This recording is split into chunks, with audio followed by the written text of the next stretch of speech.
With the FIRS Contact Center, making your tax inquiries has become much more easier, faster, and seamless. You can choose from any of these 7 available languages to speak with an FIRS agent: English, Yoruba, Hausa, Igbo, Pidgin English, French, and Arabic to get a timely resolution to your inquiries. Call the FIRS Contact Center today on 094-602-700 for a stress-free experience. The Contact Center is open from 9 a.m. to 5 p.m. Mondays to Fridays. You can also reach the FIRS via this mail: helpdesk@firs.gov.ng. Remember, the magic number is 094-602-700. Pay your tax. Do the right thing. It pays to pay your tax.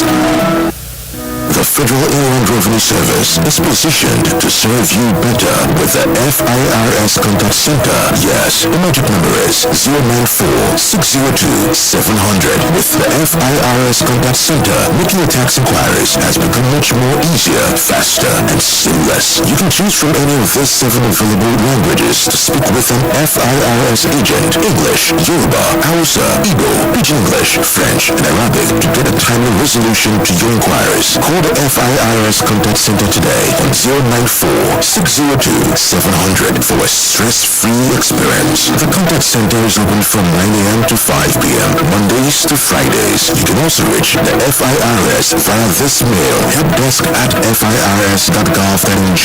Remember, the magic number is 094-602-700. Pay your tax. Do the right thing.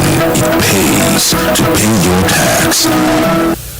The Federal Inland Revenue Service is positioned to serve you better with the FIRS Contact Center. Yes, the magic number is 094-602-700. With the FIRS Contact Center, making your tax inquiries has become much more easier, faster, and seamless. You can choose from any of these 7 available languages to speak with an FIRS agent: English, Yoruba, Hausa, Igbo, Pidgin English, French, and Arabic to get a timely resolution to your inquiries. Call the FIRS Contact Center today on 094-602-700 for a stress-free experience. The Contact Center is open from 9 a.m. to 5 p.m. Mondays to Fridays. You can also reach the FIRS via this mail: helpdesk@firs.gov.ng. Remember, the magic number is 094-602-700. Pay your tax. Do the right thing. It pays to pay your tax. The Federal Inland Revenue Service is positioned to serve you better with the FIRS Contact Center. Yes, the magic number is 094-602-700. With the FIRS, making your tax inquiries has become much more easier, faster, and seamless. You can choose from any of these 7 available languages to speak with an FIRS agent: English, Yoruba, Hausa, Igbo, Pidgin English, French, and Arabic to get a timely resolution to your inquiries. Call the FIRS Contact Center today on 094-602-700 for a stress-free experience. The Contact Center is open from 9 a.m. to 5 p.m. Mondays to Fridays. You can also reach the FIRS via this mail: helpdesk@firs.gov.ng. Remember, the magic number is 094-602-700. Pay your tax. Do the right thing. It pays to pay your tax. The Federal Inland Revenue Service is positioned to serve you better with the FIRS Contact Center. Yes, the magic number is 094-602-700. With the FIRS Contact Center, making your tax inquiries has become much more easier, faster, and seamless. You can choose from any of these 7 available languages to speak with an FIRS agent: English, Yoruba, Hausa, Igbo, Pidgin English, French, and Arabic to get a timely resolution to your inquiries. Call the FIRS Contact Center today on 094-602-700 for a stress-free experience. The Contact Center is open from 9 a.m. to 5 p.m. Mondays to Fridays. You can also reach the FIRS via this mail: helpdesk@firs.gov.ng. Remember, the magic number is 094-602-700. Pay your tax. Do the right thing. It pays to pay your tax.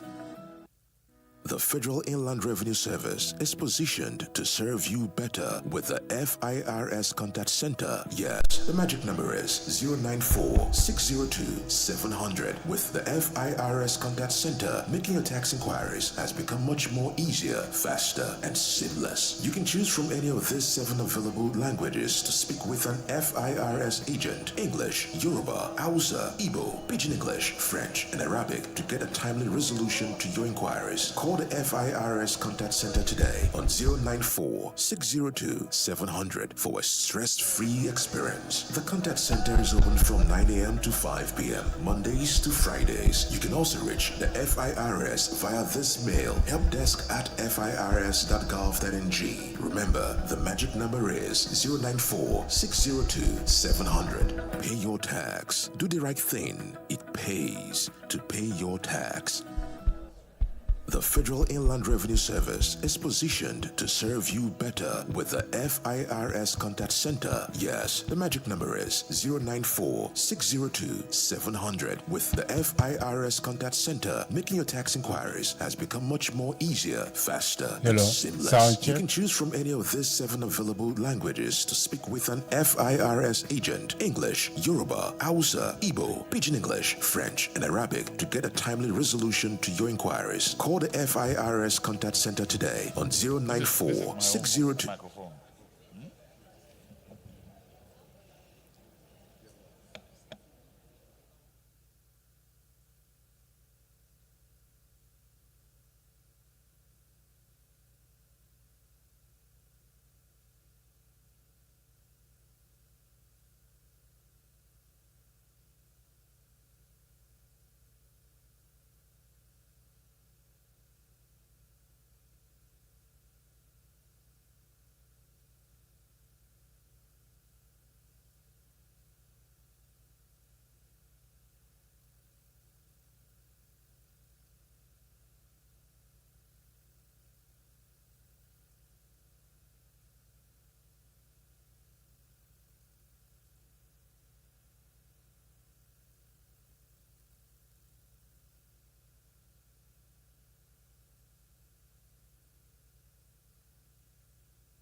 For those that are coming in, please can we quickly come in and take our seats?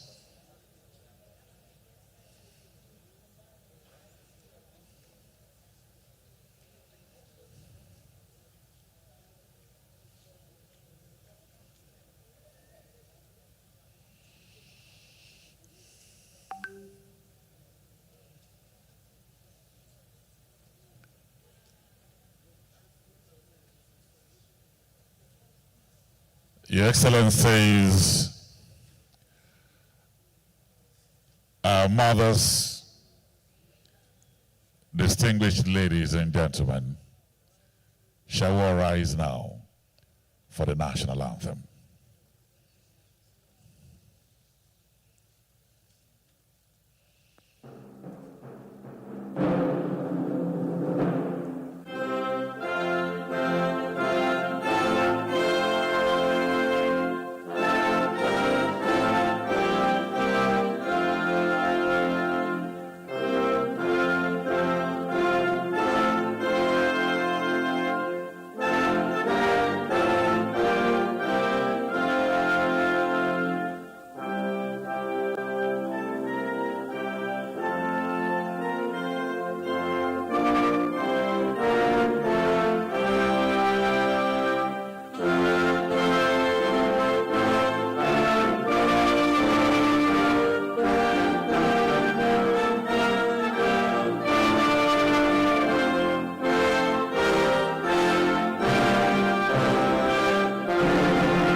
While we are still standing, we'll take the women anthem.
Thank you.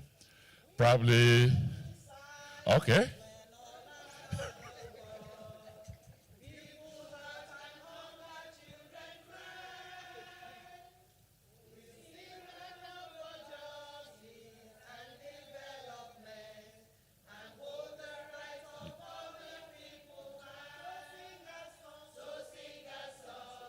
Don't come back. Oh.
I totally agree. No nation. Please, let's be seated. Two things from your anthem that I got this morning.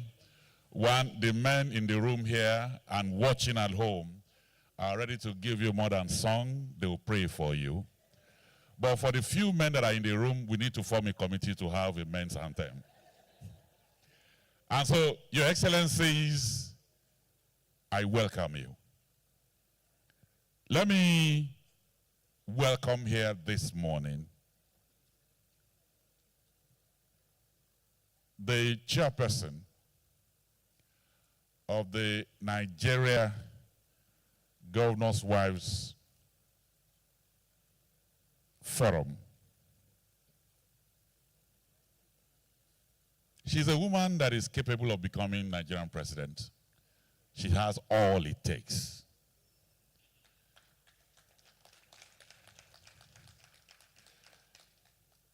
She is a diplomat and ambassador of over 3 decades. She is a professor, dynamic. She is an amazing, amazing woman. I read somewhere, they said she is the soft power behind the governor of Kwara State. Please join us and welcome her, Her Excellency, the First Lady of Kwara State.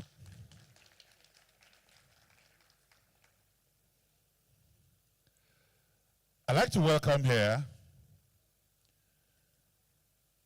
all the way from Liberia, representing the Vice President of Liberia. And when they told me this morning that she's been represented by the Chief of Staff, I was waiting to see a lady with a headgear, you know. But here is a handsome man before me who looks more like the President of Liberia. I hope you play football. Please welcome here Mr. Claude J. Carter, Deputy Chief of Staff to the Vice President of Liberia. I welcome you. I also like to welcome here Dr. Okewale Shunaya, Dr. Okewale Abi. Am I wrong? I'm fine. All right. Let's put our hands together for him. That's the chairman. And then you can notice that the wife's clap is louder. Mrs. Tomu Okewale. Okay. Okay. All right. Let's also welcome here the CEO of the Women FM. Amazing woman. Please. Oh, to your brother. All right, thank you. Thank you very much. I would like to welcome a very wonderful woman. One of the finest broadcasters in this country. You know, for every football team across the world, they always have a golden generation. England has it. In 1994, when we went and defeated several teams at the World Cup, Nigeria had a golden generation. She belonged to the golden generation of broadcasting in Nigeria. I call her Professor of Broadcasting. Chief Mrs. Mujima Konjola, I celebrate you. I celebrate you.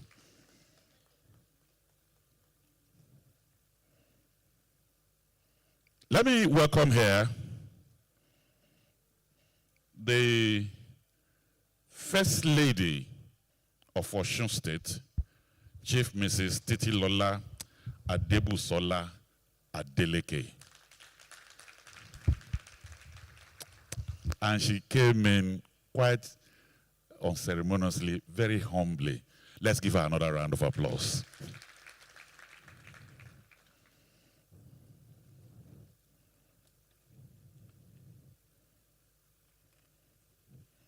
I would like to welcome here a lady that I knew in Nigeria as a broadcaster, but she's doing marvelous things in Ireland.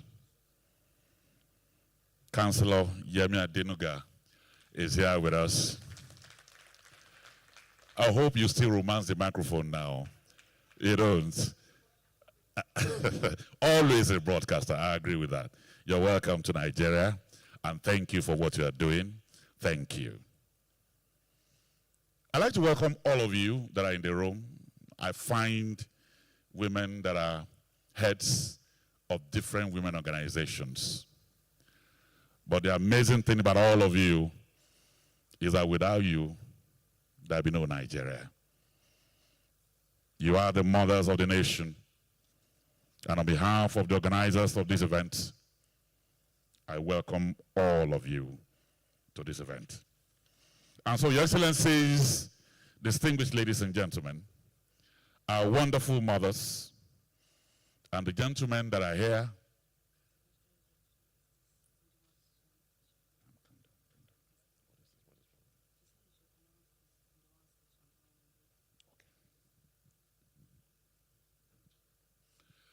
also here with us is the First Lady of Sokoto State, Hajia Fatima Ahmed. She's here. I'd like to welcome Dr. Margaret Karungaru, Commissioner National Gender and Equality Commission, Republic of Kenya. Mufuliat Fijabi, Executive Director, Sustainable Gender Action Initiative, Nigeria.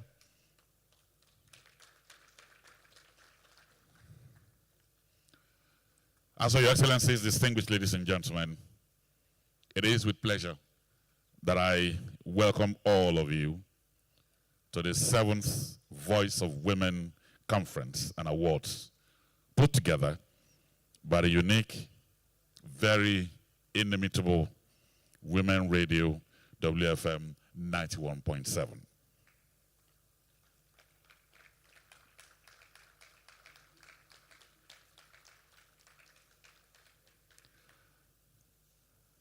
Women are still coming in. Please come in. Please come in.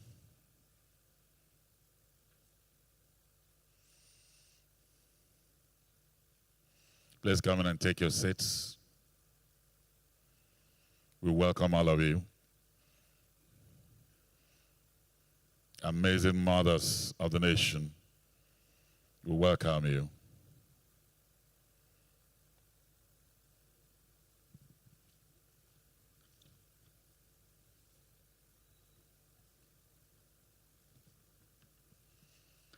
And walking in now is the Honorable Minister of State, Police Affairs, Imam Suleiman Ibrahim, FSI, CIPD, MSPSP, FDMSS. Honorable Minister, you're welcome.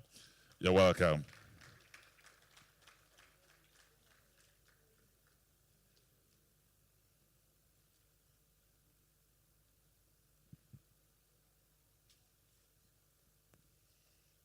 Thank you very much.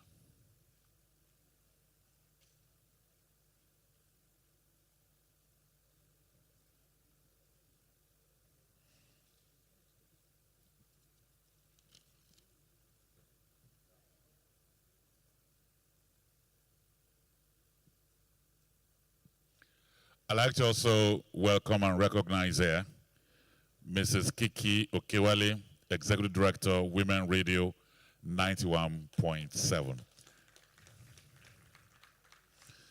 Thank you very much. And so, Your Excellencies, distinguished ladies and gentlemen, for me standing here, October 11 this year provides the backdrop for this event today. Because that day was International Day for the Girl Child. A day designed to make society create the enabling environment that will make the girl child grow into a woman of impact. So, to say that a woman of impact is an ordinary woman that has allowed God to use her gifts, her talents, her strength, her experiences, her trials, her struggles, and even her heart in an extraordinary way. That is a woman of impact. So it is this extraordinary woman that we celebrate today. Because away from the kitchen and the other room, women are breaking boundaries, crushing the glass ceiling with determination, with education, With self-discovery, women are creating immense impact in our society. And the important thing about this event today, we might not be more than 1,000 in this room.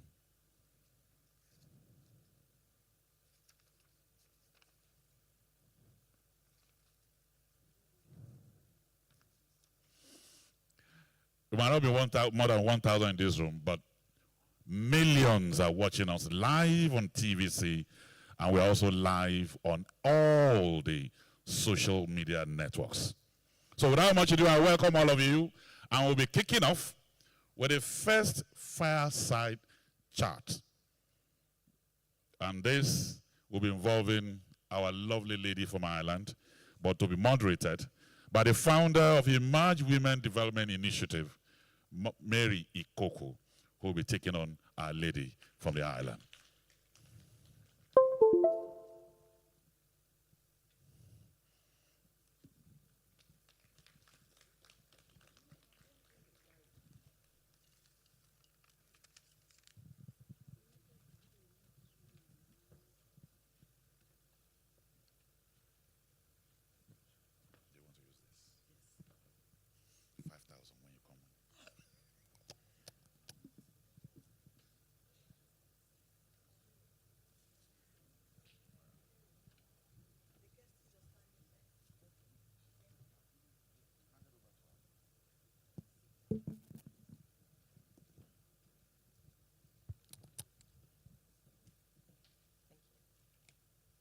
Hold on. I wait. Okay.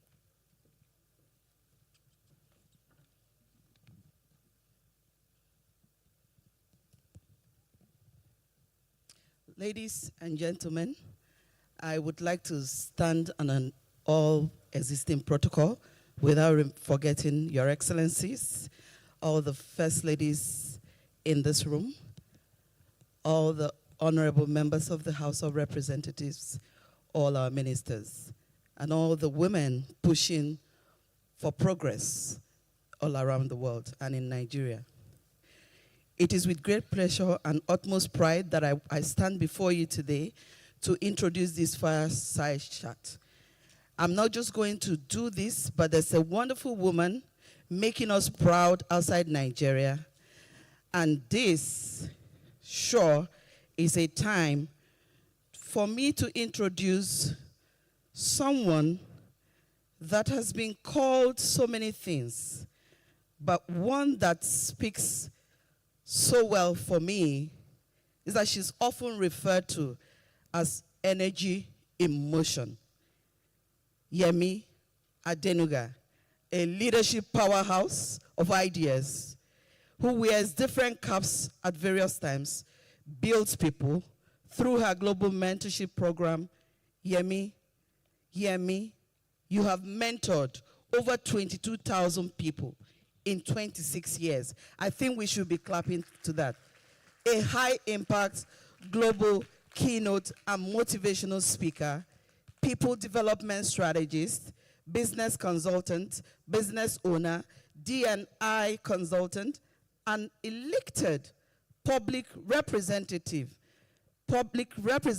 not in Nigeria, but in the world, and precisely Ireland's first elected black female public representative and Meath County Council's first elected migrant councillor. Please, ladies and gentlemen, join me as I welcome and call up on stage this beautiful, phenomenal woman, Yemi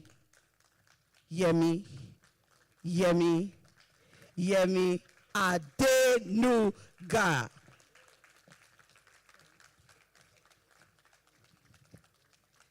Please sit down.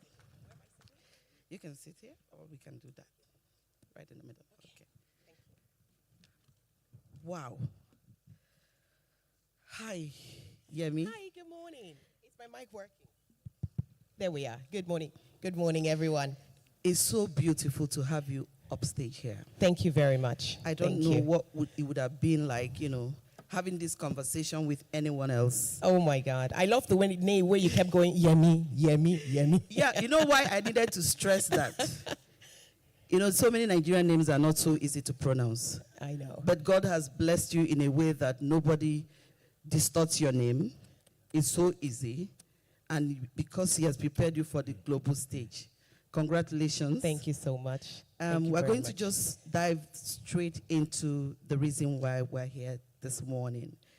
I mean, what it says is that, you know, you are the first black councillor in Ireland. And this happened. It didn't just happen by happenstance, but it was intentional in the sense that, you know, the political party, the ruling party, right? Yes. The party in power actually looked for you, sought you out, and spoke to you and said, come and run. And that didn't happen all of a sudden. You have built people. You have built trust. You have built energies. And you have built generations. And that's why we are here today. Nigeria is celebrating you. Thank you. I want you to take us through that journey. How did this come about? You know, being that you got elected out of the political will. Political will is something that we don't have a lot of it in this part of the world, especially in all of Africa. But we're trying. We're working we're working to change things, change the narratives. And you're here to also make us put forth that kind of narrative that we want to see and want the world to see about Nigeria and Africa. So take us through that journey. Were there challenges? How did it go? What was it like? Just take us through that journey. This is your time. I yield the floor to you. Thank you very much. And first, I just want to say good morning, Your Excellencies. The absolutely fabulous-looking, always young-looking chairperson of the VAL Conference, the beautiful wife of Kwara State Governor. It's a pleasure. You look so fabulous in pink, I have to say. I don't know if that's your color, but today it is your color. The various representatives of all the different groups, all the various first ladies who are here, everyone who is here, all the women, you all look fantastic. All the men who are here supporting us, you're fantastic allies because you're here in this room. Thank you for being here. And the organizers of this conference, God bless you immensely. This is the 7th year. It can only get better, and it's getting better and better. It's my pleasure to be here, and I'm delighted to have the pleasure of sharing my story today. I'm originally from Nigeria, for those who don't know already. My full name is Oluwayemi Adenuga. I teach people in Ireland to say my full name, Yemi Adenuga. The easiest way is I've told them it's a rhythm, right? Re, mi, mi, do. Yemi Adenuga. Re, mi. So now, every time I come in the room, they're going, re, mi, do. Yeah, me, Adenuga. We have to teach it, otherwise they don't know it. So I moved to Ireland from Nigeria. I used to work in broadcasting. I'm still a broadcaster. Once a broadcaster, always a broadcaster. It's in the heart, whatever it is you're doing, and it's your area of expertise. You love it, don't you? So I moved to Ireland in 2000. And Ireland at the time, so this is 23 years ago, Ireland at the time is a completely different country from what it was then. And I lived in Dublin first. My first job was working with IBM. I first worked in manufacturing and then propelled myself to working as a cost accountant. So when I worked with IBM then, I lived in Dublin, but I was renting at the time and Dublin was very expensive, so I needed to move. In 2004, I moved to my town where I live now. It's called Navan, right? And it's in County Meath. So counties are like states of Nigeria.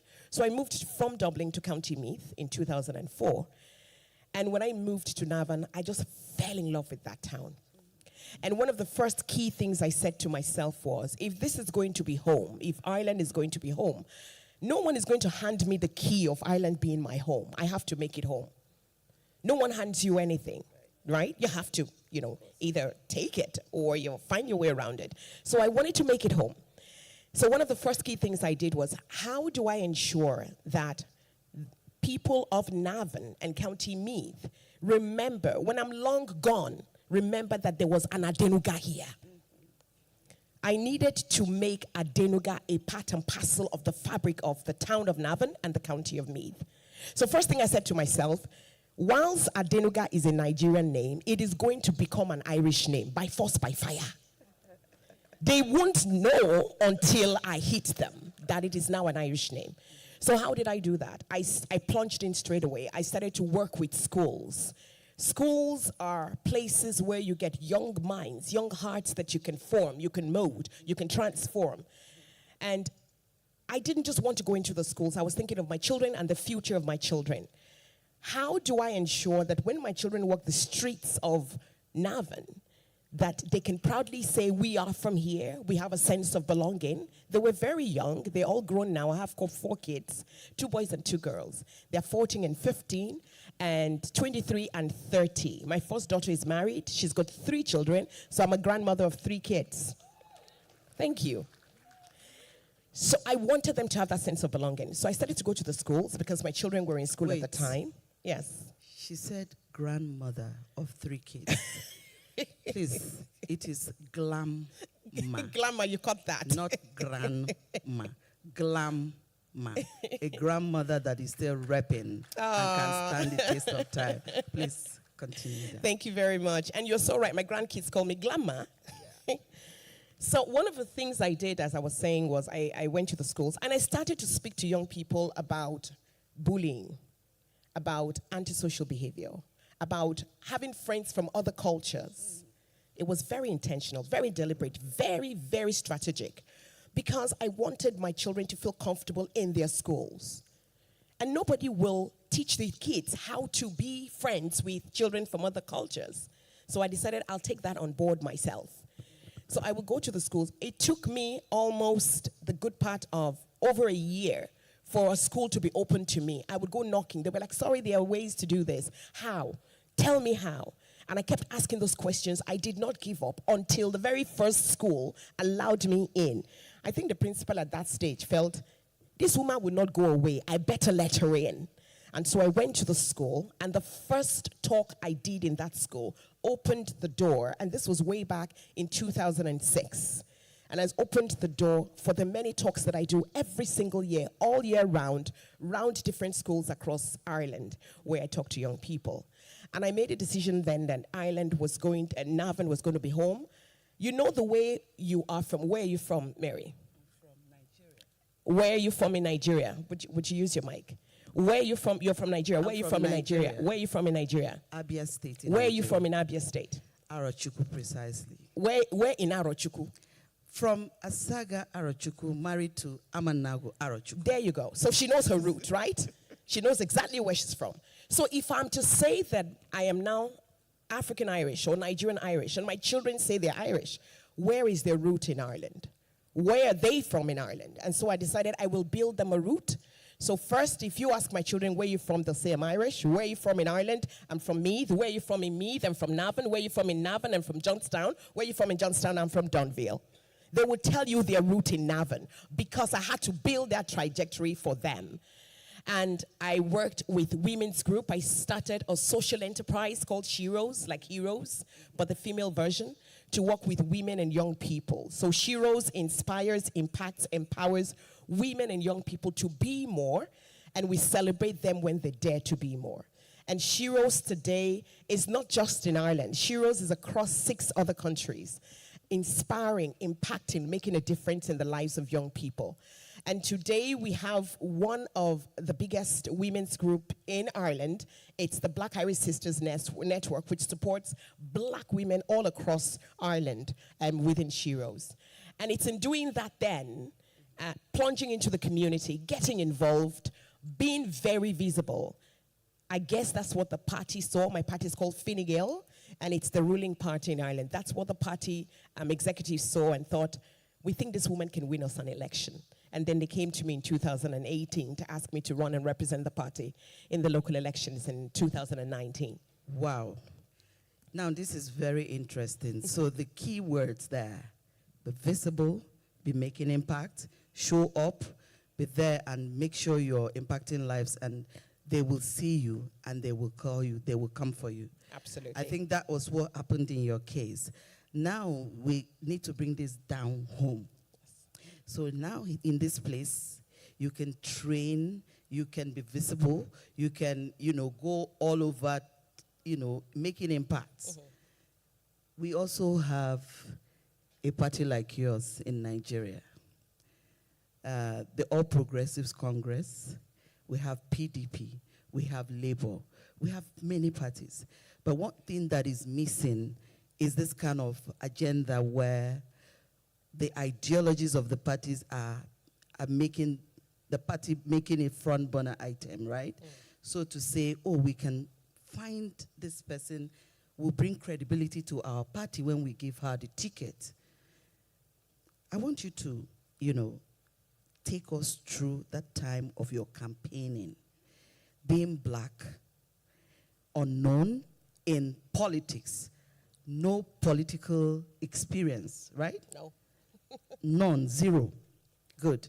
And then your first time, but with the support and political will of a party backing you up, you won the election.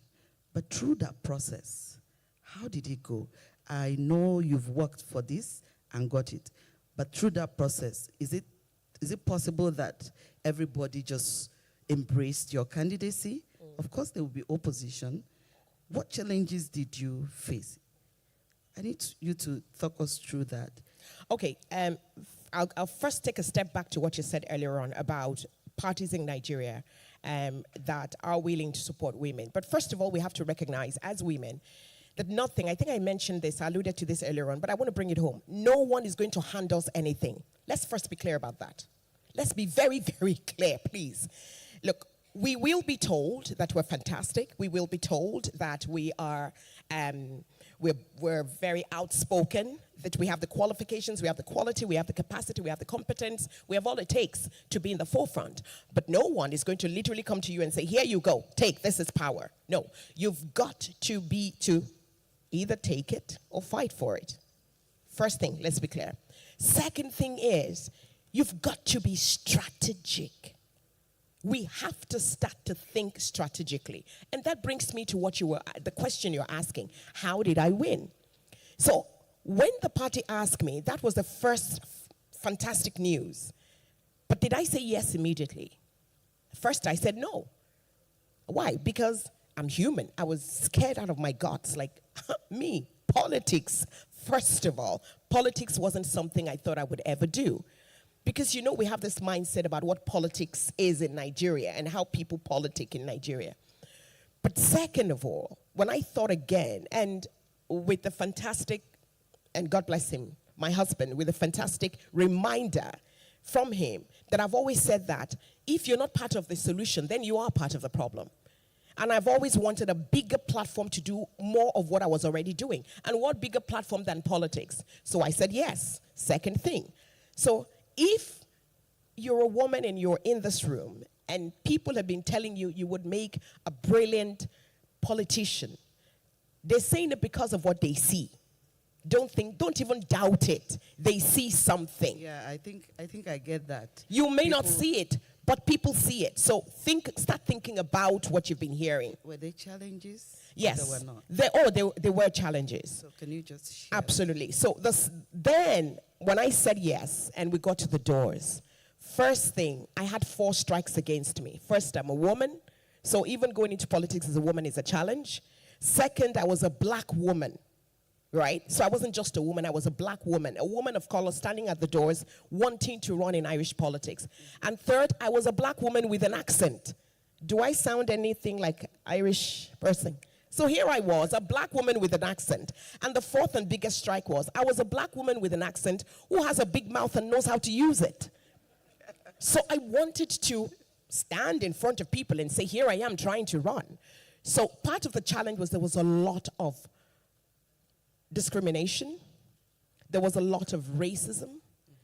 I remember specifically this experience. I was in the town center canvassing. We call it canvassing. Here in Nigeria, we campaign, right? Mm-hmm. But in Ireland, you canvass. You have to go from door to door to door. You have to speak to every single person. It's nice here in Nigeria. You can call people together. We do all of those. Oh, really? But in Ireland, it is our central focus where you go knocking on every door. And I remember standing at with a man, an elderly man in the town center. And he said, "Oh, are you hear me?" And I said, "Yes." Because obviously at that stage, they'd seen my poster on the billboards right outside. And he said, "So you're looking to run in Irish politics?" And I said, "Yes." And he asked me a question, and he didn't ask because I was a woman. He asked because I was a black woman. And you think you're intelligent enough to run. And that hit me like a bolt. And I had to be strategic. So I could have done one of two things. I could have responded in anger, right? And say, "How dare you? You know, I'm a smart woman, I'm educated, da da da da." But here I was about to do something that had never been done before. So I had to answer the way he had never heard before. So we're about to do something as women in Nigeria. We're looking for vice presidency, never been done before. It means we have to be strategic and do things the way it's never been done before. We have our superpowers as women. We bring that into politics. We cannot leave our superpowers at home and say that's where we are moms at home. No. Everything counts. So that day I put my hat on as a strategist and I said, "You will not floor me." My answer was simple. I said, "We'll wait until the 25th of May, which is the day of the election, and we'll see if the people of Navan consider me intelligent enough to represent them." And the rest is history because I won. And I'll tell you something. Thank you. I'll tell you something. Till today, 4.5 years later, I'm still looking for that man to ask him, "So do you think I'm intelligent enough to run now?" So there was a lot of discrimination at the doors. There was a lot of racism. However, I considered them distractions. Everything that hits us will be distractions. We stay focused on the goal. What's the goal? I want to win. I want to win. I did not let the distractions get to me. They were hurtful. There were times people told me, "Sorry, you really want to be a politician in Leiden?" And they would laugh and they would cackle. And it was hurtful. I would get back home and I would cry. I'm being honest. I would cry.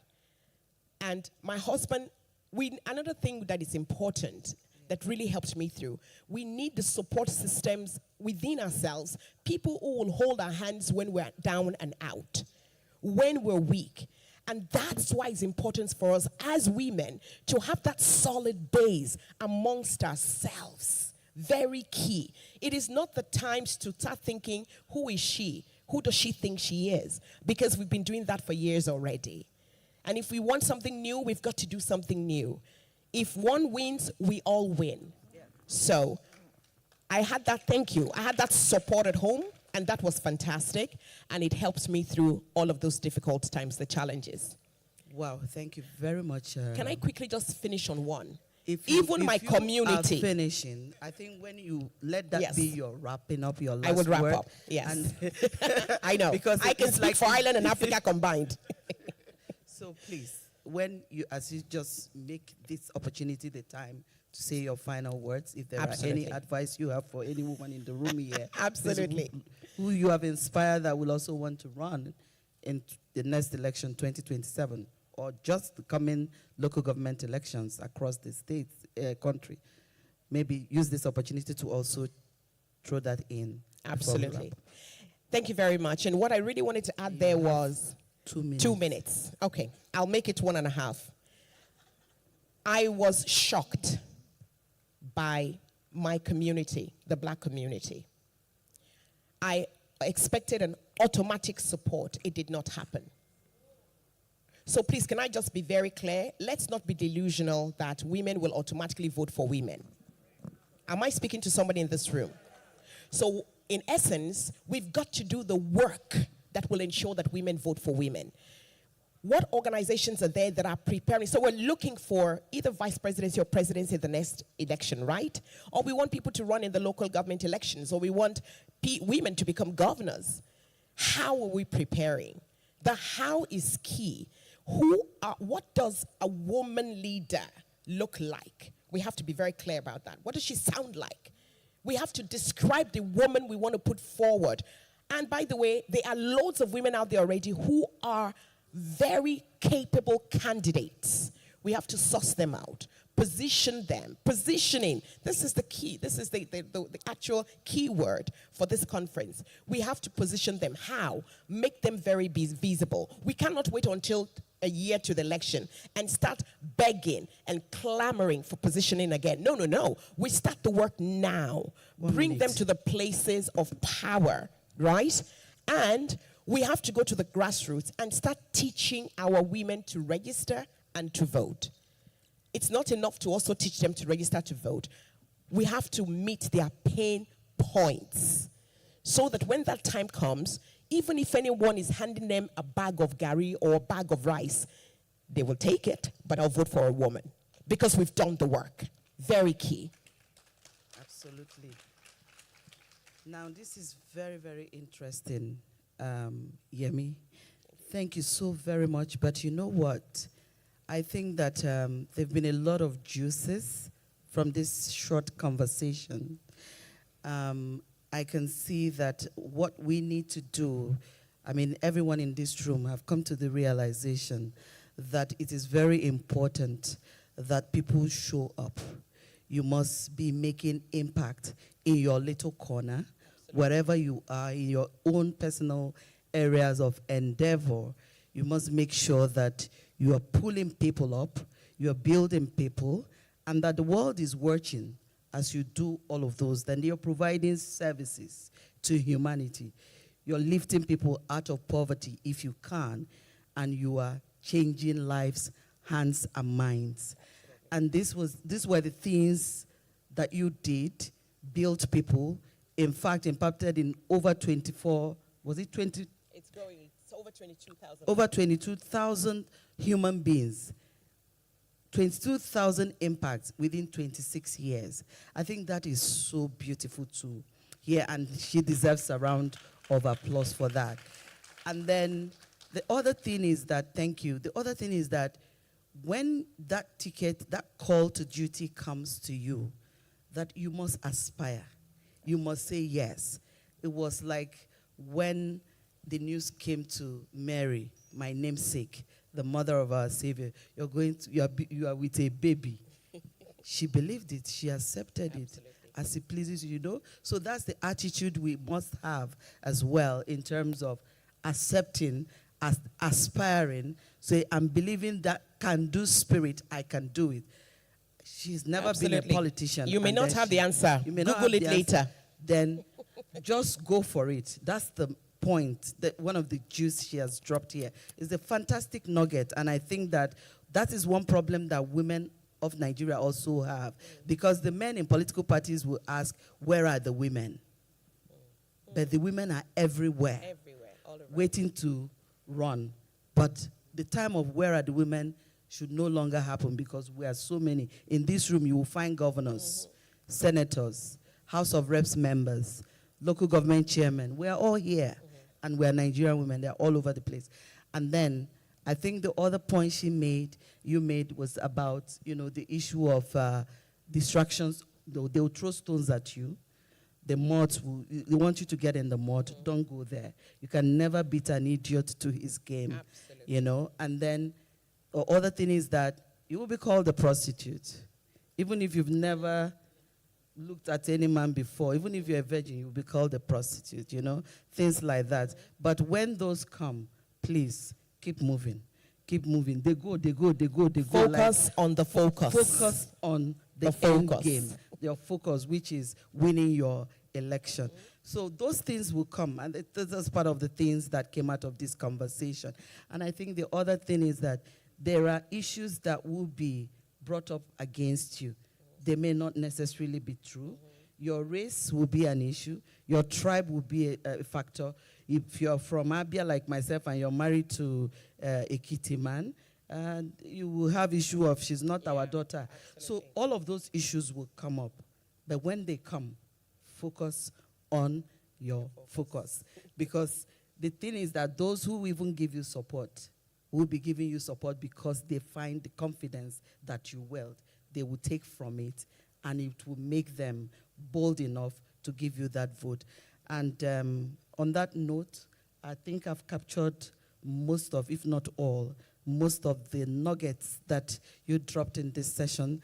I think it's been a wonderful conversation. I wish that my sister Tone would give us more time.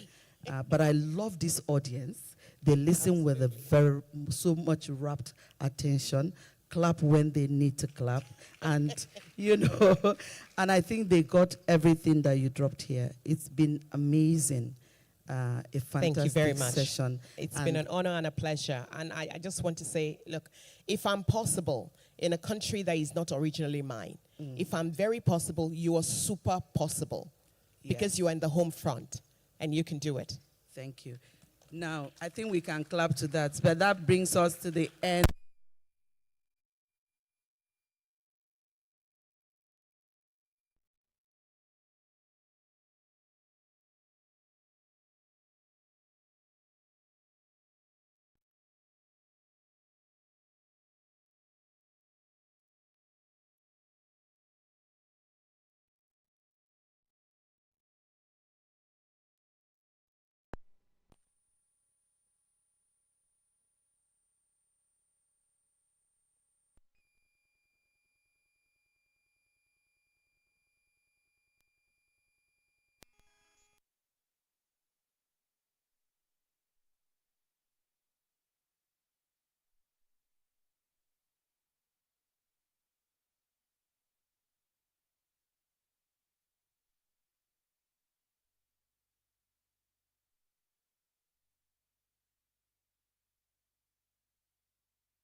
So now we have come to the end of this fireside chat with Councillor Yemi Adenuga, first female black councillor in Ireland, on how Irish main political party used political will for her to win elections. That's really the bane of this conversation, and a lot has come out from it. Thank you so much, Gorgeous, for being an amazing, fireside chat guest. Thank you so much, beautiful, for being a fantastic hostess. Oh. The hostess with the mostess. Oh, so you can see that on that note, I would like to say thanks, everyone, for listening. Thanks for applauding our beautiful, amazing guest on set. And also thanks for listening with such rapt attention. You are all amazing. Thank you so much. That comes to the end.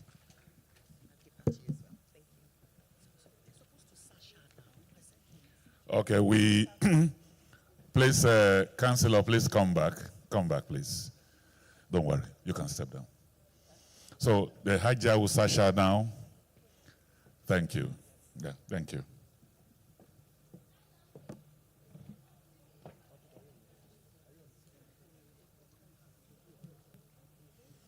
While that is going on, we want to welcome here His Excellency the Governor of Kwara State and Chairman of the Nigerian Governors Forum, and who's in very close proximity to his wife. We welcome you, Your Excellency.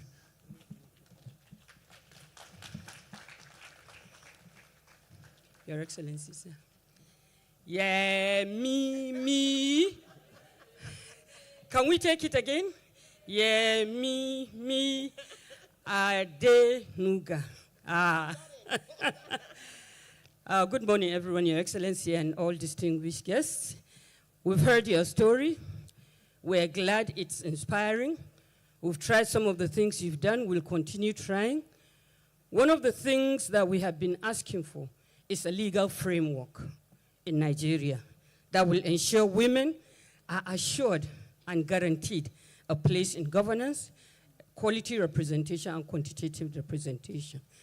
And in 2022, the federal government, the Federal Executive Council, approved a reviewed national gender policy for Nigeria. It's comprehensive enough. It takes all our commitments in the international instruments, and that is the framework that is also guiding the aspiration of this conference, that women will be repositioned if the national gender policy is implemented and it serves the purpose of improving and repositioning Nigerian women. And to give you a memory of that, we'll decorate you with this. Yes.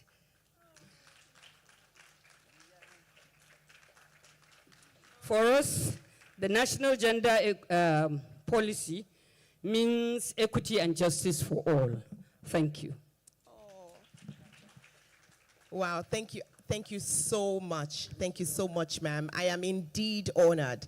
And I'm delighted to hear that there is a solid framework on ground that guides even the government, in terms of positioning women. I would love to add that the framework is great. Like in Ireland, there are a lot of policies and legislations that a lot of money has been spent developing and designing. And unfortunately, for years, they gathered dust on the shelf. I think it's very key that you have key stakeholders who ensure that the sections of the framework that address the needs of women and actually positions women, that it is activated. So whilst it might be great on paper, we need to ensure that there's a key monitoring team, people who intentionally monitor and make sure that they're not just ticking the boxes, but that it's happening. And those key stakeholders have to understand their responsibility. But I'm delighted to hear that, and I can't wait. And one promise I want to make is something that I've been doing, but I will continue to do, and you have my word today. However I can help, I constantly come to Nigeria all the time to work with women and young people. And today I make a solid promise that for every state, however I can help, to continue to propel the women agenda for better leadership, you have my word of full support. Thank you very much. I'm indeed honored. Thank you very much, and our pleasure also. And we come knocking. Yes. Thank you very much. Thank you. Thank you. Thank you very much. Thank you very much. Your Excellencies, distinguished ladies and gentlemen,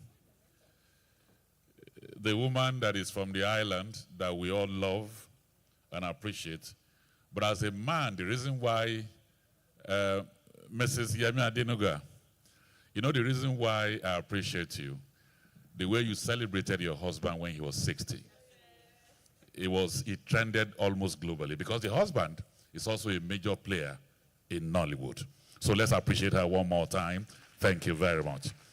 I'd like to welcome here the chairperson for this event, a woman of substance by every stretch of the imagination. Former First Lady of Ekiti State, Erelu Bisi Fayeme, is here with us. Also here with us, I'd like to welcome the member of the House of Representatives, Boko Taka, in Benue State, and wife of the Secretary to the Federal Government of Nigeria, Her Excellency Mrs. Regina Kume, is here with us. Also here is the First Lady of Gombe State, Her Excellency Hajia Asma Unwa Yahya. And let me also welcome a lady that used to be a director in MTN. For 30 years, she has been into consulting, legal services, and banking. And right now, she's a founder and chairperson of the Women in Successful Careers. An amazing, wonderful woman, Mrs. Amina Oyagwala, is here with us. So, Your Excellencies, distinguished ladies and gentlemen, without much ado, we move on to the second fireside chat. And this will be focused around fellows of the MacArthur Foundation Women Radio Center supported academy. using digital technology to amplify women's voices through investigative reporting. To moderate, let me welcome here Ajibola Amzat.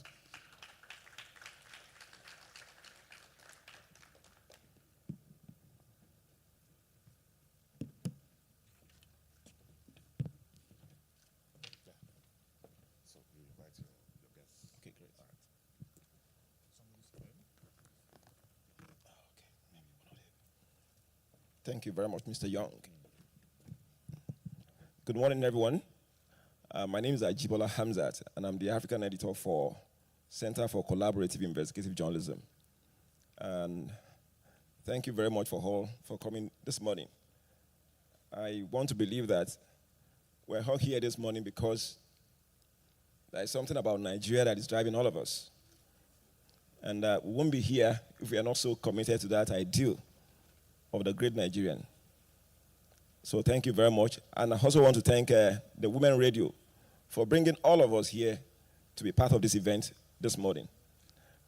My task this morning is to facilitate conversations among the fellows of the Women Radio Commission Center who are done amazingly well in terms of using journalism as a tool to interrogate the ills in our society.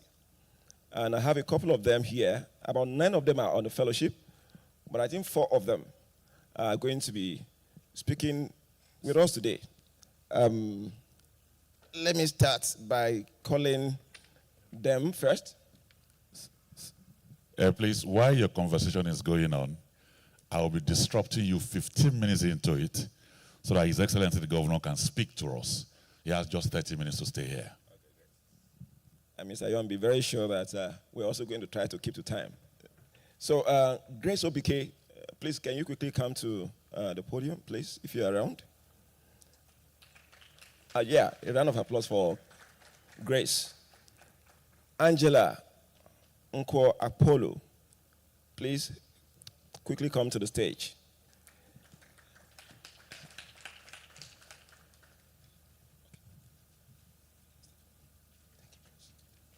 Angela, are you around? Okay, great. Adiza Yahya Abubakar.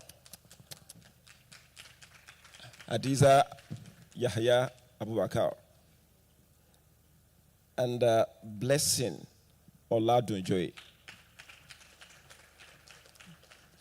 Blessing? Okay, great. I think we're complete. Let me draw closer to you guys. So you can have this as well, I think. Okay, Blessing, here you are. So. Thank you. Okay, I'm going to start by introducing you guys first, because you guys are accomplished journalists in your own respect. You've done so well. So let me start with you, Grace. Grace is on the extreme side. Grace reports for the Nation newspaper, and she specializes in humanitarian and gender issues, focusing on conflict zone in Nigeria. Her reports have earned her fellowships, awards, and recognition. For Women Radio Center, her investigation details the grim challenge faced by HIV-positive Boko Haram survivors in Borno IDP camps, exposing societal stigmatization and the victim's resilience amidst adversity. You're welcome, Grace. And the next person to Grace is Angela Nkwo Apollo. Angela is the Imo State correspondent for Leadership newspapers. Angela began her journalism career in 2000, focusing on judiciary and human rights. She served as spokesperson for the former First Lady of Imo State, Barrister Chioma Ohakim, and later as a communication officer for the Nigerian Feminist Forum. Angela, you're welcome. Thank you very much. And the next person to Angela is Adiza Yahya Abubakar. I hope I'm right. Okay.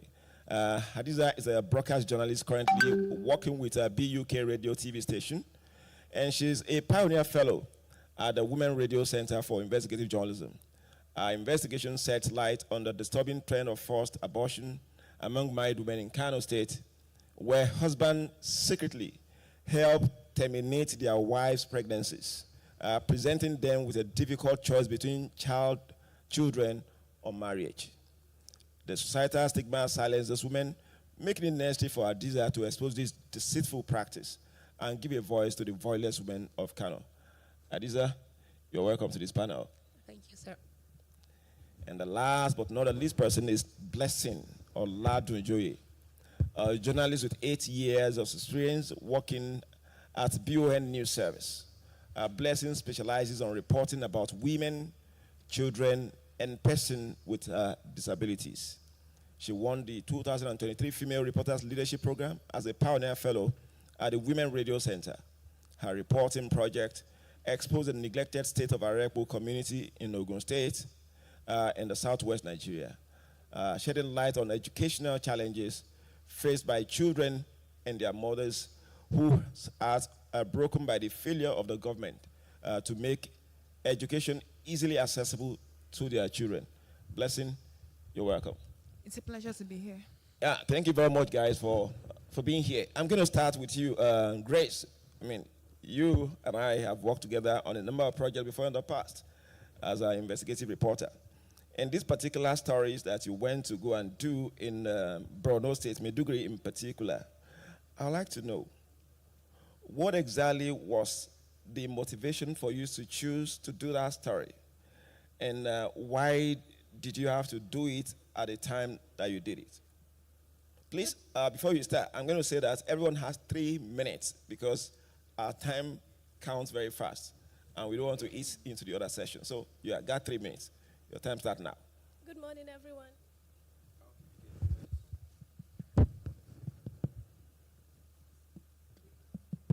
Good morning, everyone. I'll start by apologizing. I have a small voice, so please.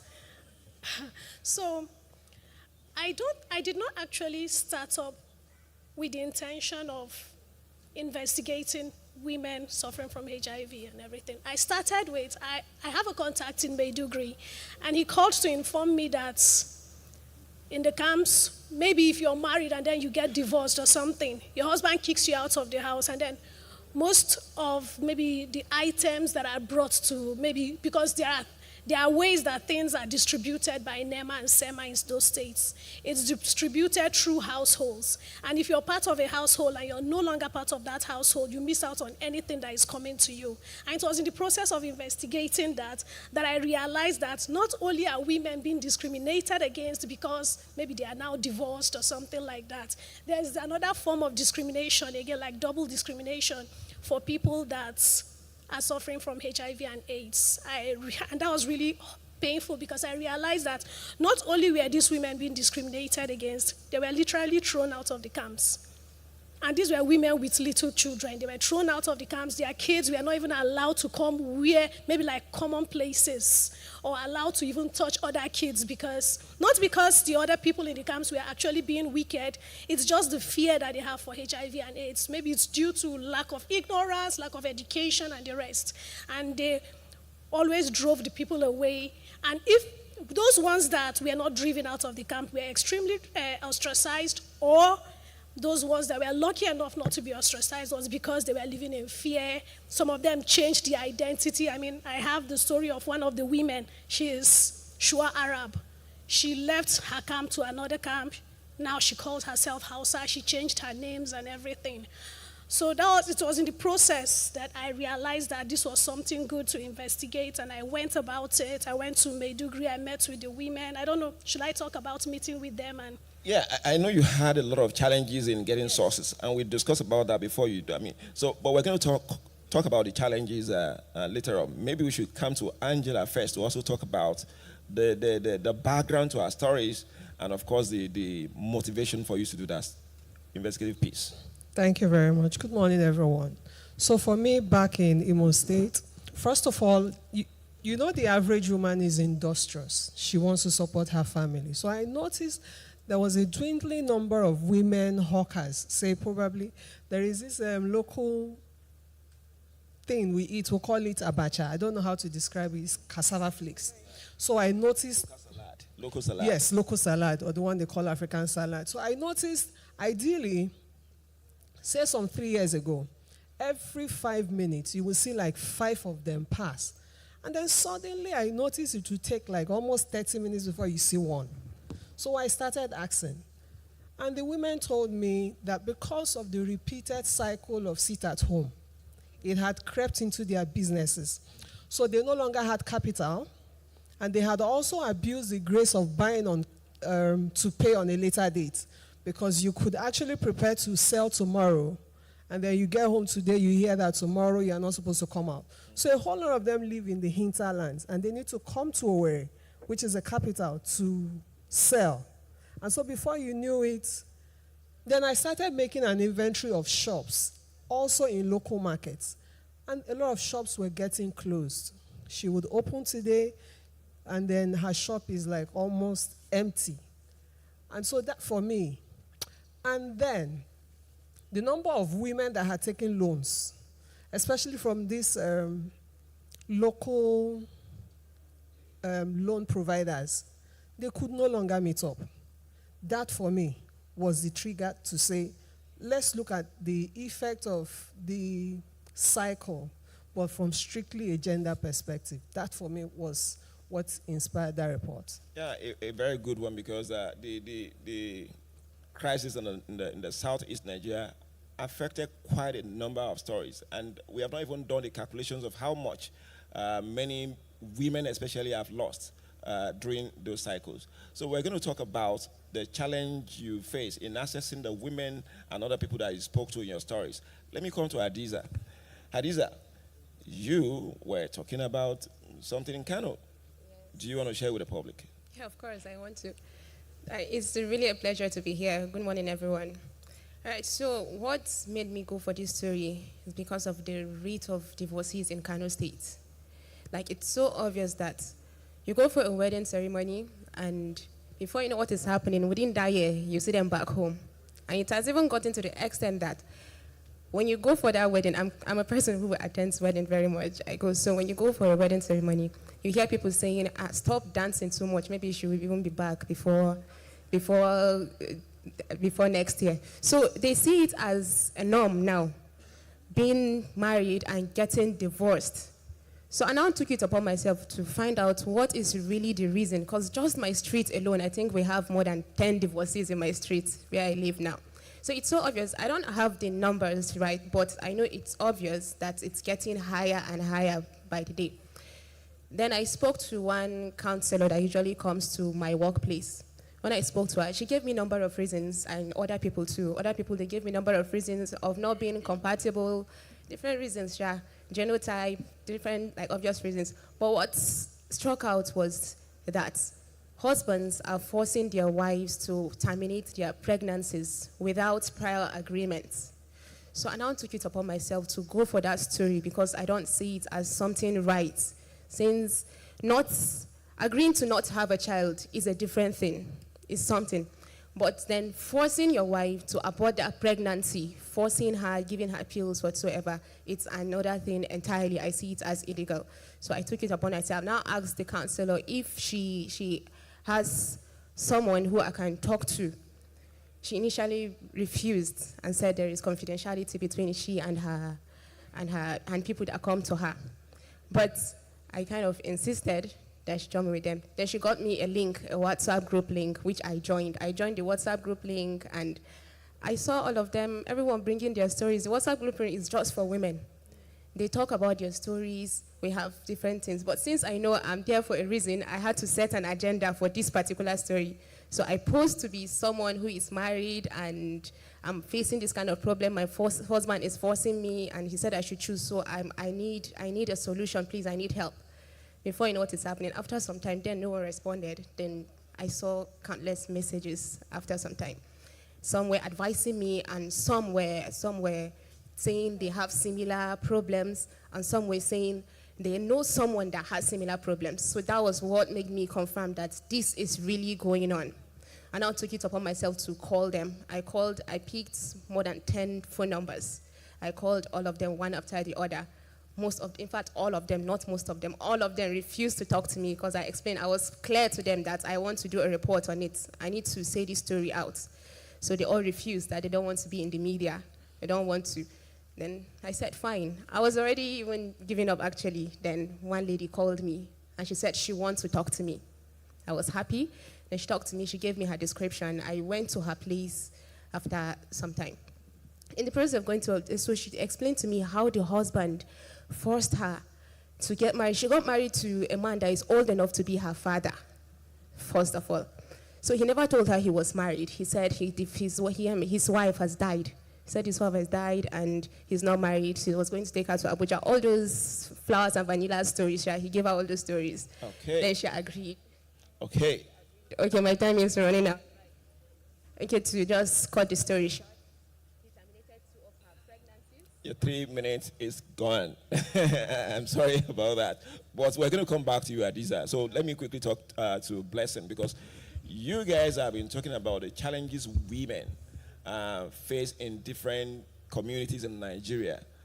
But their children also face, some kind of challenges. I think that's what Blessing's story is about. Blessing? Yes. So I did a story around, which is basically about access to education. We know access to education is key, and in Nigeria we talk about the huge number of out-of-school children. Where does this start from? So there's a public primary school in Arepo, Ogun State, in a very poor condition, extremely poor condition. And I did a story last year. The 15% of the budget was allocated to education, and there is nothing for this particular school, just the only school in that community. And you see women who cannot afford to send their children to private schools, sending their children to that particular school, knowing fully well that the children cannot nail anything. Because when I spoke to mothers, they just go there. We don't have an option. There's also no secondary school in that community. So children travel to Lagos or to Magboro. And at that time, they were fixing the express. I think they just completed the Lagos-Ibadan Expressway recently. So it was a lot of work for children to cross the express just because they want to access education. Some children spoke to me. By the time they get to school, they have to do a long walk because transport was becoming expensive. They get to school, they are really tired. They're not even paying attention in classes. At the end of the day, they are rounding up class sessions. They are going home, walking long distances as well. And it's really a lot of work for them.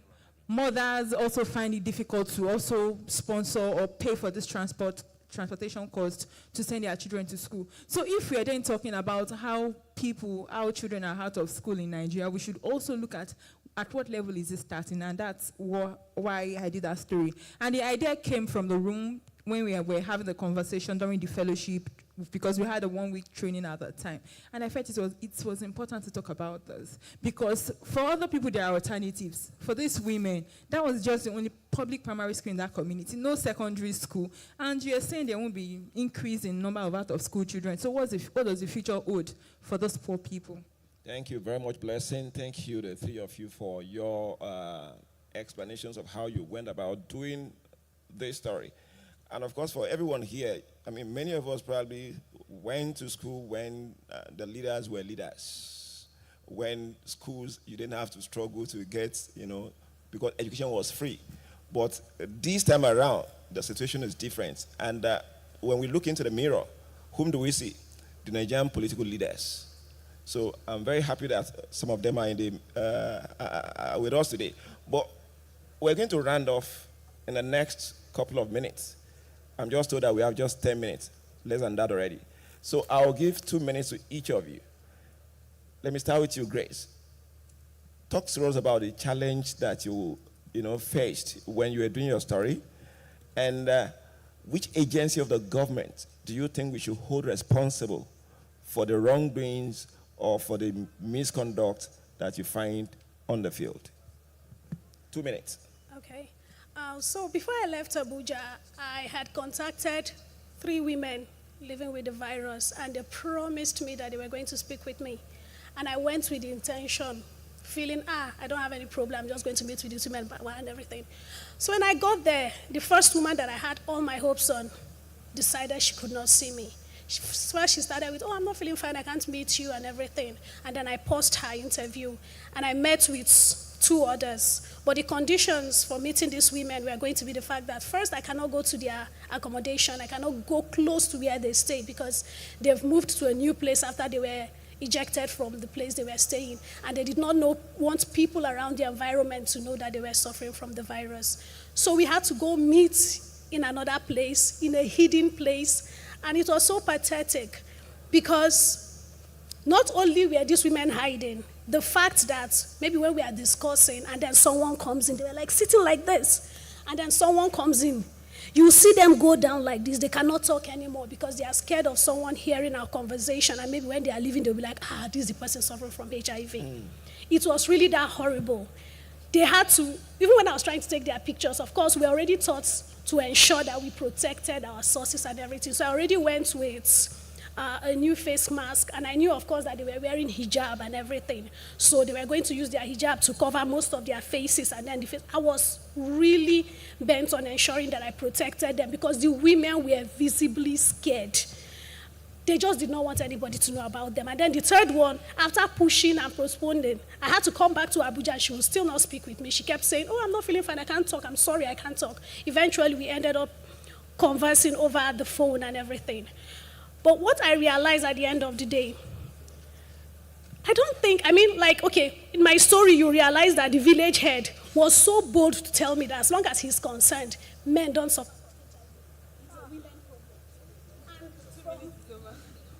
So your 2 minutes almost over, but I'll give you just 30 seconds.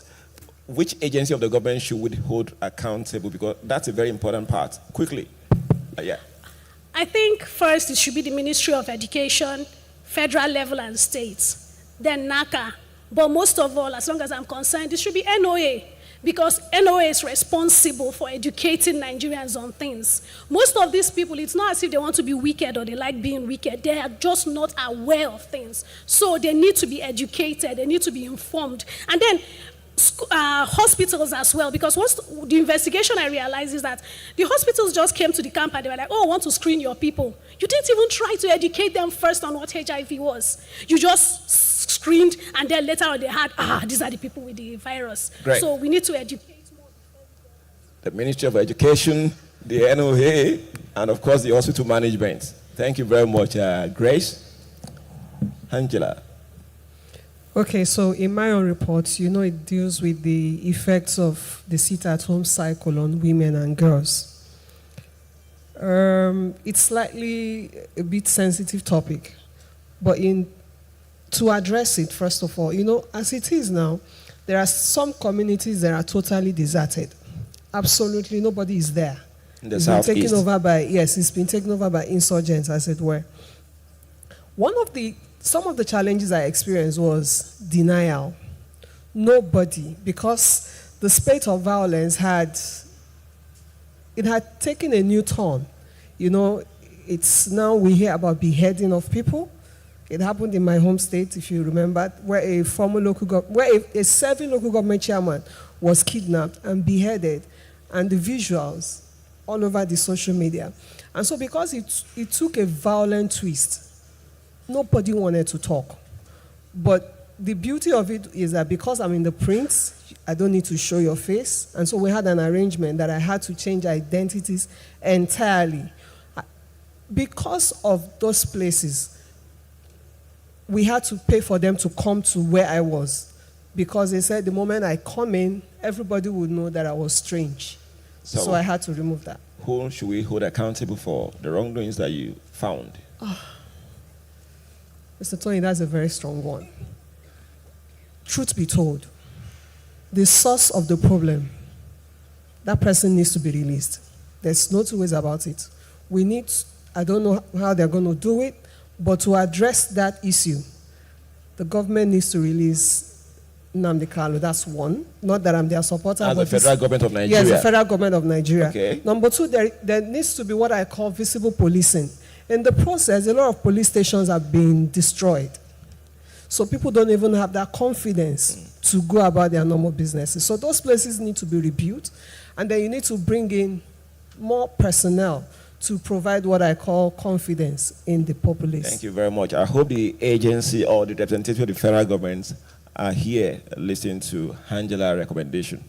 Hadiza, over to you, please. All right, so the challenge I faced was, apart from not wanting to talk to me, they kicked me out of the WhatsApp group. That was the first one. So they kicked me out of the WhatsApp group, and if she did not call, I wouldn't have had a story. Then I told my director I was going to a place to get a story. I called the name of the area for him. Then he said I shouldn't go the way I am dressed. I was dressed like this when I went to work that day. So he said I need to put on something a bit like big or something. So I wore a hijab when I went back home. I went to the area. Even with that hijab, someone came to me and said I should leave as soon as possible. I should just leave now because they don't do well with strangers. It's an area where when you're a stranger there, where they don't know your face, they rob you at any given opportunity, even in the broad daylight, and no one will say anything about it. So even that day, I went back. Then the next time I was going there, I had to look kind of tattered, like I don't have anything. I made sure I was looking dirty or something, so they have nothing to rub, and that was a week later. So who do we hold accountable? And who do we hold accountable? I think it's the Hisba. The Hisba is a local security enforcement agency in Kano State, and not just Kano State, some part of the region. So they function to promote the right doings and forbid wrongdoings. So I need them to tell people that we know what is going on and it is wrong. You'll be prosecuted for doing such thing. So, and we kind of respect them there. Yeah, I hope the government of Kano State is somewhere around on the virtual world seeing what we're doing here, and that's for you. Blessing, challenge, recommendation. Access to information was a challenge because it was a public school, so getting anybody to talk to me was even, of course, within the school premises, officials was actually an issue. And at some point, I got through to the Commissioner of Education in Ogun State, and he was quite responsive. I didn't even have the number of the head teacher. While we were on call, on phone that day, he called the head teacher, and the head teacher said, "No, it's not my school, oh, a woman. No, our school is in good condition." I had to tell her, "Madam, please hold on." I had to call a community, someone, the woman leader in that community, to join the conference call as well. And she explained everything. The woman said, "Oh, okay." The commissioner had to tell her, "Don't worry, feel free. Just tell me what's the issue." Okay, sir, this is the error. This is the issue. And she started talking at that point in time. So the issue, sometimes the government is not there to see what is happening at the grassroots level. That oversight might not really get there. But then, who are those at the community level that are really there that should make this information available, and then the necessary things can be done? Thank you very much, all of you. You've done very, very fantastically well. I have a last note, but I'm told our time is over. But, ladies, thank you. Thank you.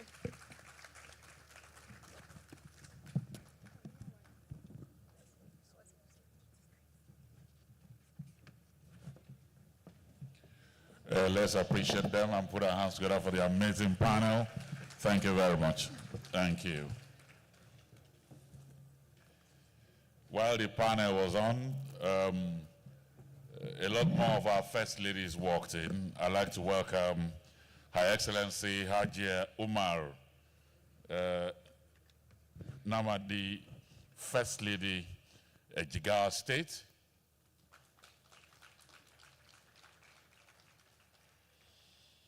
Also here with us is the former Minister for Women Affairs, former Deputy Governor, Plateau State, Dame Pauline Tarlin.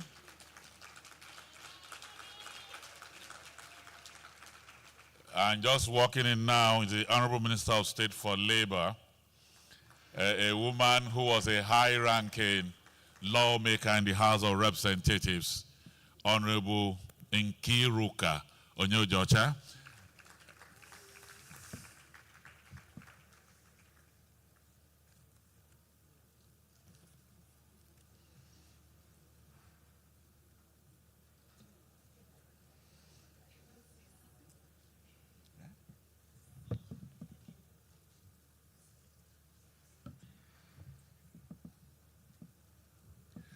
And let me also welcome here former First Lady Kebbi State.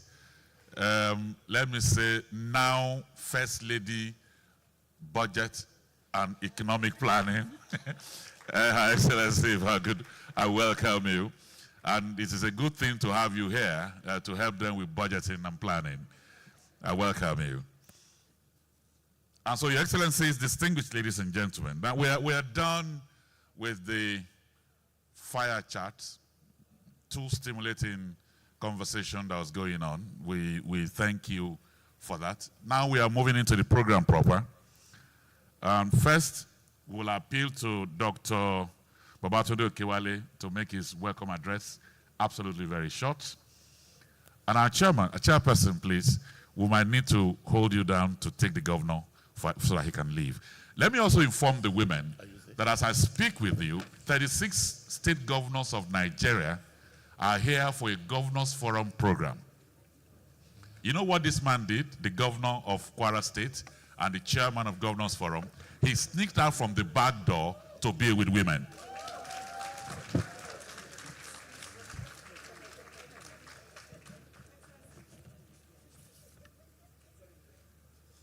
Okay, yes. Should I use this? Oh, yes, I can use this. Good day, ladies and gentlemen.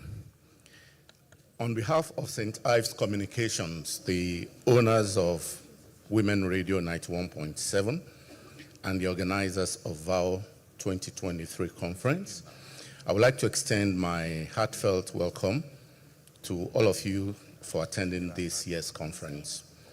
Today, as we promised, it's going to be an enlightening and informative experience, and we are grateful for your presence. I would like to express my gratitude to our esteemed speakers who will be sharing their knowledge and expertise with us today. Your insights will be invaluable, and we appreciate the time and the efforts you've put into preparing for this session. Furthermore, I would like to acknowledge our sponsors, the MacArthur Foundation, the Federal Inland Revenue Services, FIRS, and all our partners who have supported this event.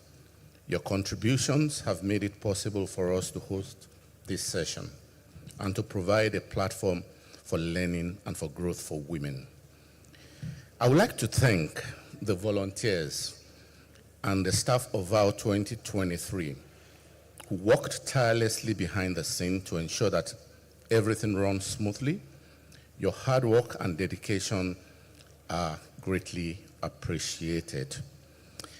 I would also like to thank and appreciate the directors of Women Radio 91.7, especially my sister, Tom Okewale Shonaya, and Mrs. Kiki Okewale. They took this vision 8 years ago, and it's amazing the way they've run with it. The passion they've brought to it, and the drive they've brought to the women agenda. Finally, I would like to thank each and every Nigerian woman for entrusting us to push for the woman agenda. Without you, there is no us. Your participation and engagement are commendable, and we hope to see you again at future events. Thank you so much. Thank you. Thank you. Thank you very much. Thank you. Well, Your Excellencies, distinguished ladies and gentlemen, you recall that earlier I told you I appealed to the former First Lady of Ekiti State, and she agreed that she was going to let the governor speak. But I got the message, and the governor says, no, let her speak before me and let me come. Amazing man. Amazing man. Thank you very much. So we will now be going to the chairperson for this event. This woman, one of the founders of the African Feminist Forum, she drafted the famous African Feminist Charter. She is a gender specialist, a social entrepreneur, founder of AboveWhispers.com, an online community of women. But the beauty of it, she was also the former First Lady of Ekiti State who loves women and children. To join us, I welcome here Erelu Bisi Fayemi.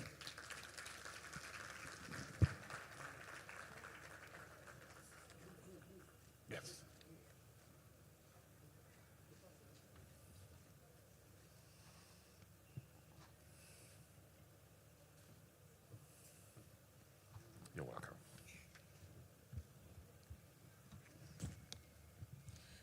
Thank you very much, able MC. Good morning, everyone. Didn't we have coffee this morning? Good morning, everyone. Your Excellency, the Governor of Kwara State, Governor Abdurrahman Abdurazak, and his wonderful wife, my dear sister, Her Excellency, Ambassador Olufolake Abdurazak. Through you, I acknowledge all Nigerian governors' wives who are present, serving and former. I acknowledge the representative of His Excellency, the Vice President, and also the representative of Her Excellency, the Vice President of Liberia, and all our sisters who have joined us from other African countries. And I acknowledge the presence of honorable ministers in the room, serving and former as well, other top government functionaries, our sisters from civil society, distinguished ladies and gentlemen. Thank you very much, Tung Okewale Shonaya, for bringing us all together once again to yet another amazing conference. My speech is in the program, and I was pleasantly surprised when His Excellency the Governor insisted that he wanted to hear me speak. In the interest of time, what I'm going to do is I'm not going to read everything I have written here because it's already there, and I hope His Excellency will find time to go through everything. But I think it's important to state, Your Excellency, sir, that before I go into what is going to end up being a list of requests and demands, thank you, Your Excellency, for being able to make it here. We know how busy you are and that you had to be pulled out of another meeting. It gives me great pleasure to welcome everyone to this year's Voice of Women Conference, which has been appropriately called Repositioning Women for Greater Impact. I am particularly delighted that we have sisters from other African countries who have joined us to share their own experiences of what it means to create and sustain space for women's leadership. A lot of us in this room, Nigerians and non-Nigerians, we gather together almost on a daily basis, or at least a weekly basis, as women to talk about one issue or the other. And every time we are about to go into these meetings, for someone like me who has been doing this work for over 30 years, of course, sometimes we feel tired. But every time I feel weary about yet another conference or seminar on women, I remind myself that in Nigeria and in every other African country, over the next 24 hours, a little girl is going to be violated by someone she trusts. A woman somewhere is going to bleed to death trying to give birth to a baby. A family in a remote rural community is going to make the choice to marry their 15-year-old daughter off so they can afford to pay for her brother's education. And somewhere, a widow is going to be tortured because her husband just died and she is the main suspect. There are many examples of the difficult circumstances under which women live their lives on a day-to-day basis. And we are all familiar with these. Nigeria, very sadly, continues to feature poorly on most global indicators measuring gender equality and women's empowerment. The most recent Global Gender Gap Index of 2023 ranks Nigeria 130th out of 146 countries.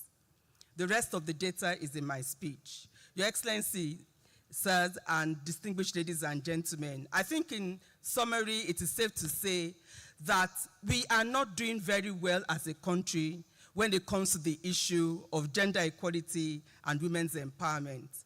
And one of the key indicators of determining whether a country or a society is serious about closing the gender gap is the amount of voice that women have in such places. And this is an issue for all of us. It's an issue for our policymakers, our leaders, our communities, and for us. We are all familiar with the reasons why it's very difficult for women to access leadership spaces. But I want to focus on how important it is for us to continue to advocate for political will. Because it's political will that can help us unlock all the barriers that women face and help us push against all the patriarchal norms and values that continue to be the pillars that make it impossible for women to achieve the results that they desire. And I think when it comes to the issue of political will, we should particularly be proud of the achievements of leaders such as Governor Abdulrazak of Kwara State, who has set such a sublime example of what it means to ensure that women have a voice. He continues to use his platform in ways that challenge his brother governors. Right now, he has brother governors. We are hoping that one day there will be sisters as governors as well. But he continues to use his position as governor of Kwara State, and now is the chairman of the Nigerian Governors Forum, and that counts for something, to continue to demonstrate that it's important for people to get the message that you cannot achieve any development goals if women are left behind. Therefore, regardless of the platforms we occupy, we all have a role to play. We all need to make personal commitments to social change. We need qualitative legal and policy frameworks that can remove oppressive patriarchal norms and values. We need comprehensive implementation frameworks, investments of appropriate financial, material, human, and technical resources, and significant political will to make all these commitments meaningful in the lives of African women. We also need to continue to work together in sisterhood and in solidarity across borders, just like we are doing today, to leverage our experiences, and our lessons should be documented and shared on a consistent basis. The human rights of women are non-negotiable and inviolable.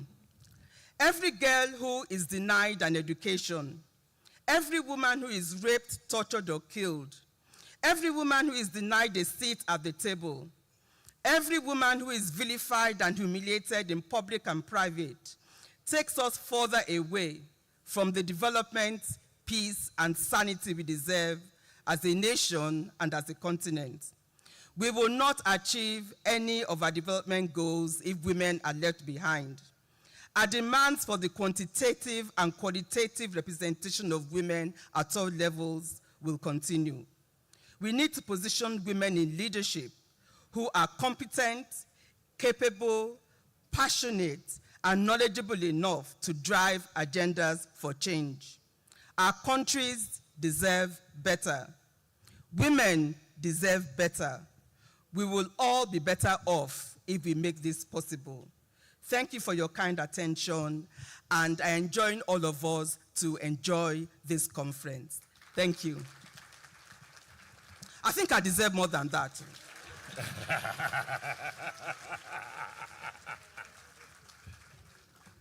Well, she is the chairperson here. The round of applause is meant for the usher in this event. So let's raise the decibel now.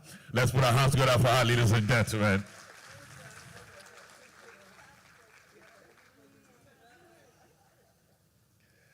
Let me welcome here and say thank you for coming the First Lady from Ebonyi State, Her Excellency Mary Maudlin Winfrey, First Lady of Ebonyi State. You know, the beauty of this amazing woman is the fact that Ebonyi State is known as the salt of the nation. This is the salt of the governor of Ebonyi State. I welcome you, Excellency. I welcome you. Also here is the SSA to the President on Community Engagement North Central, Honorable Abiodun Eshet. I welcome you. Thank you very much. So very quickly, before His Excellency, the Governor of Kwara State, we have a short message from our Namibian visitors. Honorable Maureen Margaret Hinda Mbwende, Deputy Minister of Finance and Public Enterprise, Republic of Namibia. But Nigeria is a very hospitable country. This applause is harsh.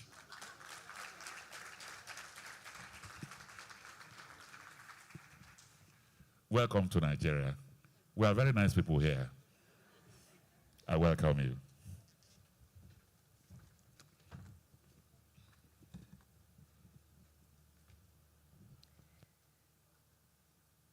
Your Excellency Kasim Shettima, Vice President of the Federal Republic of Nigeria, and his representative, Your Excellency, the Governor Abdul Raham, Executive Governor of Kwara State, indeed, I'm humbled by your notable, steadfast support to Nigerian women. Your Excellency, Chief Jewel Taylor, Vice President of Liberia, respective First Ladies, Chairperson, and the founder of Women Network, allow me to stand by the protocol that has been established. I am hopeful that with this level of continued support and leadership, the status and position of Nigerian women in particular, and by extension that of the African woman in general, will improve significantly. You will understand my excitement since I am from Namibia, a small nation state whose whole population is a little less than that of Abuja. Yet, we are rated #1 in Africa and #6 in the world in terms of the 2021 Global Gender Gap Index. Ranking followed by Rwanda is #7. As per the Moy Ibrahim Index of 2020, Namibia ranked 7th in Africa on an overall governance index with a score of 61.1. I must highlight that our commitment to women in governance and leadership positions is one of the factors credited for Namibia's good performance in the index. Needless to mention that Namibia is indeed the sponsor of the 2000 United Nations Security Council Resolution 1325 on women, peace, and security. Mr. Chairman, Your Excellencies, at independence in 1990, we only had 1 female minister out of a total of 19, and 6 female members of parliament out of 85. Today, we have progressed from a mere 5% to 47%. This was due to the 2002 SWAPO Party Congress resolution of 50-50 representation. However, we could not reach consensus for another 10 good years on the required mechanisms of how to go about it. Your Excellencies, it took one bold man's decision to direct the implementation of the 2002 Congress resolution, which led to the amendment of the SWAPO Party Constitution in 2012. Our Mo Ibrahim Nobel Prize award-winning then President, Dr. Hifikepunye Pohamba. One man that paved the way. It took another year for actual amendment in the implementation in 2014, with the concept known as the zebra style, making the party candidate name list to be in man-woman sequence, 50-50. And we are heading to our next election in 2014 with a female presidential candidate. our current Minister of International Relations and Cooperation, Dr. Netumbo Nandi-Ndaitwah.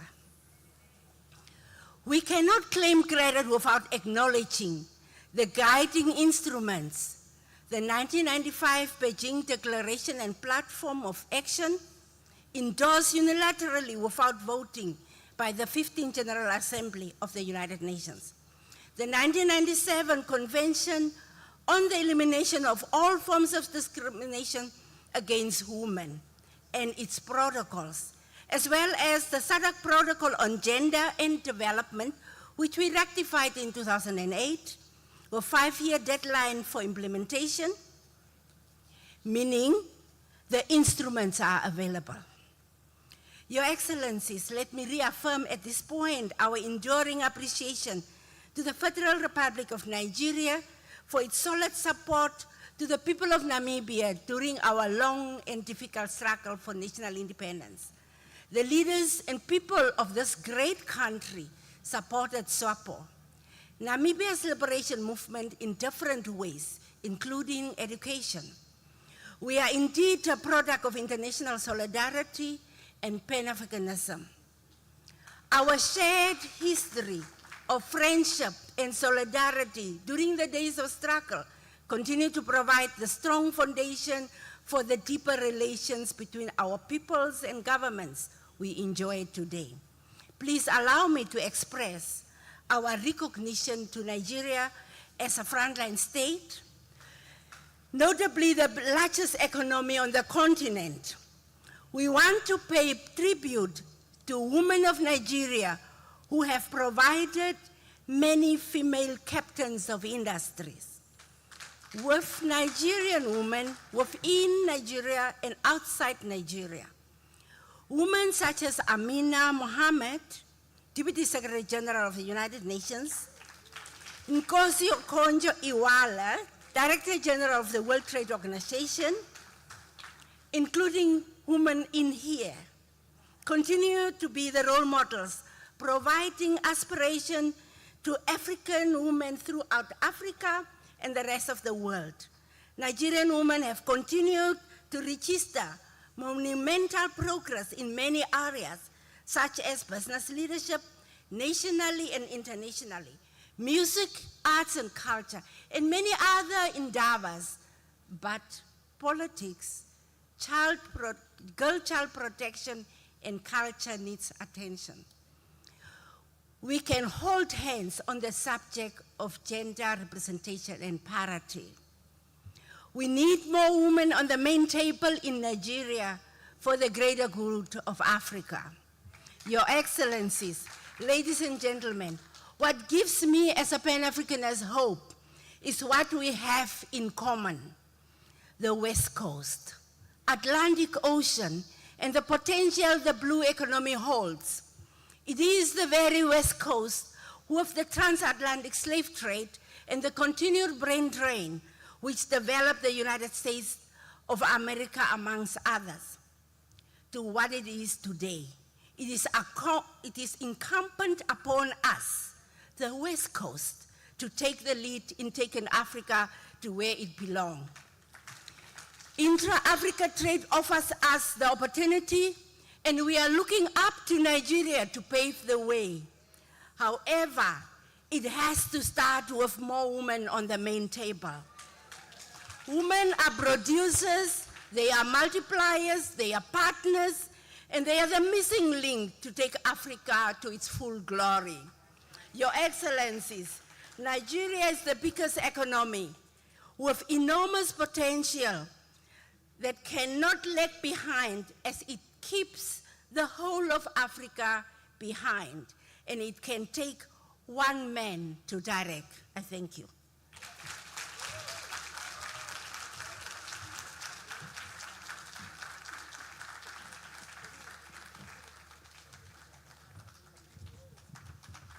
Let's appreciate her. Thank you very much. Because we love you so much in Nigeria, we organize some Nigerian names for you. Thank you very much for coming. Thank you. Also here is the Honorable Minister of Youth, Dr. Jamila Abel Ibrahim. That's the elegant lady shaking the Namibian woman. Let's put our hands together for her, ladies and gentlemen. You know, some people who are into data analytics did analysis of the last election, gubernatorial election, across the country. And they told us that in Kwara State, the majority of people that voted our governor into power are women and youths. Which was why when he was constituting his cabinet, he said, listen, I'm a man, but I cannot cheat women. He made it 50-50. Is it more than 50-50? 56 to 44. Men,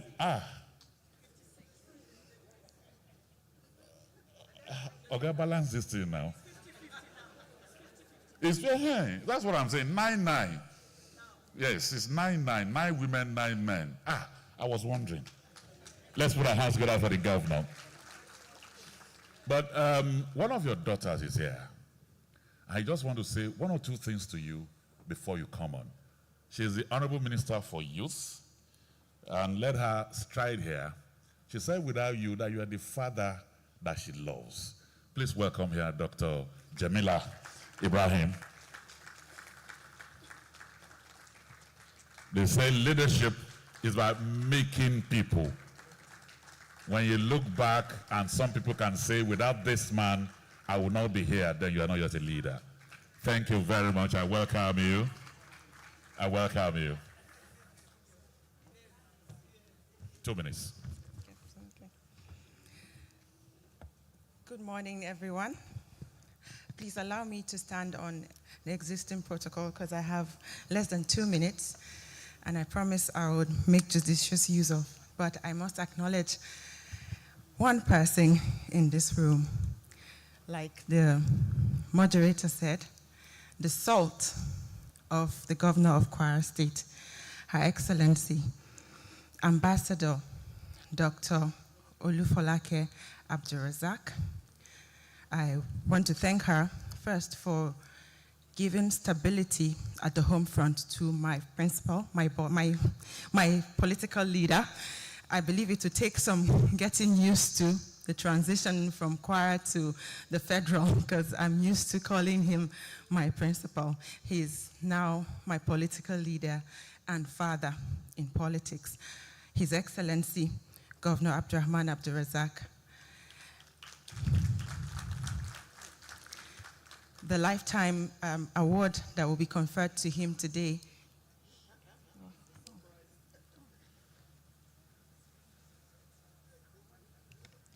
well, I guess it's a surprise and I blew it. I sincerely apologize, but I couldn't hold back my excitement because I am a product of his gender inclusion policies, and it is because he has given me a platform and he positioned me for visibility. So for us, we're not actually talking about repositioning women in Kwara. We are strategically positioned in Kwara State. So I thank you greatly, Your Excellency, for giving me a platform to be visible and be given bigger responsibilities as a member of the Federal Executive Council of the Federal Republic of Nigeria. And I promise that I will not let my constituency down. I will not let my state down. And of course, I will not let the Federal Republic of Nigeria down. Thank you very much, and God bless you. And I urge everyone in this room to say a silent prayer for my governor. Thank you very much.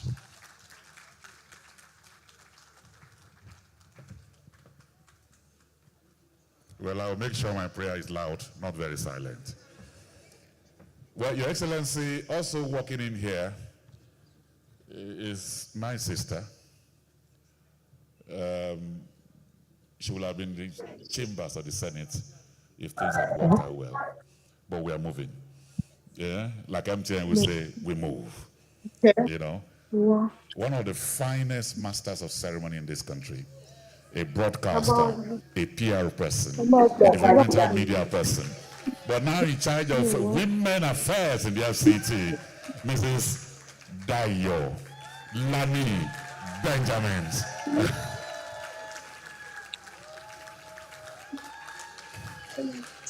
You know, when we were still holding microphone together, her dressing was not like this. She was wearing trousers. But now she's into a round buba. I welcome you, my sister. Thank you very much. Thank you. And so, Your Excellencies, distinguished ladies and gentlemen, without much ado, I just got a text message from the other governors from 35 states that where's our leader. So I want to release him by inviting him to the microphone, Your Excellency, the governor of Kwara State.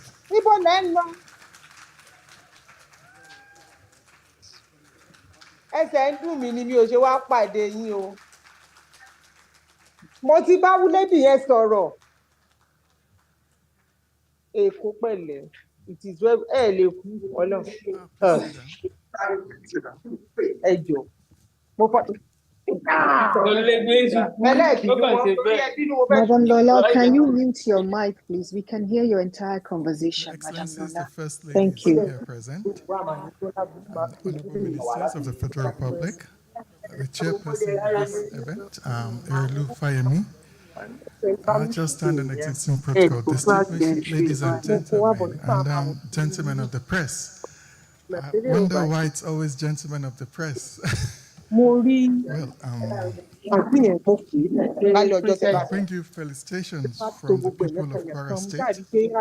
This august gathering reminds us of the noble role that the Women Radio, organizers of today's event, has played over the years in spotlighting issues that concern women, the girl child, and general well-being of our community. I'm personally proud to associate with the management and staff of Women Radio. I congratulate you for this initiative. Women Radio has been a major cheerleader for what our administration has done in gender mainstreaming in Kwara State. This dates back to 2019, when we nominated 56% female majority in cabinet. But we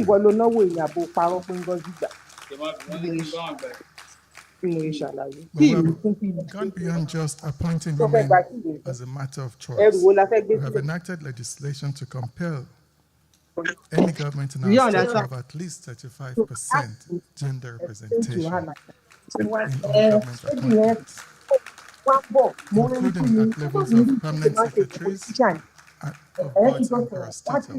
And I must say as well, in Kwara, women are in charge because our head of service is a woman, commissioner for finance is a woman, the head of inland revenue services is a woman. The major responsible positions are held by women. These policies have had appreciable effects in the larger political space in our state. Today we now have the youngest female lawmaker in Nigeria. And at this point, let me she was able to get in 6 female members into the Ekiti State House of Assembly. And also, thank them Pauline Talent. She really supported us. She was in Kwara so many times. She was in Kwara more than even the ministers that were from Kwara State then. I already told you that she was busy the time. Well, in 2019 when we came in, there was no elected female legislator in Kwara. Well, we had to make sure we changed that. We changed it and we got 5 female legislators elected. It wasn't easy because they came from predominantly conservative Muslim constituencies. And we were threatened to lose the election, they can't win. You see, if we don't venture, we won't win. So we tried, we pushed, and they won. And that is the first step. And I hope in the next election cycle, would do better, and also encourage other states to emulate what we have been doing. We have keyed into different educational and sanitation programs that will encourage girl child to enroll in schools and complete their education. One of such is the Adolescents Girl Initiative for Learning and Empowerment, the Agile program, which is a World Bank sponsored program. We have similarly introduced the policy of 6-month maternity leave to encourage women to nurture their children at home. We can keep saying what we have done endlessly, but the important thing is where do we go from here and how do we achieve more? Now, using my tenure clout as the NGF chairman, Madam Lola, please mute yourself. DG of the NGF to work with the Nigeria Governors Rights Forum and Erolufayemi Madam Lola, to work mute your on mic. a P4R program for results, in which states, for example, states that elect The women trouble is now, Madam Lola, it is that the host online is asleep and is not doing their job. we benefit financially. So you can assume We all any should be amount. muted. It's safer that way. Not just I've the sent states, messages to the constituencies. organizers, So but I if guess a constituency they're elects not women, able to the attend to us constituency should online. benefit What can we 5 do? billion naira. So if we're able to pass that through, yes, constituencies will go for the money. And that has happened in fiscal responsibility, where we're told if you publish your states were told if you publish your budget, you get $2 million. So without $2 million for just publishing budgets, I will publish it. So we did that. So if you have quarterly pre-budget meetings where communities can contribute into what goes into the budgets, not just the government sitting down and writing down what you want for the community. If you hold community meetings pre-budget, you get $3 million. It costs us nothing. We'll do that. We do community meetings now. So it's enriched governance and capacity building. Now, if you have such programs in gender issues, I'm certain that many constituencies will go for the money, even if it's not for the women. By going for the money, they'll get women on the table to make the right decisions to make the change. And the second thing is, in the last election cycle for the constitution amendment, nothing was really achieved, but a lot of work was done. Now, this is another cycle. You have a president, we have a president that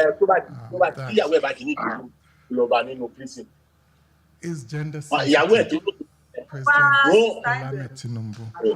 So I think this is the right time to push again for constitutional amendment. I know you have the energy to do it. And can somebody call Madam Lola to mute her phone? She's not part of this meeting. The last time was just, let's go for 35%, and that failed. There was nothing much to hang on to. This time around, okay, if you want to give us 35%, pass the law that any state that does not elect a governor must have a deputy governor as a female, or vice versa with the House of Assemblies. So this is a time to kickstart amendment to the Constitution. But for me, I have a difficult task in convincing most of our members at NGF to come on the gender issue and let's move this country forward. We will all be better off for it. At the end of the day, the woman is more than half of humanity, because we the men wonder why our kids always have the soft spot for the women, for the wives. It's simple. We're, as Africans, we're mainly concerned about bringing out money, while the wives are concerned about the emotional things that concerns the children, and so they're attached to them. So when we come to the table, you see that the women, the kids take the side of the women, so they're more than the men on the table. So on this note, I'll say once again, I congratulate Women in Radio for the success over the years, and truly keep it up. And you should also have more events subnationally in different states. Let's cascade it down. Let's bring more women to the table to discuss women issues. And for us in Kwara, we're grateful to the women. They turn out for us all the time.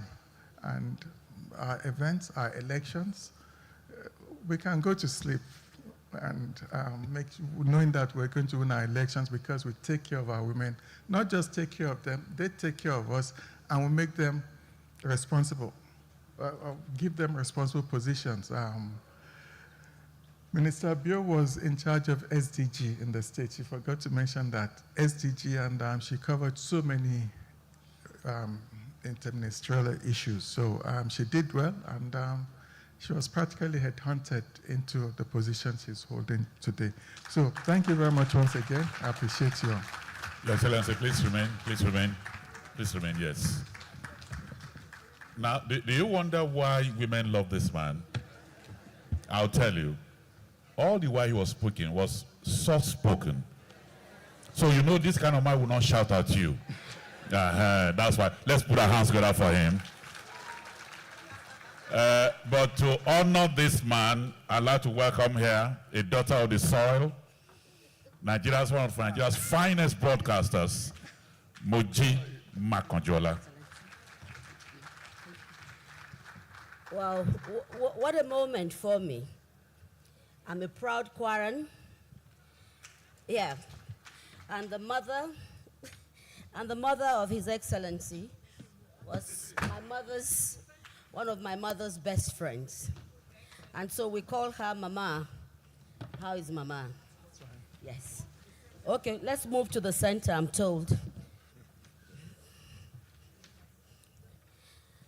Your Excellency, it's a defining moment for me to be here to recognize my own.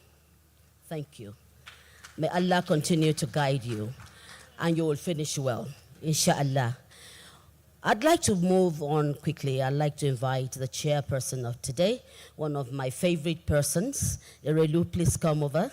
Thank you. I'd like to invite, because besides every successful man is a woman. That's what we say now. So I'd like to invite Her Excellency, the wife, to stand by. I'd like to invite the honorable ministers here present. My sister, it's good to see you. Thank God labor is not treating you too badly. Please, can you come up? Okay, our daughter. Fabian, please come up. Thank you. Yes. I'd like to invite former Minister of Women Affairs, the governor's wives, all the first ladies, please come up and support us. I'd like to invite our strong women from Namibia. You need to be here. Wow. Excellency, how do you feel? Kenya, please. We need Kenya, please. Kenya, please come on. Yemi from Ireland. First female black. And still remaining black. Yep. Kike, please. Okewale, please come. Yes, Mrs. Oyagbala, please come.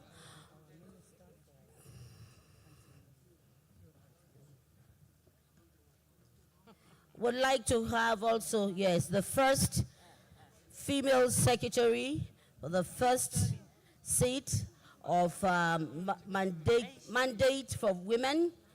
My sister, my friend, Dayo Benjamin, and of course, Dr. Zainab Bagudu. Abiola, the general, with our bills still hanging. We want you here because we want those bills also to be passed. Okay, all right. I'll quickly hand over.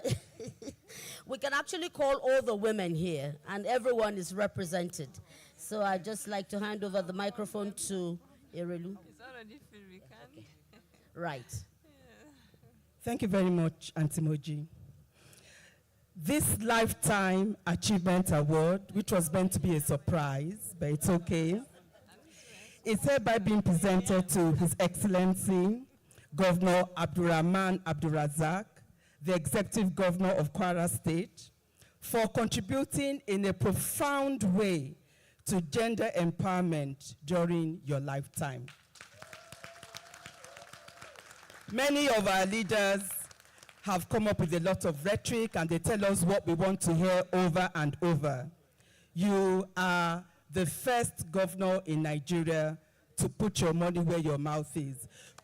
Closely followed by my own darling husband, Governor Kaudi Fayemi. Your Excellency, sir, congratulations. Women, are we happy? Let me hear your voices. Come on, let's give it to him. Can we be upstanding? He deserves a standing ovation. Thank you. Thank you.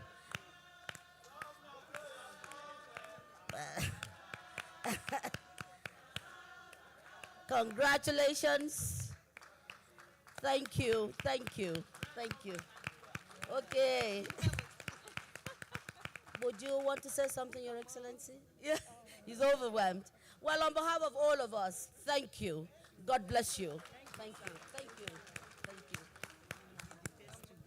Before the governor responds, Your Excellency, sir, can you please help us tell the other governors that as good Nigerian wives or mothers, we might start making elections very expensive for governors who don't do the right thing? Please, sir. Yeah.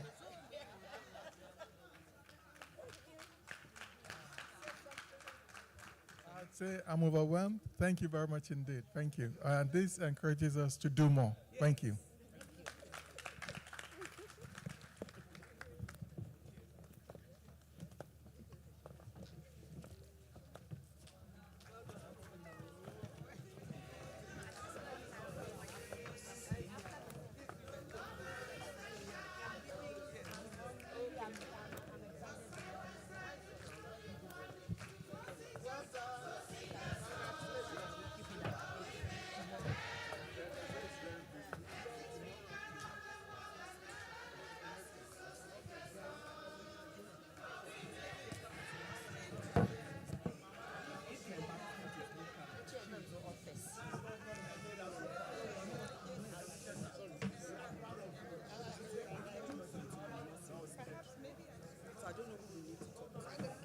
I don't know, man.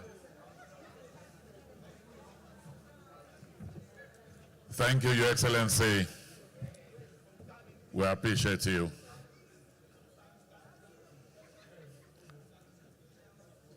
His Excellency will be leaving us, but the event continues.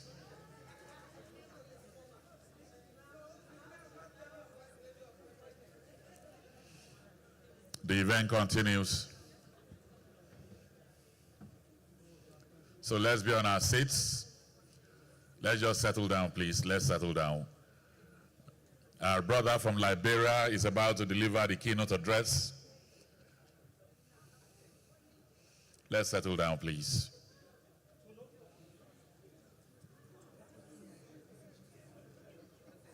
Okay, okay.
And so let's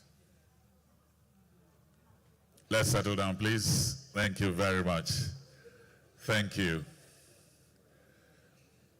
Before we call the Deputy Chief of Staff from Liberia to speak, we'll have two goodwill messages very quickly. The first one will be coming from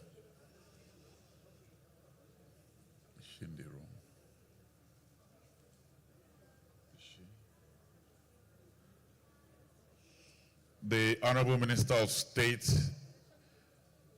Police Affairs, Imam Suleiman Ibrahim, FSI, CIPD, MSPSP, and FDMSS. Is she still in the room? Okay, so we will now go to the Minister of State for Labor. We are calling her now. You can release her for a short 2 minutes goodwill message. Honorable Minister, Honorable Nkiruka Onyojocha, let me say congratulations to you for winning your case. Thank you. Now we'll hold a party to know where to stay, house or ministerial.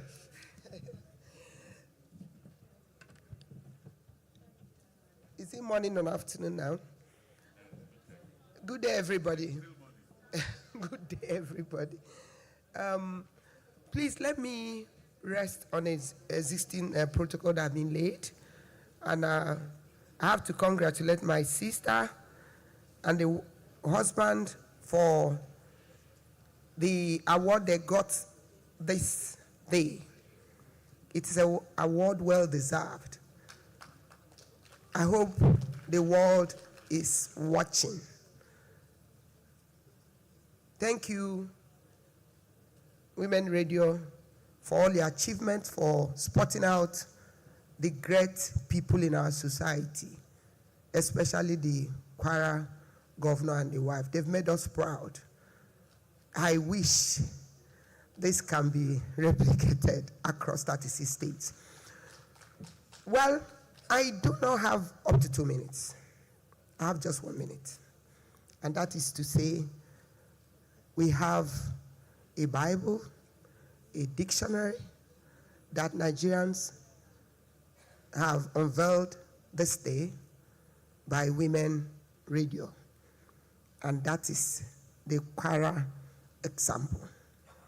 If all of us do that, the issue of repositioning women will be a thing of the past. Not just Kwara women. When I see our sister Erelu, I feel like dancing every time because she worked hard, that all over the world, there's no year she doesn't get an award for what she's doing for the women and the society. Congratulations, my sister. And keep doing what you're doing. The truth of the matter is that when people do not recognize you, God is recognizing you, and God is paying you in ways that you do not even expect. You're not governor's wife today, but you are active and active. That's what hard work brings. So continue to do what you do. And I believe that we have a president who is gender sensitive. You've seen it in his actions and his talks. And we are pleading that the chairman of Governors Forum, that is our number one he for she today, will pass our message to him that we need him to do that he knows how to do best. That thing that made him to be called Jagaban. We want him to do it for the women in Nigeria. And so, my 1 minute is gone. I know that Nigerian women are ready more than ever to do that is not really easy. Because from your experience in Kwara, what it simply means is not easy, and it's not going to be easy. But we have decided that we must take our position as women, because we have heard this afternoon that women are more than humanity. and I go away with it. So those who try to push me down, I'm not going to be let down. Nigerian women, you are not going to be pushed down. You are not going to be pushed to the corner. We have to come to the front.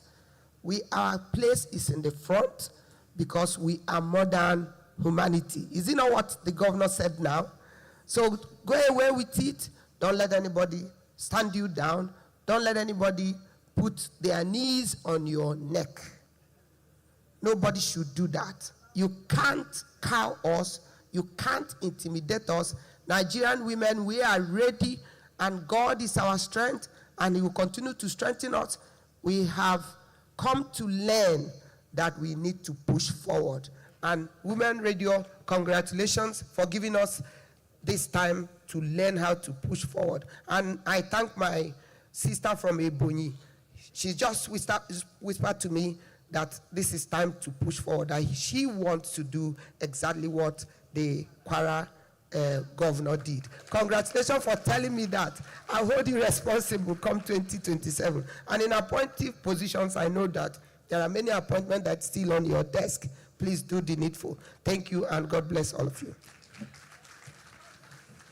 Thank you very much. Thank you.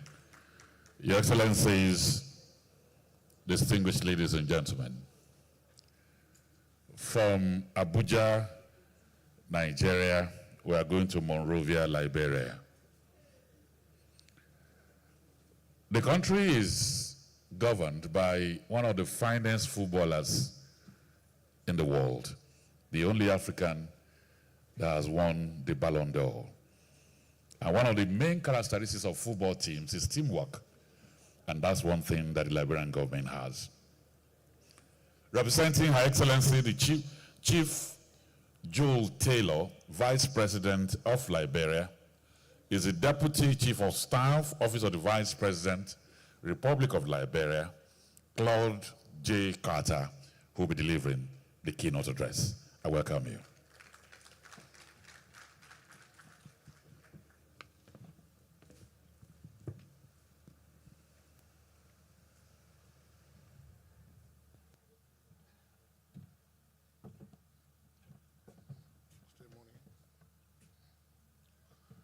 Good morning to all. Good morning to my mothers, sisters. Good morning. I think it will surprise you to note that at a women's conference, and here is a man coming to talk about women issue. I bring you greetings from the Vice President. She would have loved to be here, but we are in elections at the moment. We didn't expect the election to go to another round, but fortunately it's another round. So that's why she couldn't come today, because she's out there campaigning. And she wanted the office to be represented at the highest level. But as I can see that this is a woman conference, when she nominated me to come here, I also took along with me a colleague who is a woman. So to break the ceiling, I will now yield to my colleague to deliver the speech on our behalf. Thank you.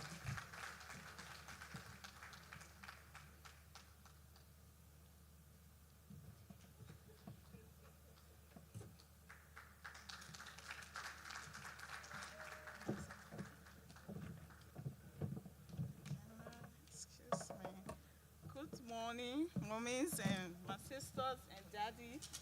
Good morning. It's a pleasure to be here.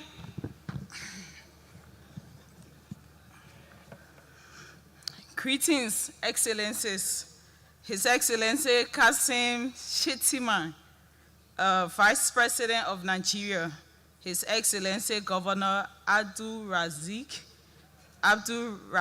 Rahman. I'm sorry, the names are a bit. Chairman Governors Forum, Her Excellency Irulu Bisi Fayami, Madam Tung Okiwale Sonia, I've been pronouncing it for a while, CEO Women's Radio, officials of government of the Federal Republic of Nigeria, Mofulai Fijabi, Executive Director, Sustainable Gender Action Initiative, Nigeria.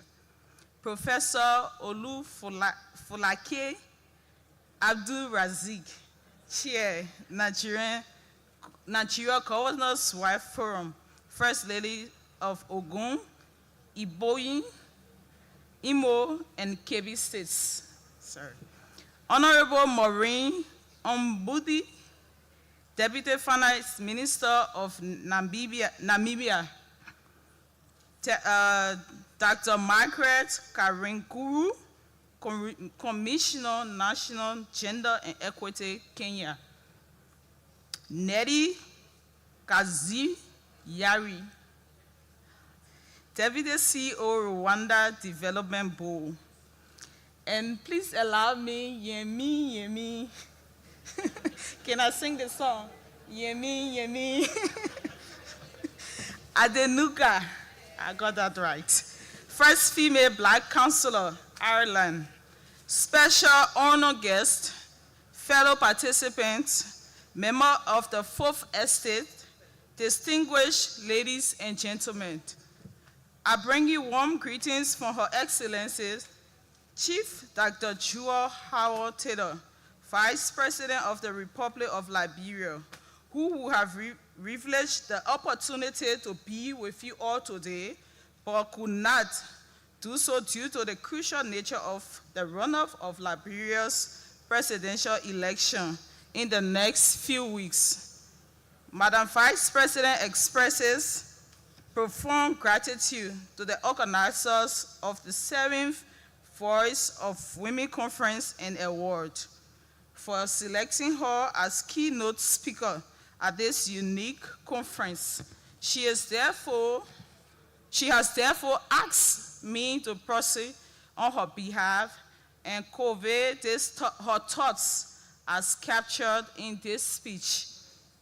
Your Excellencies, distinguished ladies and gentlemen, this conference is not only historic, but also a critical point of reflection, especially as we look back at the just ended general election held in Nigeria and the number of women participation and representation, which was not encouraging. It may surprise us to know that it has been 48 years since the United Nations held the first World Conference on Women in Mexico, followed by the Beijing Conference, which produced the blueprint for women political participation and representation around the world. 48 years, which means that by 2025, this movement for women participation and representation will have lasted for 50 years.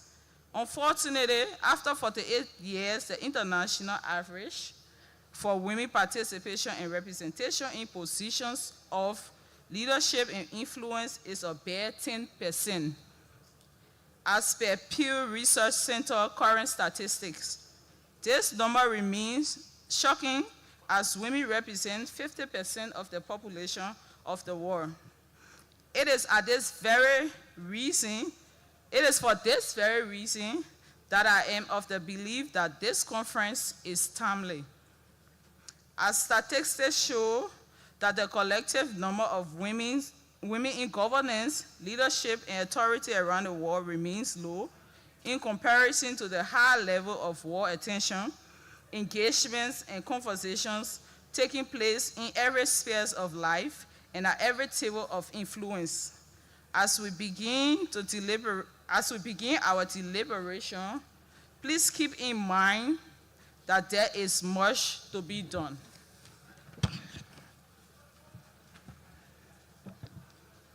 Excellencies, fellow participants, distinguished ladies and gentlemen, these statistics commend an urgent need to gather at this point in time and look at all angles of our collective work across all spectrum of the world and find new ways and means by which we can meet this mandate by a mere minimum of 30% of women at all levels of leadership and governance in our one world.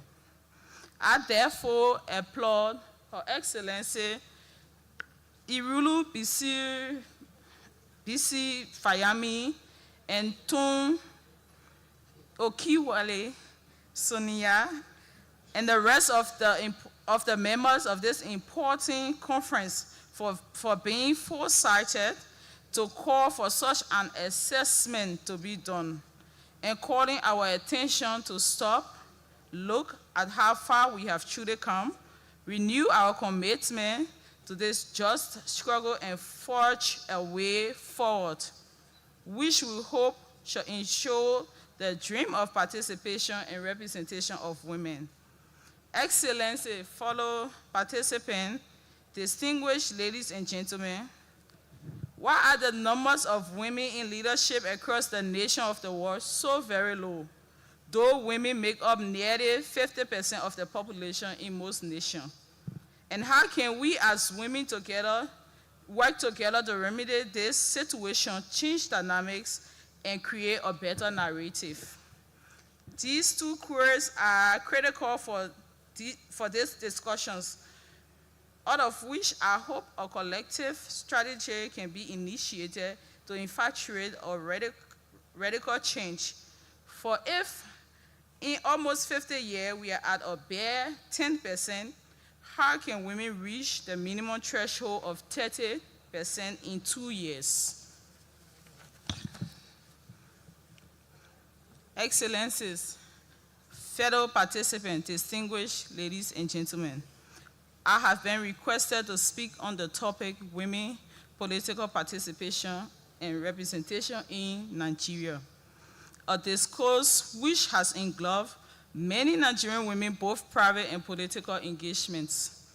Nigeria, being considered the giant of Africa, has not taken the lead for women emancipation in the governance of the country.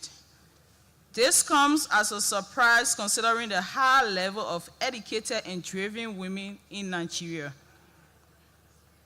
Considering the above, I can fairly state that the government, civil society, and Nigerian women themselves have long neglected this issue. Firstly, the government has not taken serious affirmative action for women empowerment, or at least enforcing any action that is currently existing. I think it is about time that the Nigerian government consider this a burning issue that affects the well-being of women in Nigeria. Countries such as Liberia, Malawi, Tanzania, Rwanda, Kenya, etc., have broken the ceiling of women participation in governance at the highest level. As such, everyone expects the giant should indeed be the giant and take the lead. As the women are working side by side and hand in hand with the men to foster national development, I think it is now time for the men to duly reciprocate. One good way to start is for all major political parties in the country to at least nominate a female vice presidential candidate for the next general election in 2027. This action will not only seem as a giant step, but also an encouragement to all aspiring women in the country to galvanize themselves for the new challenge ahead. It will also be seen as to the rest of Africa that indeed the giant has risen. If possible, the government should even design programs in school and all tertiary institutions of the importance of women empowerment. Placing such in school syllabus. I know this will not be an easy fight, but all the sundries must muster the political will to see it succeed, with the Nigerian government taking the lead. Secondly, civil society should also play their role by disseminating this message to the rest of the society in support of women empowerment. Thirdly, to the women themselves. It is high time that you begin to see and view yourself as not only backbencher, but as competent and ready to lead. It actually beats my imagination how almost 50% of women will always sit back and watch from the sidelines and continue to endure this unfair dominance. You have to step up to the fore and try to galvanize your base to vote and promote your cause. It's now time that you vote for yourself and bring your issue to the forefront. I want to imagine a result if you were voting your kind. Truly, it will be more than marvelous. I only encourage you to remain civil and respect the rules of law in all undertaking whilst continuing this struggle. I am of the belief that the most frequently asked question to women who are involved in this struggle of political participation and representation is simple. Why is women representation so important? A question asked by both genders. To our male counterpart, a majority who leads in position of trust, leadership, and governance, this simple yet profound question leaves them bewildered. They properly think, everything is okay. Why do women want to upset the status quo? And why is their inclusion and participation even important? But the reality and the basic answer to this line of questioning is simple. Women full and equal participation is necessary because the choices of life are being made for humanity which are decided through the voices and votes of our representatives must be reflected of the participation of both genders through their numbers. These numbers should exemplify the configuration of societies in a way which reflects both genders. But to make our argument stronger, permit me to state other reasons why Nigerian women political participation and representation matters. One, to ensure fairness. Nigerian women who make up almost half of the population should be represented as their number indicates, especially since representation is the core basic of democracy. Many reports and key statistics have proven that women participation impacts decision-making in a positive way, which reflects their aspiration, especially since females have different priorities from their male counterparts. Some examples include equal opportunities for female participation, trainings, growth, and empowerment, equal pay and enabling space to have their voices heard, and the opportunity to speak about societal ill, which negatively affect them, such as elimination of sexual and gender-based violence, among other indices. Two, to accelerate development, which allows 50% of the vision, energies, and dynamics Nigerian women bring to the equation. Because Nigerian women make up almost 50% of the population across this, they hold similar amount of the innovations and ideas for transformation. To not include them, withhold almost 50% of all that is needed to accelerate development and growth. Truth be told, women hold up half of the sky. Three, to provide a platform for Nigerian women to encourage others to participate. It has been found through many studies that increase numbers of women in leadership, politics, and governance, encouraging more women to participate at all levels and become actual stakeholders in national development. Next, to provide equity. Equity in decision-making provides a leverage function without which it is impossible to create a level playing field for all. And as it stands now, no one else needs this more than the Nigerian women. In closing, it would be remiss if I not to conclude a final point of what Nigerian women can do to accelerate dynamics and increase the number of women of influence and leadership across the country. Simply put, Nigerian women must change their mindset and accept the responsibilities that Nigeria needs them in all aspects of life in order to fulfill God's mandate. Then dream of how your involvement can make the changes we need for a better Nigeria. Next, in place, plan on how to achieve your dreams of becoming change agents. Become proficient in the choosing field of influence. Learn the rules of the game for all sectors. Remain committed to your dream until you succeed. Be the best you can be and succeed. Form strong bonds with others among yourself. Support each other no matter the challenges. Be a mentor to help others become change agents. Remain a positive role model. Excellencies, fellow participants, distinguished ladies and gentlemen, members of the Fourth Estate, we must collaborate to change the dynamic of Nigerian women movement for increased participation and work to stop the biases against their leadership. Can I quote this from me? This is not from Her Excellency.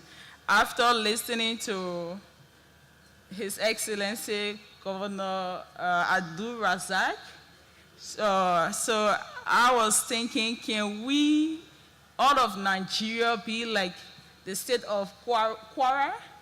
Can we start practicing what Kwara is doing? Because it's amazing what they are doing. And with this, these steps, all of Nigeria can do the same. So to end, it has been an honor to have been given this privilege to add my voice to yours. I'm indeed grateful. May the Almighty God, Allah, bless your hands and bless the Republic, Federal Republic of Nigeria. Thank you.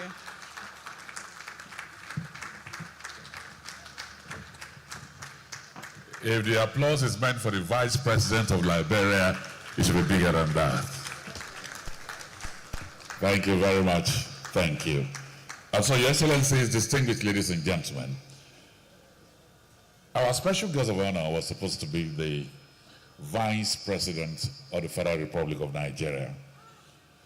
But he is in the United States right now because from the news getting to us, the daughter gave birth, and so himself and the wife are there, and so they are doing Omugwo together. And so, but he sent somebody who is one of those early appointees of His Excellency President Bola Ahmed Tinubu's administration. She is a special advisor to the President on health. Let me welcome here Dr. Salman Ibrahim Anas.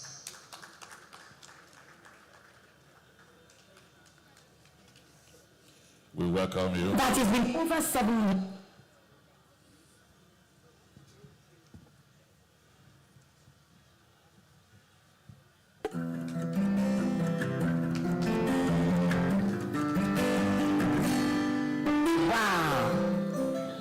Would have ever dreamt that it's been over 7 years since the inaugural Voice of Women conference, where I had the pleasure of being the keynote speaker, and the launch of WFM 91.7, Nigeria's first radio station for women and their families.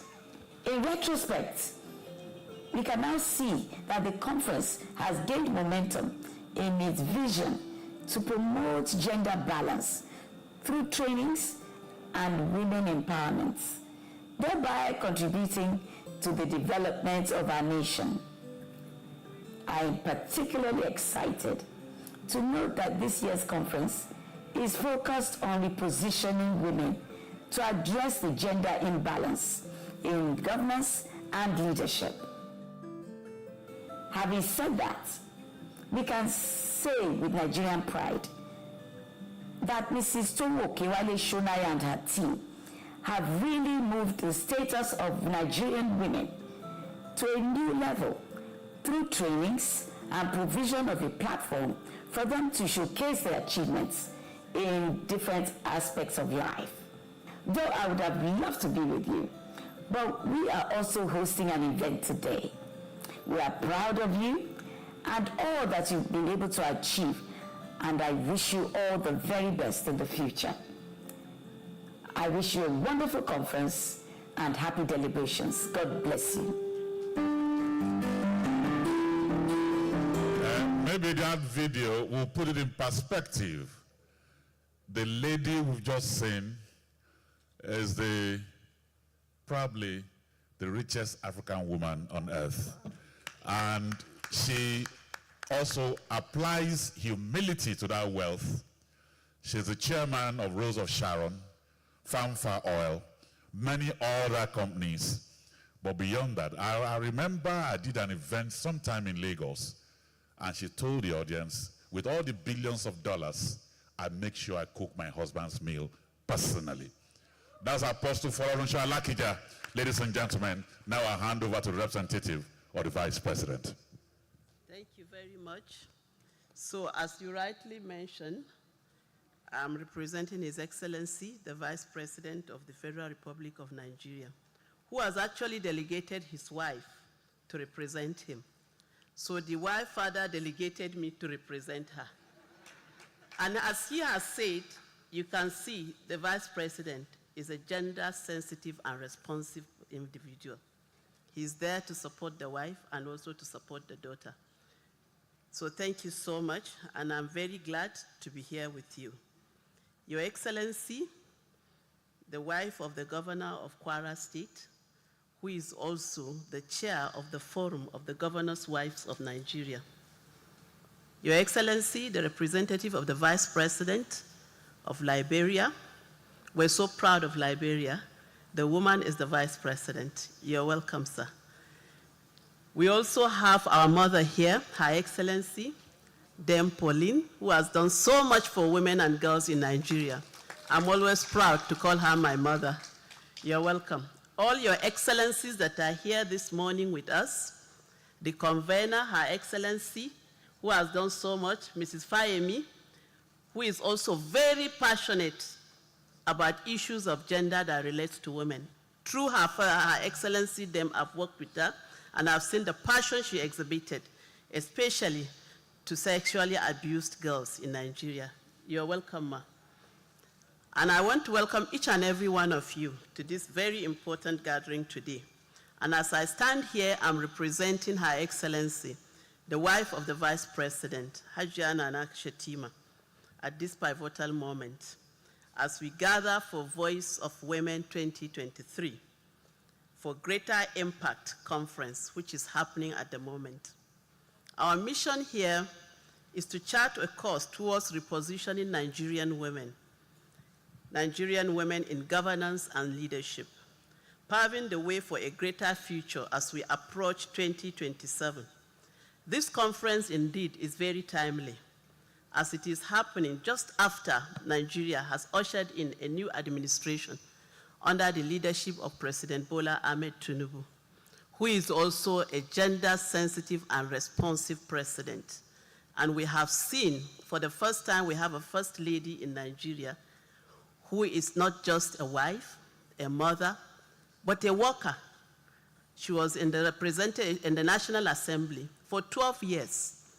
So, I mean, this is ushering in change and hope for Nigerian women, as we said, the renewed hope agenda of the administration of President Bola Ahmed Tinubu. So I'm particularly glad that this is happening at the moment, and Nigeria has elected several of its own into the parliament at all the national and also at the subnational level. So it is time for us to reflect and learn good lessons that has happened around the world, especially in Africa. We've seen great things happening in Liberia and also in Rwanda, but also in Nigeria, we've seen great lessons. I think Kwara stands out. Kwara is at the center of Nigeria. In fact, I call Kwara multidimensional, you know, multifaceted. It's a Nigeria, it's a mini Nigeria that is Kwara. And we have seen Kwara giving us example that we can do it in Nigeria. So, Your Excellency, I want you to extend a special appreciation to your husband for what he has done in Nigeria, especially for us from the northern Nigeria, where it is viewed as impossible mission, and it has happened. So we have so much to learn from there, and we don't have to waste the time, but to run with it and implement. So having said that, distinguished ladies and gentlemen, I want the outcome of this meeting, which is more about brainstorming, sharing lessons, and then coming up with a roadmap that will guide policy development and will guide us towards innovative change strategies. We need that change in Nigeria because, as Your Excellency Mayu used to say, Nigeria cannot have a country and stand on one leg. At the moment we are standing on one leg, you are bound to fall. So we have opportunities, and women constitute almost 50% of our population. So and they are talented. We've seen Mrs. Alakija, the richest woman in Africa. So we can do it. We should be giving our spaces so that women can make their own contribution to national development. So we don't want to be standing again on one leg. And this is a great opportunity. We have two legs, and the two legs can work together and complement each other.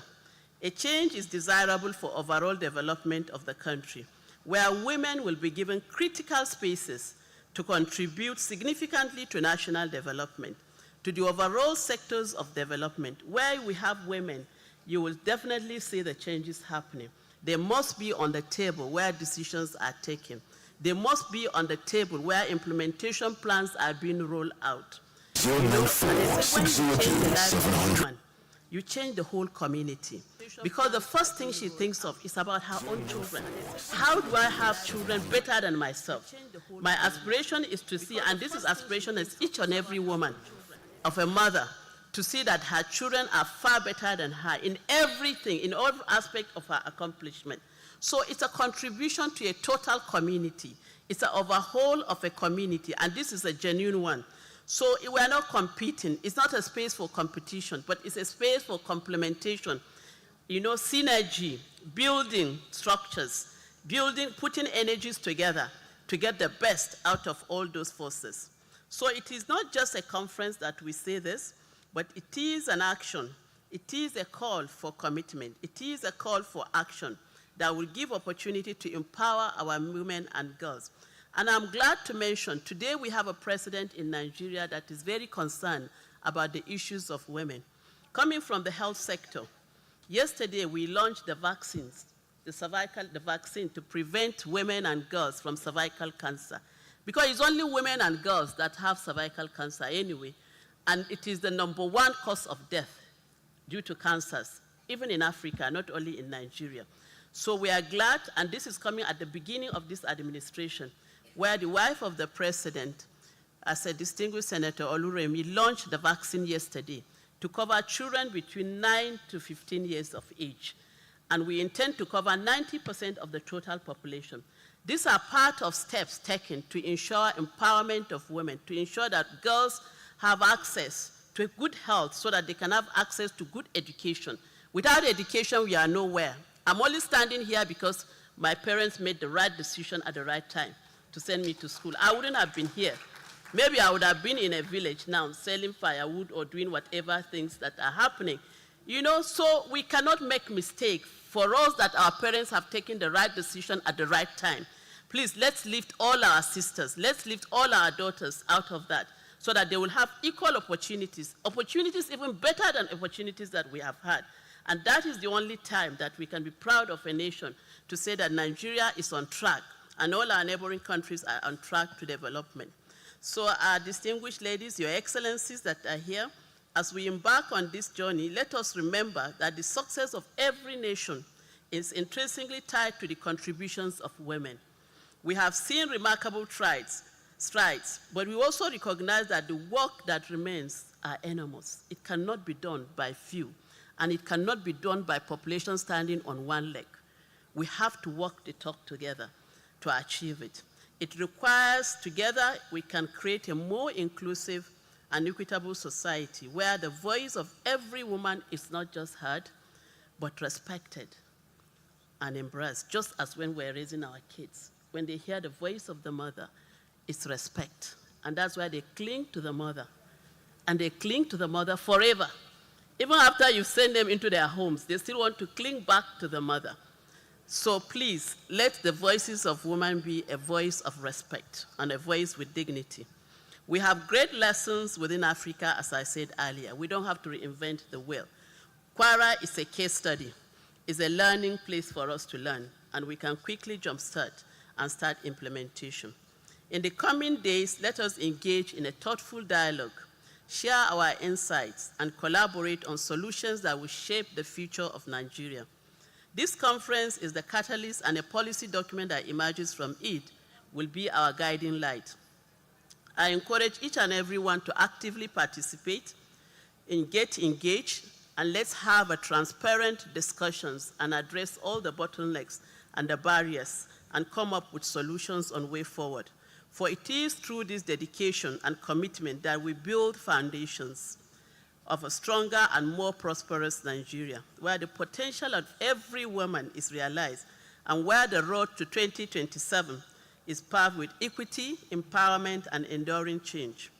I want to sincerely appreciate all of you, especially the organizers of this very important conference. Your Excellency, Mrs. Fayemi, Your Excellency, the chairman, the chairperson of the Wives of Governors Forum, and also the structures that have been laid by all their excellencies that are here and all the participants, and especially the representative of the Vice President of Liberia, who came to share a lot of lessons with us, a lot of the good things happening in Liberia. So we assure you that the story will change by the grace of God by 2027. Thank you so much.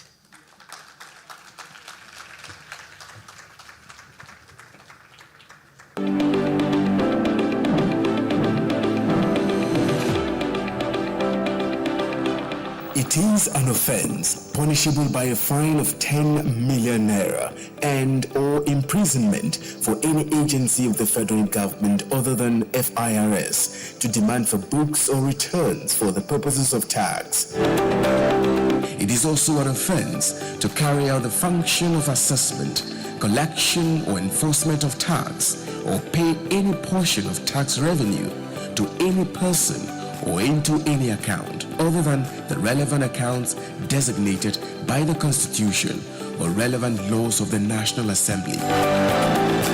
It pays to pay your tax. This message is brought to you by the Federal Inland Revenue Service, FIRS. Thank you very much. Your Excellencies, distinguished ladies and gentlemen, I didn't ask for a very warm applause for the representative of the Vice President. FRS came to collect tax, and so they denied me that. But one of the things you said was that we cannot stand on one leg. MK Abiola used to say, you can't also clap with one hand. But when you talked about when you empower a woman, she will affect her children. But when you empower a man, she'll think about the wife, the children, and side chicks. So let me welcome here the powerful delegation from Kwara, the Honorable Commissioner for Women Affairs, Honorable Abosede Brahima is here. Where are you? Okay. And then the Honorable Commissioner for Education and Human Capital, Honorable Saadatu Modibo Kau. I welcome you. So without much ado, this woman hasn't slept in 4 days. Mrs. Shonaya, I'm actually talking about you. I said you have not slept in 4 days. I get messages from you at 1 a.m. That shows how committed and dedicated she is. She is the CEO of the Women FM, the first in Nigeria, and she is the one who's putting all of this together. I want to invite her now to do a word of thanks.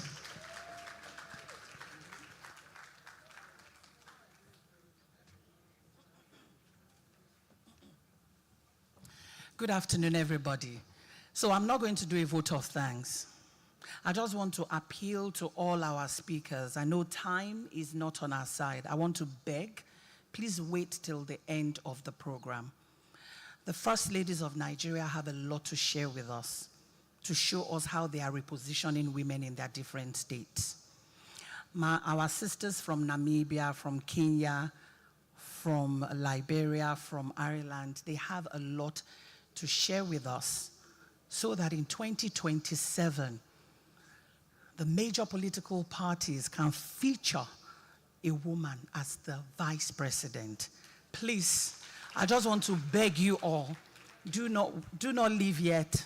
We have a lot to do, and then we will come and do the vote of thanks. Thank you.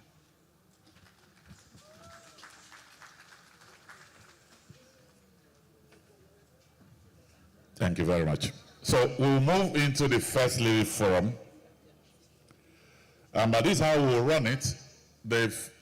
Before she takes charge to moderate the First Lady Forum, she will address us. She is an intellectual, actually a professor, an ambassador. She is leading diplomatic moves and advocacies for women, youths, children. And she is, like the media will say, the soft power behind His Excellency, the Governor of Kwara State. So I'd like to welcome here the Chairperson, Nigerian Governors' Wives Forum, the First Lady of Kwara State, Her Excellency, Ambassador Professor Olufolake Abdulrazak. She will address us,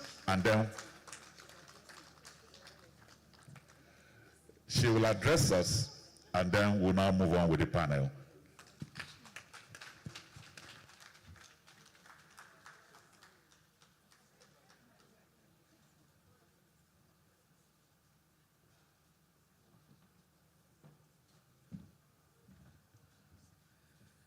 Thank you so much for that introduction. I think it's been a very interesting morning, and I'm happy to see all the faces here still looking, like you're still interested to imbibe more and see more of what is going on. I would like to stand on the existing protocol, but let me welcome, my dear husband has just left, but once again, His Excellency, the Executive Governor of Kwara State, that you really warmly gave an award here today. I just want you to be aware of that. And he will do more, I believe, and will get his brothers from other states to do a lot more. The representative of the Vice President of the Republic of Nigeria, Federal Republic of Nigeria, I welcome you to this occasion, and we take on board all that you shared with us.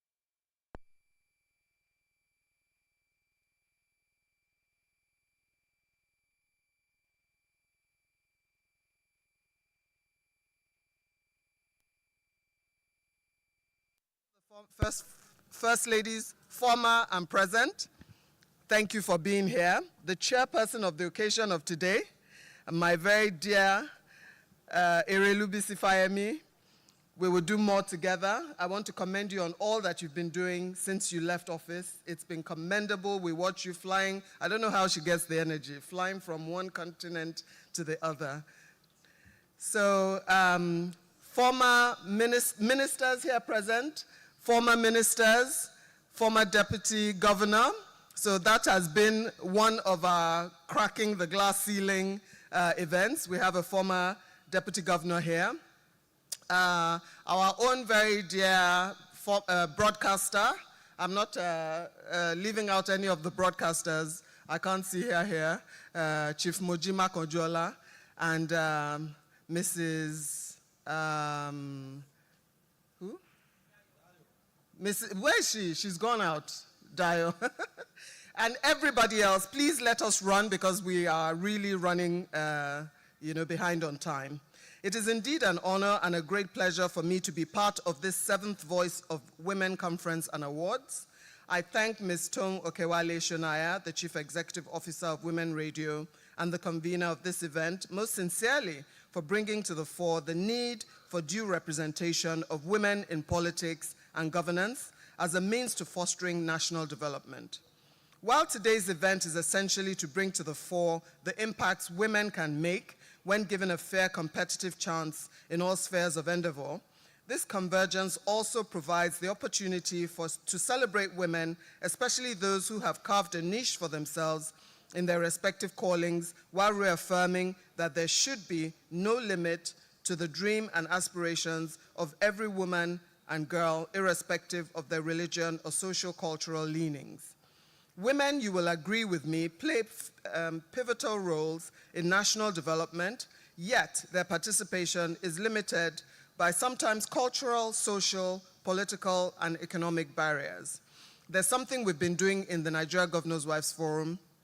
We've also noticed that women have a very limited space in digital technology. So we're trying to get women in the digital technology space and trying to empower them. They don't have mobile phones, they don't have laptops, they don't have anything. So they are quite constrained to information.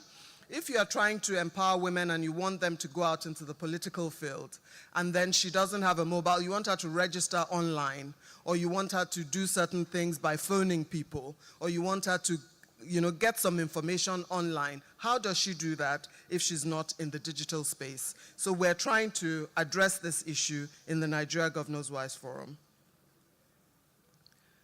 Though several policies and initiatives have been put in place to promote gender balance, gaps still exist in the economic empowerment and leadership. In view of this, as stakeholders, it is imperative for us to share knowledge, experiences, and expertise to evolve innovative solutions to reposition women for greater impact, while deploying relevant and practical strategies to promote the participation of women in all fields and strengthen partnerships and collaborations for the advancement of women and gender balance in Nigeria. Women are no doubt underrepresented in key political leadership positions, but in the last general elections, we've seen that things have changed in Nigeria. Of course, in Kwara State, that is not our narrative. In the last dispensation, in the last tenure of the governor, you heard there was 56% women in his cabinet as opposed to the men, so more women than men. And now he has 50-50% parity. Women hold all the very important positions like head of service, head of the civil service, the KWIRS. You've seen 2 female commissioners here, and all the commissioners, there was a time for the SDGs. I think most of them were women SAs that were appointed. And the governor is walking the talk, and we believe his brothers will also go with him. We also thank Erelu, as the governor said when he was here, about the women in governorship, in positions in Ekiti State, with the 6 women in the House of Assembly. And Kwara, as you know, has the youngest woman in the House of Assembly in Nigeria. She was 25 when she was running for office, turned 26 after being sworn in. For the first time, a woman campaign team was inaugurated in Nigeria, as you know, by the All Progressive Congress, a feat that translated to giving women a unique platform to root for their preferred candidates. This campaign team had over 1,000 women in it. Building on this laudable outing of Nigerian women, it is my sincere belief that when this tempo is sustained in subsequent cycles of our elections, women definitely will be well positioned to duly engage, to contest and win elections, as well as secure appointed positions, as being on the table where decisions are made remains our desired goals. In this regard, Excellencies, distinguished guests, permit me to commend the President and Commander-in-Chief of the Nigerian Armed Forces, His Excellency Asiwaju Ahmed Bola Tinubu, ably supported by his Vice President, for their support for women development and inclusion. In the same vein, I commend also the First Lady of the Federal Republic of Nigeria, Senator Oluremi Tinubu, CON, ably represented also by the wife of the Vice President, for promoting the economic empowerment of Nigerian women, also through her renewed hope initiative of her office.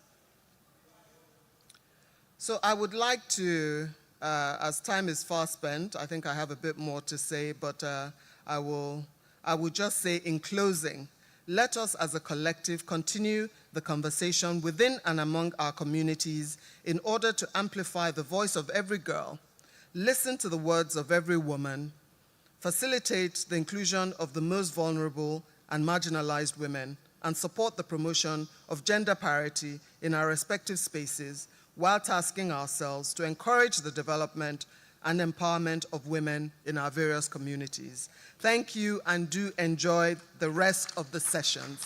Thank you so much.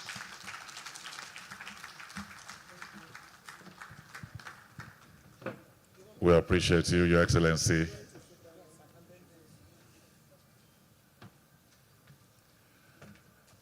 She's an ambassador, she's a professor, she's a wife of the governor of Kwara State and the chairperson of the Nigeria Governors Forum, Wives of Forum.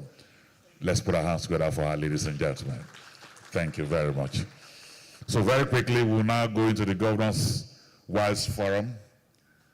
Our moderator is Inimfon Etuk, founder, She Forum Africa. And let me welcome the First Ladies from Sokoto, Osun, Ebonyi, and Gombe states. So please join her on the platform. Your Excellencies, Your Excellencies.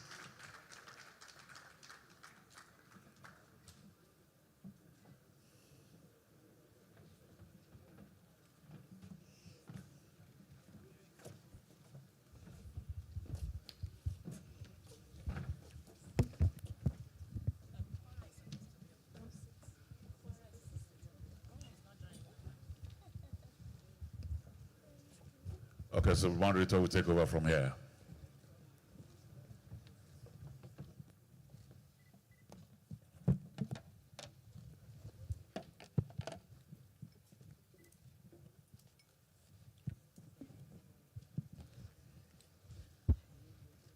Thank you very much. Good afternoon, Your Excellencies, very distinguished ladies and gentlemen. My name is Inimfon Etuk. I will be joining Their Excellencies to have this very important conversation on building solidarity, repositioning women for greater impact.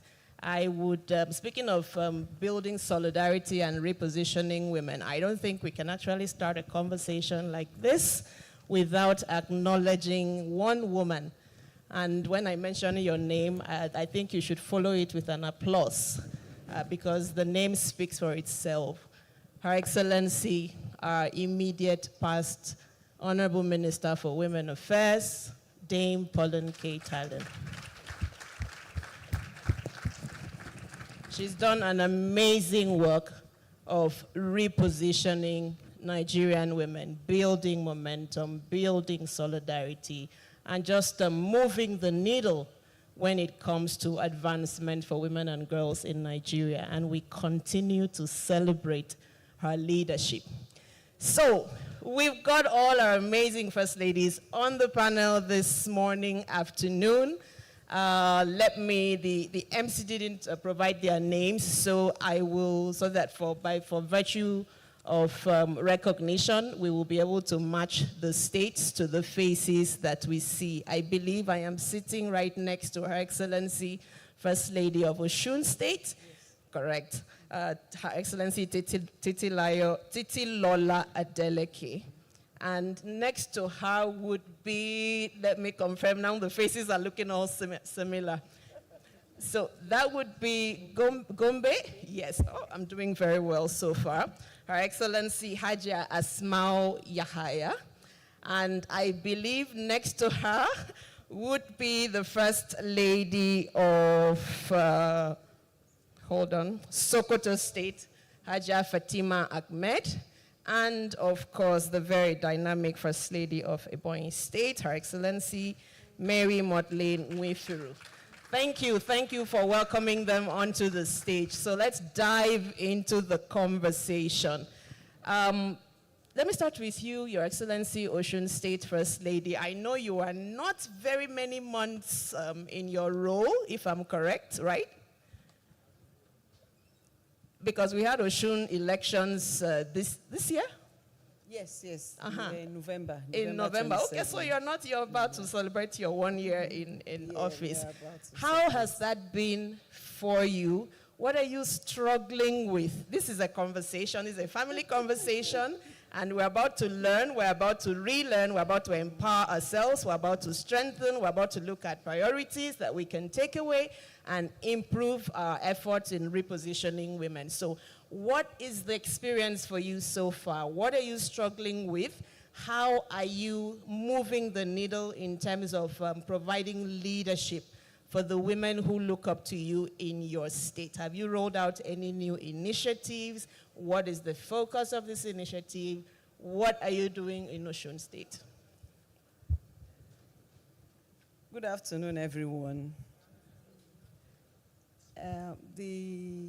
Actually what I'm facing in Osun State is all about women, because my own NGO is basically on children and widow with disabled children.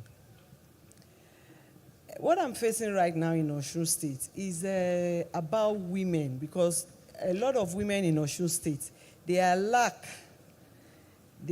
even they are trading, they don't know how to do the trading well, and most girls, they are out of schools, and the one in schools, they are hustling and all that. But we've, about 2 months ago, we had the local government caretaker. So it's been very rough. So without the local government caretaker, I won't be able to work. But I do my best. I call on the stakeholders, the geologists, and few women in politics.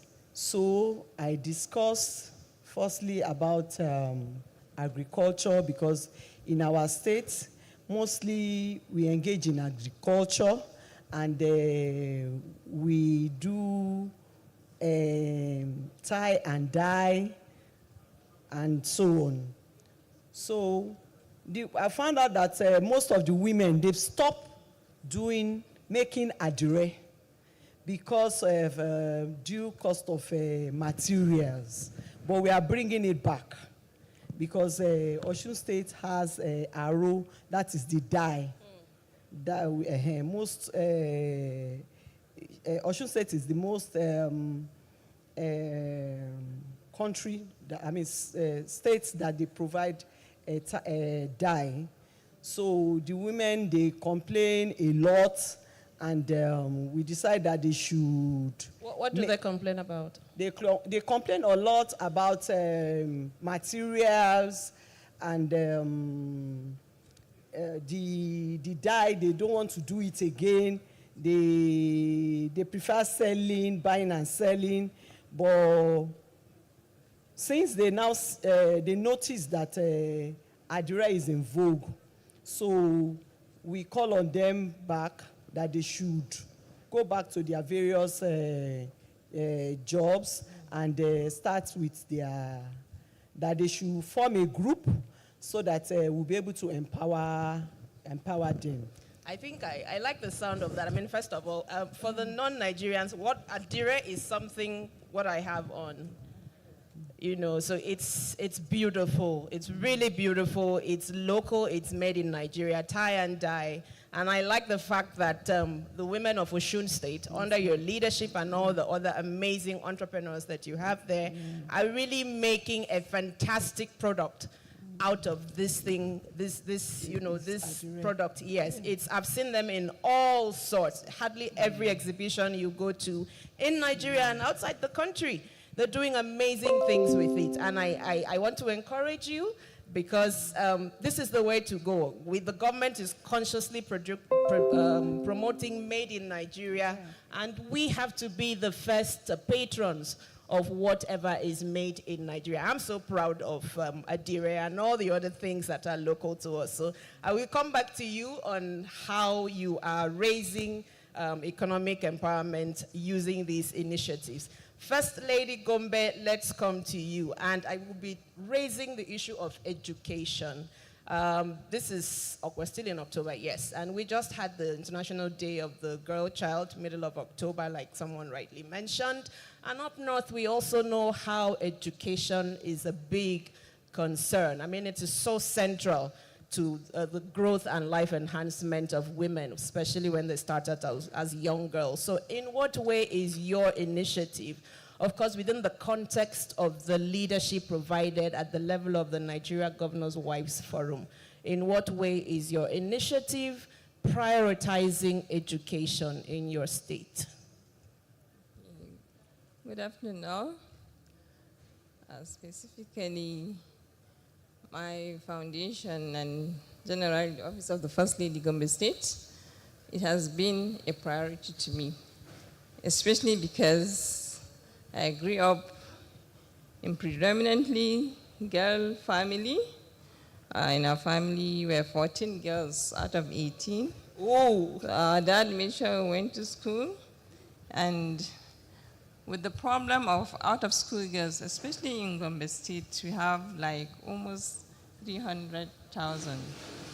So we've been trying to take them back to school. Specifically, just on Monday, I think day before yesterday, where we started sponsoring some girls to certain schools. We started with FGC Bajuga. So just on Monday, we took some girls, though we started last year. This is the second batch. So we're doing it gradually. We did an entrance exam for them from the villages around the school, because the federal government was even threatening to close down the school because of lack of students. Wow. They're supposed to have almost averagely like 2,000 students, because the school is well equipped and everything, but unfortunately they have less than 500 students. So we have to key in. Anyway, right now we've sponsored some, so we give them everything they need, everything for learning, their school fees, mattresses, provisions, school bags, box, everything they need for the school. So we're trying in that aspect. And another thing is advocacy. We're creating awareness on that, because I was surprised last year when we were taking the first batch. When we made the exam, the first student overall in the exams, surprisingly, her dad didn't allow her to go to school. I was thinking, at this era, there's still parents like that. We did everything, but he refused. So she's not back in school? No, she's not. He just banked on her uncles, didn't allow, But yet, sometimes I try to show them, because, of course, in our area, we're predominantly Muslim areas. Yes. I show them that education doesn't stop you from resting the way you want. Yes. It doesn't stop you from being married. It doesn't stop you from cooking for your husband or respecting him or doing the right thing. Thank you. But let me stay with you on that education issue, especially because of this girl you mentioned. So in all of the advocacy that is going on, from your own perspective, what do you think is required to really drive that advocacy home? We can't have a girl like that sit back at home if she's scoring the highest in her class. How do you see that this issue can be addressed beyond all the fears, for want of a better word, up north? I believe more of advocacy And I don't want to say people like us, you know, people that are enlightened. Yes. Showing good example. You know, if you go to the communities with such people, to let them know, okay, you can see me. I'm also educated. Because some were surprised. I'm sorry to say this, when I was at the beginning of being the first lady in Gombe State, some people were saying I didn't even do primary school. They are looking at me that way. Yes. But to me, But okay, they've seen you this is my provide life, leadership, this is so what I they're chose wondering to how learn. did she learn it. Can we give her a round of applause? I think she's made a good case of saying, you know, education provides a foundation.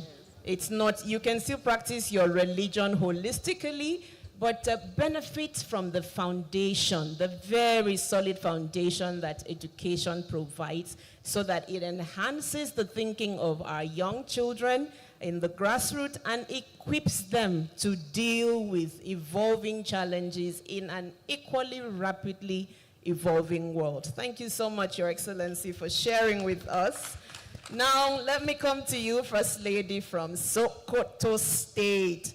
And we will be touching on the issue of women's economic empowerment. I know that you share concerns with education, but since she's touched on that, let us move to economic empowerment for your own.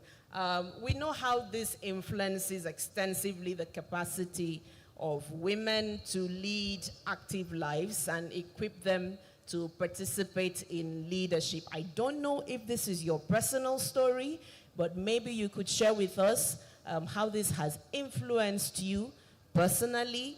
What is your initiative doing to support women's economic empowerment, and what are your thoughts on how this can continue to shape women's meaningful participation in leadership?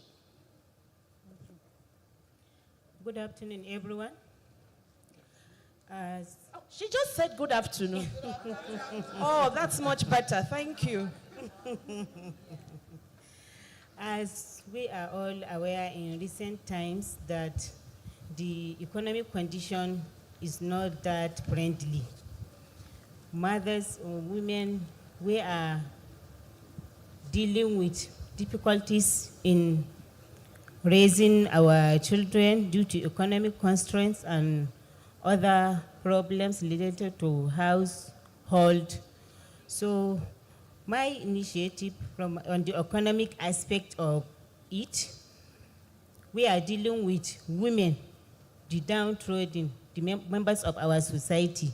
We are giving them economic empowerment. At some instances, we do give them training.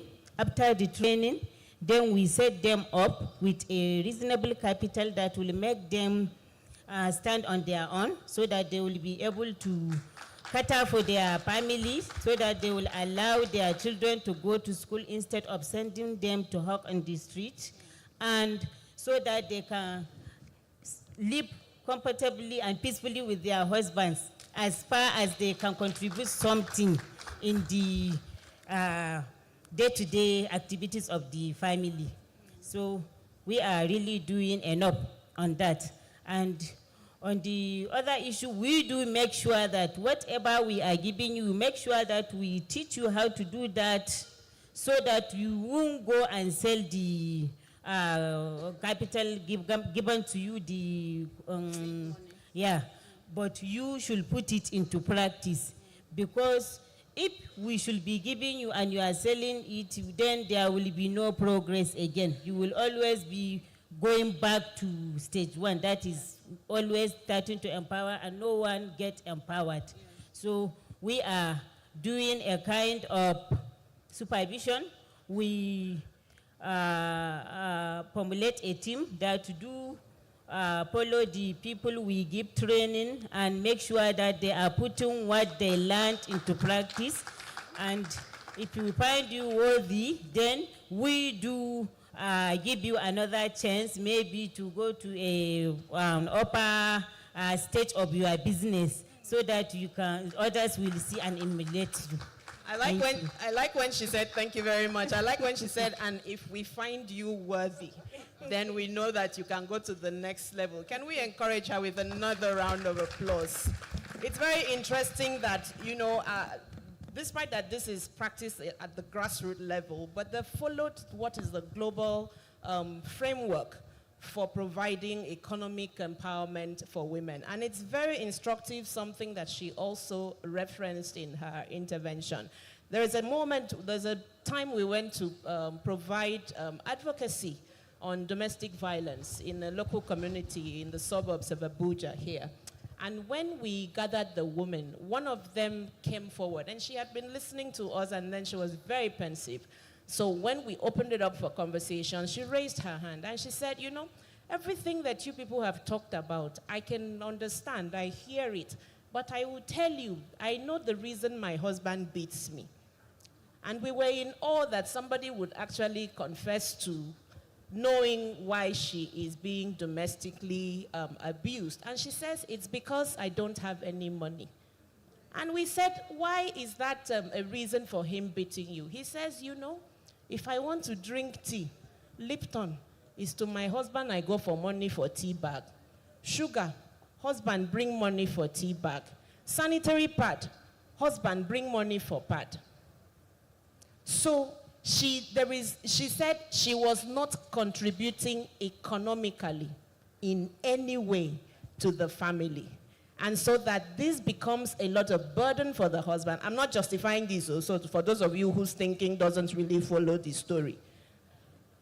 So because the burden, the financial burden is a lot for the husband, he transfers that aggression onto her by way of domestic abuse. I thought it was something really strange. But what we then did, based on her suggestion, he said, if you want to address the issue of domestic violence, provide awareness and empowerment for us economically. And then we will be financially contributing members to our family. It will restore our dignity in our homes, and our husbands will have more respect for us.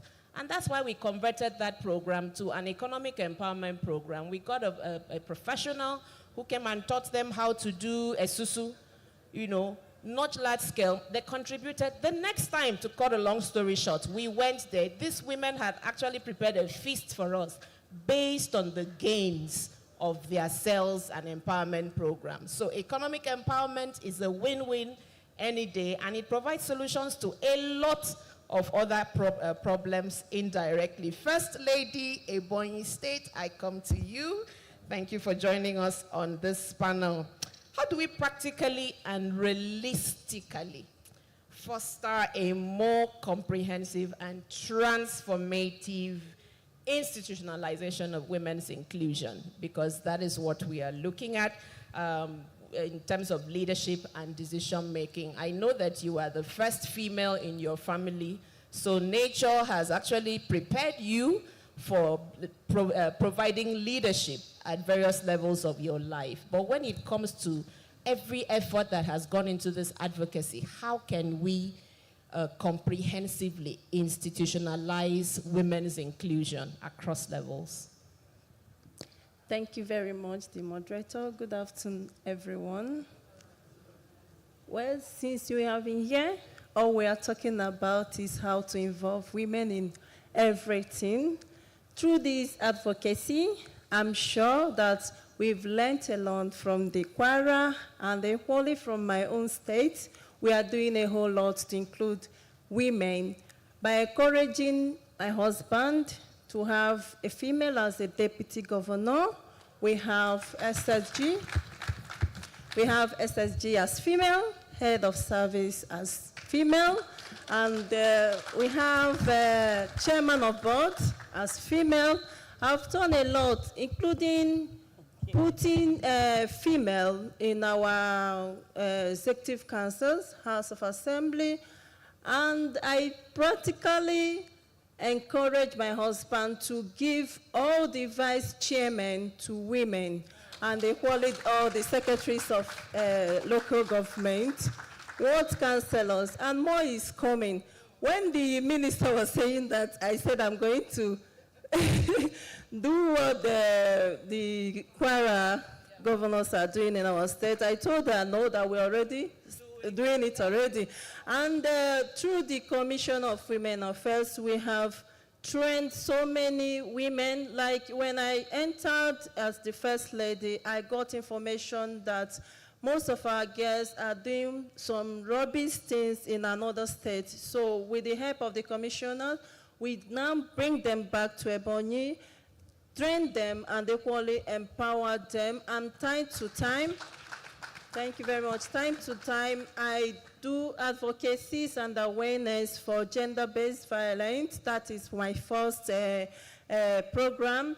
And equally, I started by introducing mass literacy. When I went to Lagos for our BC program, I learned a lot from there, you know. So she said, okay, no, I overheard them talking about our First Lady, that is our mommy, the First Lady, the wife of the President, that she has the second chance education, and I quickly picked it up, went to my state, encouraged my husband to have a female as SA on adult education. Right now, as I'm talking to you, we have centers in all the local governments encouraging women to come out and have a second chance education, no matter whether you are young or old, you are pregnant, or you have some challenges. So we do all those things free, giving our women chance, voice also to talk about. And I carry my Commissioner for Women Affairs along every time so that she can learn more. Even if I'm not there, they can stand to equally help our women. Thank you very much. Excellent. No, she deserves a better round of applause than that. And all of them do. I hope you're picking some of the instances where in the work that they're doing, the building solidarity, the strengthening networks, they are building and encouraging collaboration. First Lady Ebonyi just talked about how she's adapting global initiatives locally to improve the livelihood of the women who look up to her. So those are some very fantastic interventions you're doing. Well done, well done, well done. When the chair of the Nigeria Governors' Wives Forum, Her Excellency First Lady of Kwara, spoke, she referenced artificial intelligence. And I just smiled because my next question is actually on artificial intelligence. And I know that the Governors' Wives Forum, from when Her Excellency Erelu Fayemi was leading, speaking of collaboration and transitioning, can you people just applaud what's going on in the forum?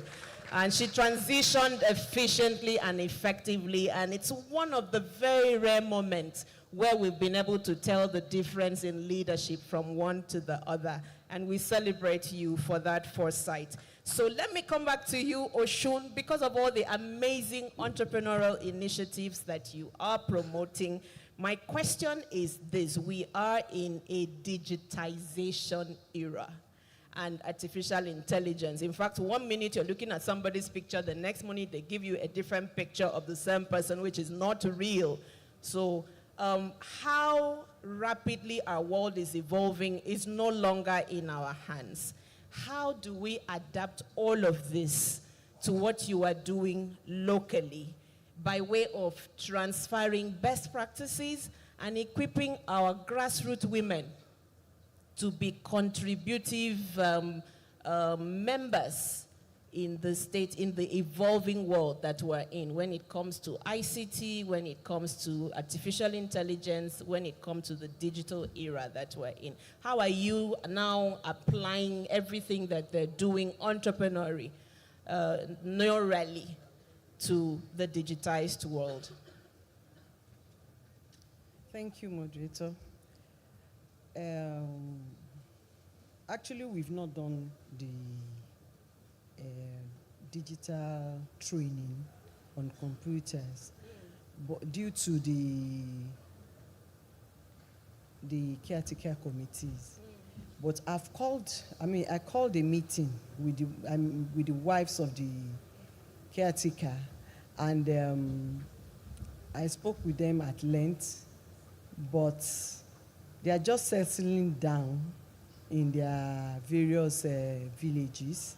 So probably by January, we will start ours in the States. Awesome. But we've been planning how to coordinate it. Yes. We've been planning how to coordinate them. There's really no escaping it. It is where the world is, and it is where the world is going.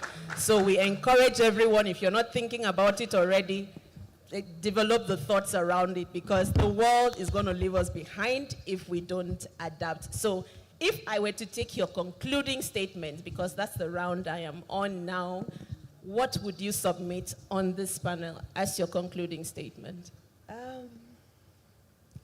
I want everyone in my state to be to have the education on digital world.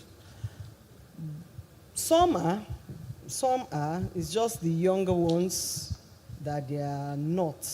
The ones that we are trying to bring back to school, and the rural area.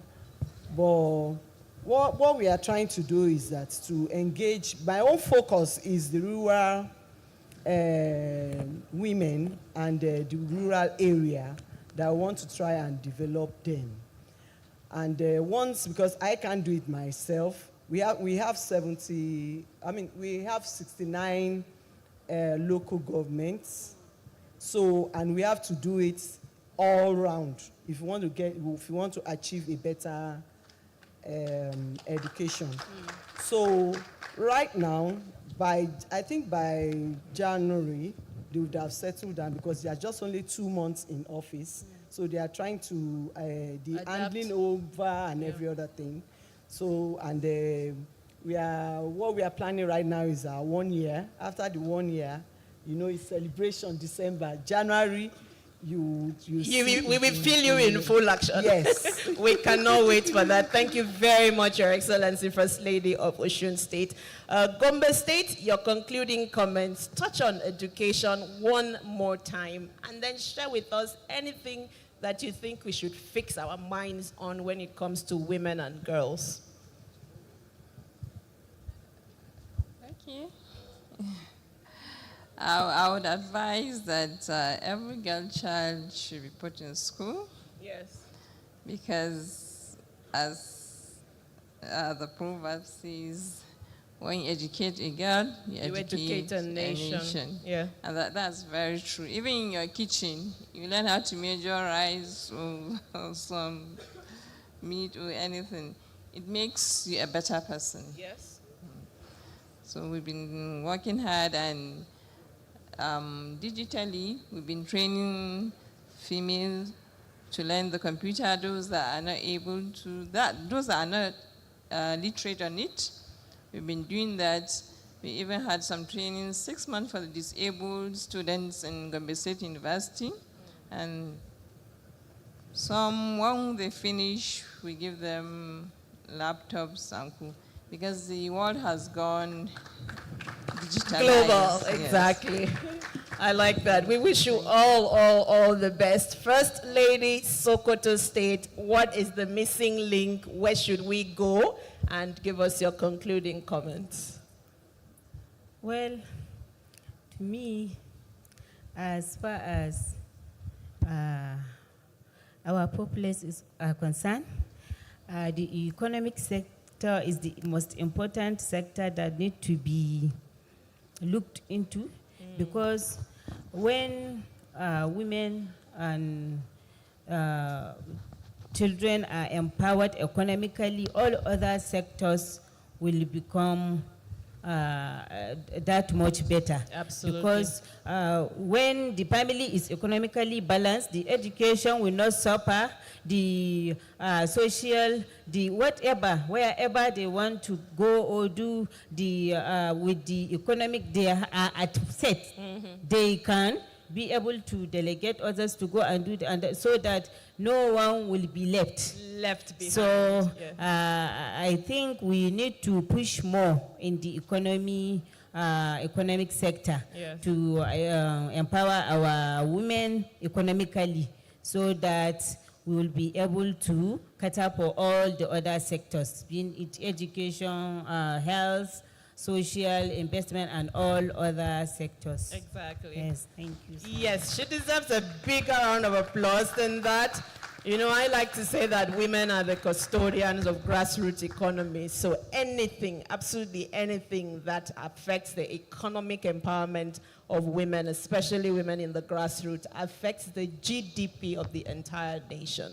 So she's very correct when she ties the repositioning of women to economic empowerment. And our last comment on the panel is coming from none other than the dynamic First Lady of Ebonyi State. Can we really reposition women without building allyship with men?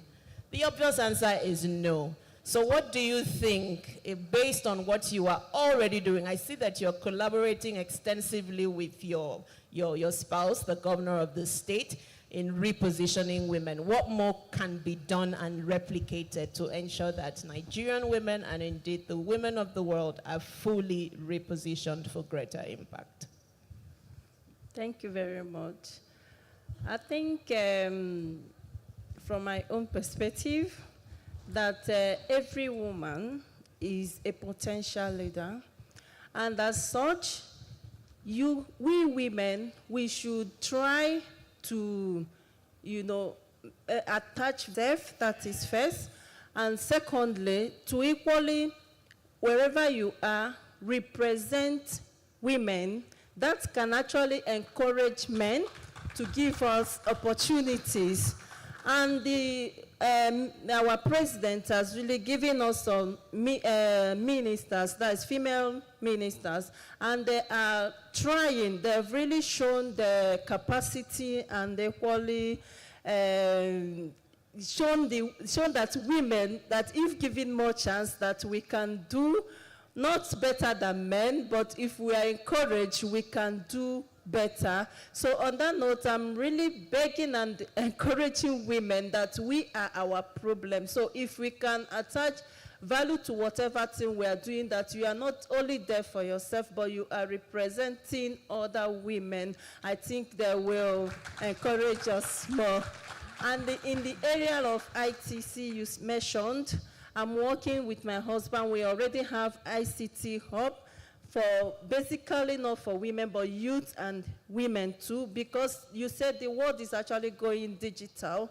Some of them are watching us through the ICT phone online, So if we are not interested, or if we are not moving with the world, we are actually going backwards. But with the help of the ICT, maybe our first ladies encouraging us to add it in our pet project like I did. So I'm opening a city hub where every child of Ebonyi State can come. You learn, you see a counselor, you see so many things, maybe with your mood. If you are going for this in counseling, you have a space there for you. Game, you have a space there for you. And for our mothers who are suffering domestic violence, we have a space for them where they can come, maybe talk to one or two persons, that can encourage them. Basically, if you are not valuable, sincerely speaking, they will abuse you and molest you. A round of applause to that submission. She says we should attach value first to ourselves as women. Yes. And the value that we need and aspire for and seek will come from the men and all the offices that we aspire towards as women and girls. Apart from the part where women are the problem of women, which I am least inclined to lean towards, I want to really say that I have enjoyed a very fantastic conversation with you this afternoon. Thank you very much. First Lady of Osun State, First Lady of Gombe State, First Lady of Sokoto State, and First Lady of Ebonyi State. Can we please give a resounding applause to them as we end this panel? Thank you. Thank you very much, our moderator. And we say thank you to our first ladies for what you are doing. Please hold on for the chair of the governor's wife, the chairperson of the conference. Please join us, and the CEO of Women Radio. Please join the group photograph.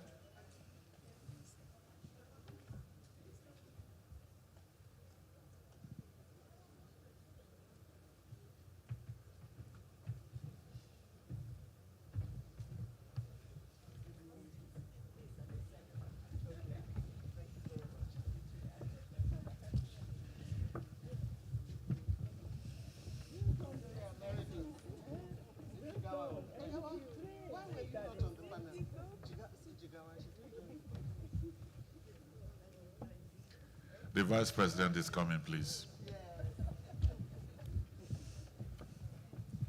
Dame Pauline Tallinn, you've been invited to join the picture, please. And MD of Women FM, I keep saying Women Radio, Kiki Okewale, please join this picture. Quickly, quickly, quickly. This is your program. You've got to be here.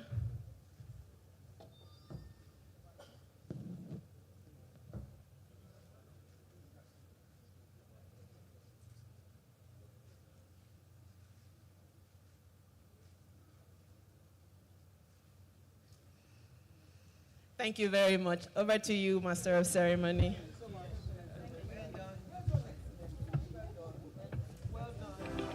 It is an offense punishable by a fine of 10 million naira and or imprisonment for any agency of the federal government other than FIRS to demand for books or returns for the purposes of tax.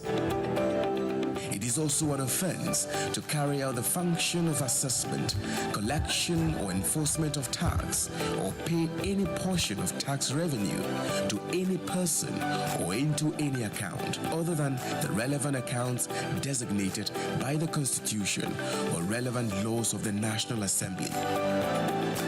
It pays to pay your tax. This message is brought to you by the Federal Inland Revenue Service, FIRS.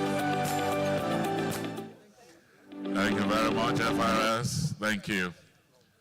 Thank you. We appreciate our First Ladies. Can we put our hands together one more time for them, please? Thank you very much. From Sokoto to Oshun to Ebonyi to Gombe, and our wonderful First Lady from Jigawa, we appreciate all of you. And the chairperson of the forum, the First Lady of Kwara State, we say thank you to you.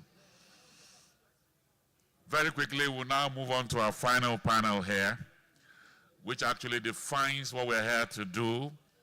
We kicked off with 2 fireside chats that actually moved into this First Lady Forum. We are now moving to the path for a progressive Nigeria, and these are members of the panel. I'd like to welcome here the moderator of the panel, Executive Director, Women Advocates Research and Documentation Center, Dr. Abiola Akeode Afolabi. Thank you very much. She was our cheerleader and the choir mistress while we were singing the Women Anthem. I welcome you. Thank you very much. So these are members of the panel. Her Excellency Chief Jewel Taylor, Vice President, Liberia. Maybe we have her representative joining us. Honorable Maureen Margaret Hinda Mbwende, Deputy Minister of Finance and Public Enterprise, Republic of Namibia. Her Excellency Dr. Margaret Karungaru, Commissioner, National Gender and Equality Commission, Republic of Kenya. And Mufileat Fijabi, Executive Director, Sustainable Gender Action Initiative, Nigeria. Those are members of the panel.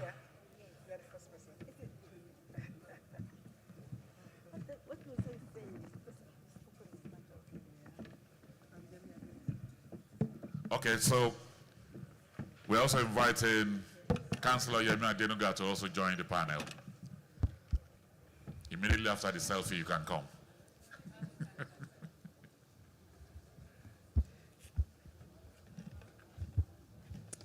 A round of applause for this very wonderful panel.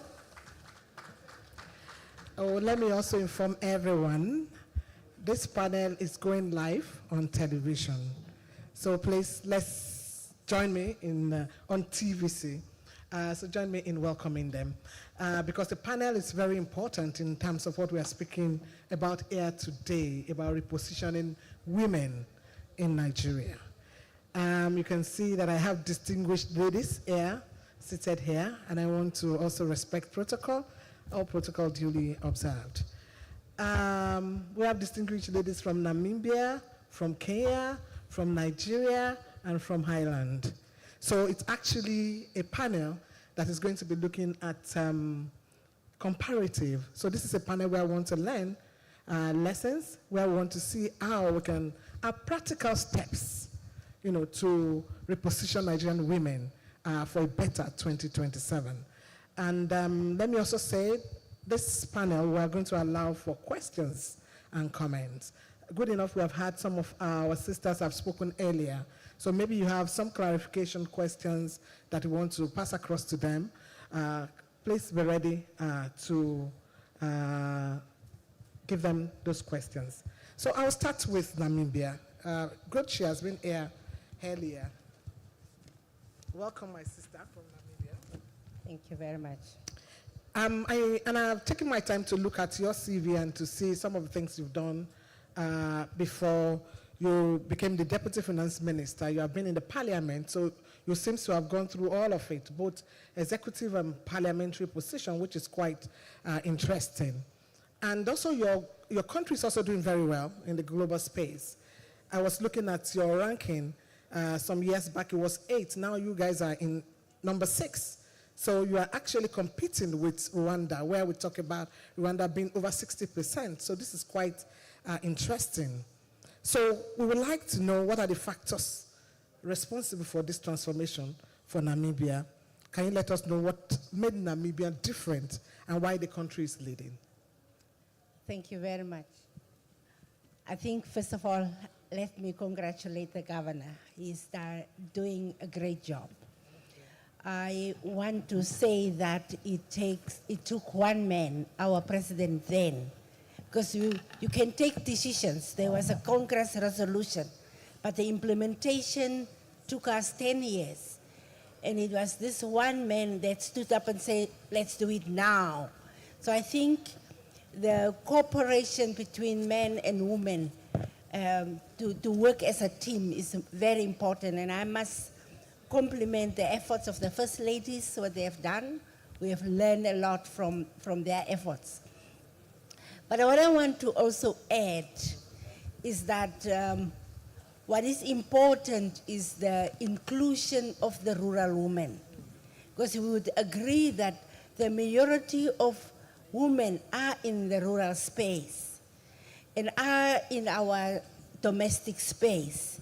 So I think there was also somebody who said we must not be there for ourselves and be there for other women. And I think it is important that we start immediately around ourselves, not only for our children, but also for our domestic assistance. But what Namibia did is, of course, we have a gender ministry, which you have, and we have sensitized around the issues of gender parity. I think the lesson is in that we, through engagement and consultation, you literally move for a paradigm shift, that you take society along. Because if we impose and if we demonstrate and we demand, I think it will become confrontational and you would not have the desired outcome. But it is best if we engage. And I must compliment men that take time to sit into the women discussion, because we need the men around the table to realize that we need to share the space around the main table for women to participate. Also important in Namibia is that in the corporate space, we have women that have taken the lead. On most of our banks, I think more than 60% of our banks, executive directors are female. I'm going to come to that because I think that's important about financial inclusion. Please, a round of applause. Thank you very much. Thank you very much. Yes, and I also have got one of my business ladies that have joined on their own cost just to show solidarity. Please, can you stand up? Thank you very much for coming. Delilah, the whole Namibian delegation, please. I think there is a lot to learn about financial inclusion, so I know that you have that. So I have that as a second question for you. But I want to move to Kenya first, and I come back to you. Thank you very much, Ma. Kenya, there seems to have been a lot of improvement since 2010, when the constitution was amended. and there's this that they call the gender role. I could recall some times ago I was in Kenya, South Africa, Nigeria. We had a study on leadership, and I think Ajia Sadatu was also involved in that. And we're asking ourselves, question, how are we going to get there? But it looks like Kenya seems to have gone faster. Currently, you have over 6 female governors in Kenya. So what really happened? Thank you. Kenya? Thank you. Thank you, moderator.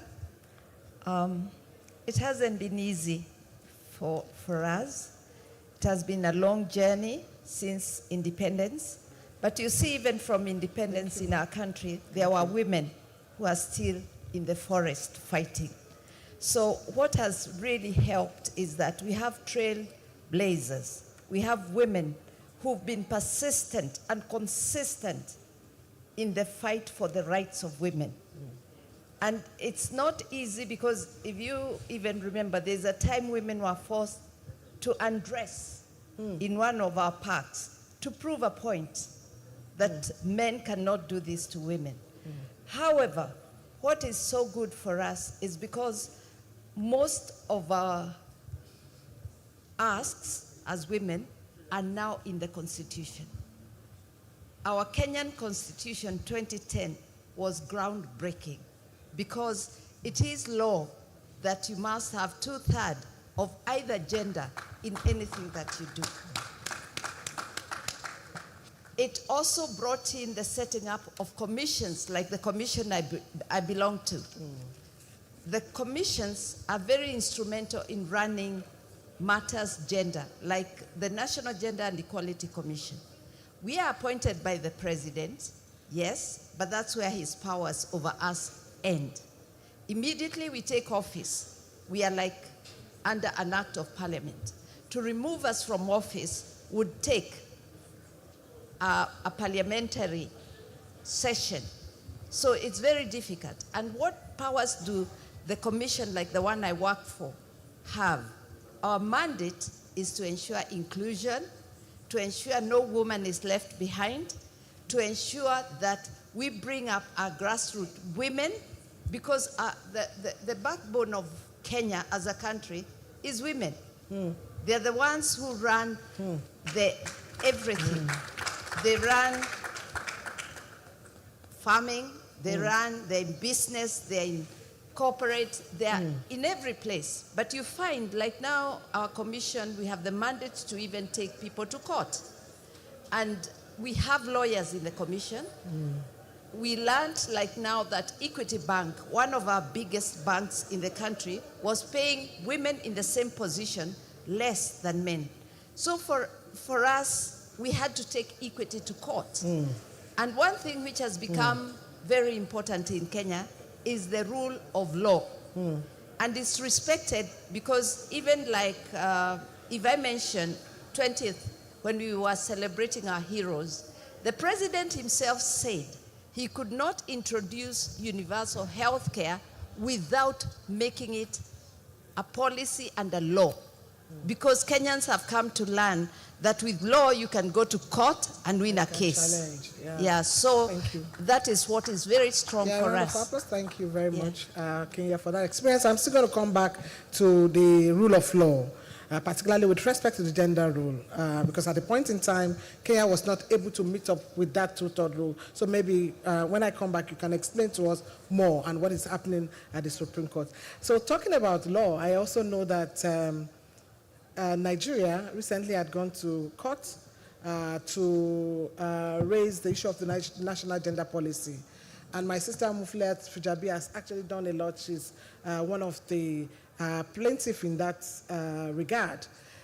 So I would ask, as someone who has also worked with Nigerian Women Trust Fund, and the focus of Nigerian Women Trust Fund is basically to promote participation of women. What do you see? What is happening in Nigeria? Thank you, Mufliat. Okay, thank you very much. In terms of gender and inclusion in Nigeria, I think that we see some hope in the future, but when we look at now, it's like it's not looking very well. But if we have the example of what we've seen after the 2023 general elections, with the number of women in parliament in Kwara State representing the north and in Ekiti representing the south of Nigeria. That, to some extent, gives me hope that we can actually get there with political will, with commitment. And speaking about the judgment, that we had around the national gender policy, which the Nigerian Women Trust Fund coordinated while I was there, it's also a signal that if the judgment is upheld, and if the judgment is implemented, especially now that it has been revised and it's looking good, with the need for the government to obey its own policy. What it means is that at the state level, at the local government level, at the national level, all stakeholders have a document to work with. So it's not a case of we don't know where to go to when we talk about the need to adopt a gender strategy or to reposition women. We already have the national gender policy. It's been in existence since 2006. It was only revised in 2022. So why are we not implementing it? And the fact that we have these two states, Kwara and Ekiti, with the number of women in the houses of assembly, what it means is that it is achievable in terms of appointive positions as well, and in terms of the necessary tools that we need to deploy in ensuring that we have a gender balance. Staying behind in terms of gender balance will not help us. And for us to achieve that, there is need to obey the court judgment. There is need to fully fund the Ministry of Women Affairs, that is the custodian of the national gender policy. Without that funding, it will not work. We'll keep deceiving ourselves and think that things are working well. So I'm glad that we have quite a number of stakeholders here. And I'm also using this platform, to get the government to be responsive, in terms of saying that this kind of policy is implemented to the core.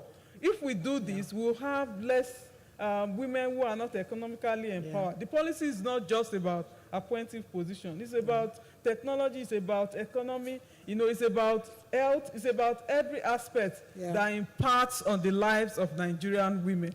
We would not have a situation whereby, according to UNICEF, on October 11, Nigeria, is taking 15% of the global percentage of out-of-school girls. This is not a good percentage. What it means is that if that commitment is there, we'll be able to build and lay the necessary foundations for our young girls. They are going to be the women of tomorrow. And if we have them out of school, it's going to be a problem. I was going to challenge respectfully our Gombe First Lady, for the young girl that was not allowed to return to school. I was going to ask Gombe, how far with the Child Rights Act? Why is a father compelling a girl to be out of school, and a brilliant girl, for example? I tried to quickly Google on my phone to see whether Gombe has adopted the child rights. It's not very clear on the Google, but if it hasn't done that, I think if we have such policies in place, it's going to make that father to be taken to a legal court of law for proper prosecution. Because what is the offense of a young girl? Why would she not be in school? The father should be sent to jail for doing that. I'm sorry. Thank you very much. Thank you. I think that if I can recall very well, I think there was even a time when Gombe actually made a law that any child that is found not going to school, that they should pick up the parents. So I don't know whether that law is still very efficient. Maybe there is a need to go back to some of those steps to be able to keep girls in school. Thank you very much, Mufliat. I'm going back to our firebrand sister, Yemi Adenuga from Highland. She's a councillor. You had spoken earlier, and I was really inspired by your conversation around solidarity. Can you let us understand the kind of solidarity that brought you in as councillor and that is still sustaining you? And a lot of people are talking about the wonderful things that you are doing, mentoring and all of that. Can you just lead us more into that you gave us in the morning? Thank you very much, and good afternoon once again, everyone. I suppose I was referring to being able to be open to collaborating, to partnerships, and to recognizing that we're not an island as women. We need allyship. And you know, men have to understand, men who are going to become our allies, they have to understand that allyship is not rosy. Allyship is not cozy. For anyone who wants to become an ally, they have to understand, because they're going to be standing up to support what we are challenged with. So they have to be willing then to stand and say, I recognize these issues and I'm willing to be the one to address these issues. That's allyship. And it's not easy, right?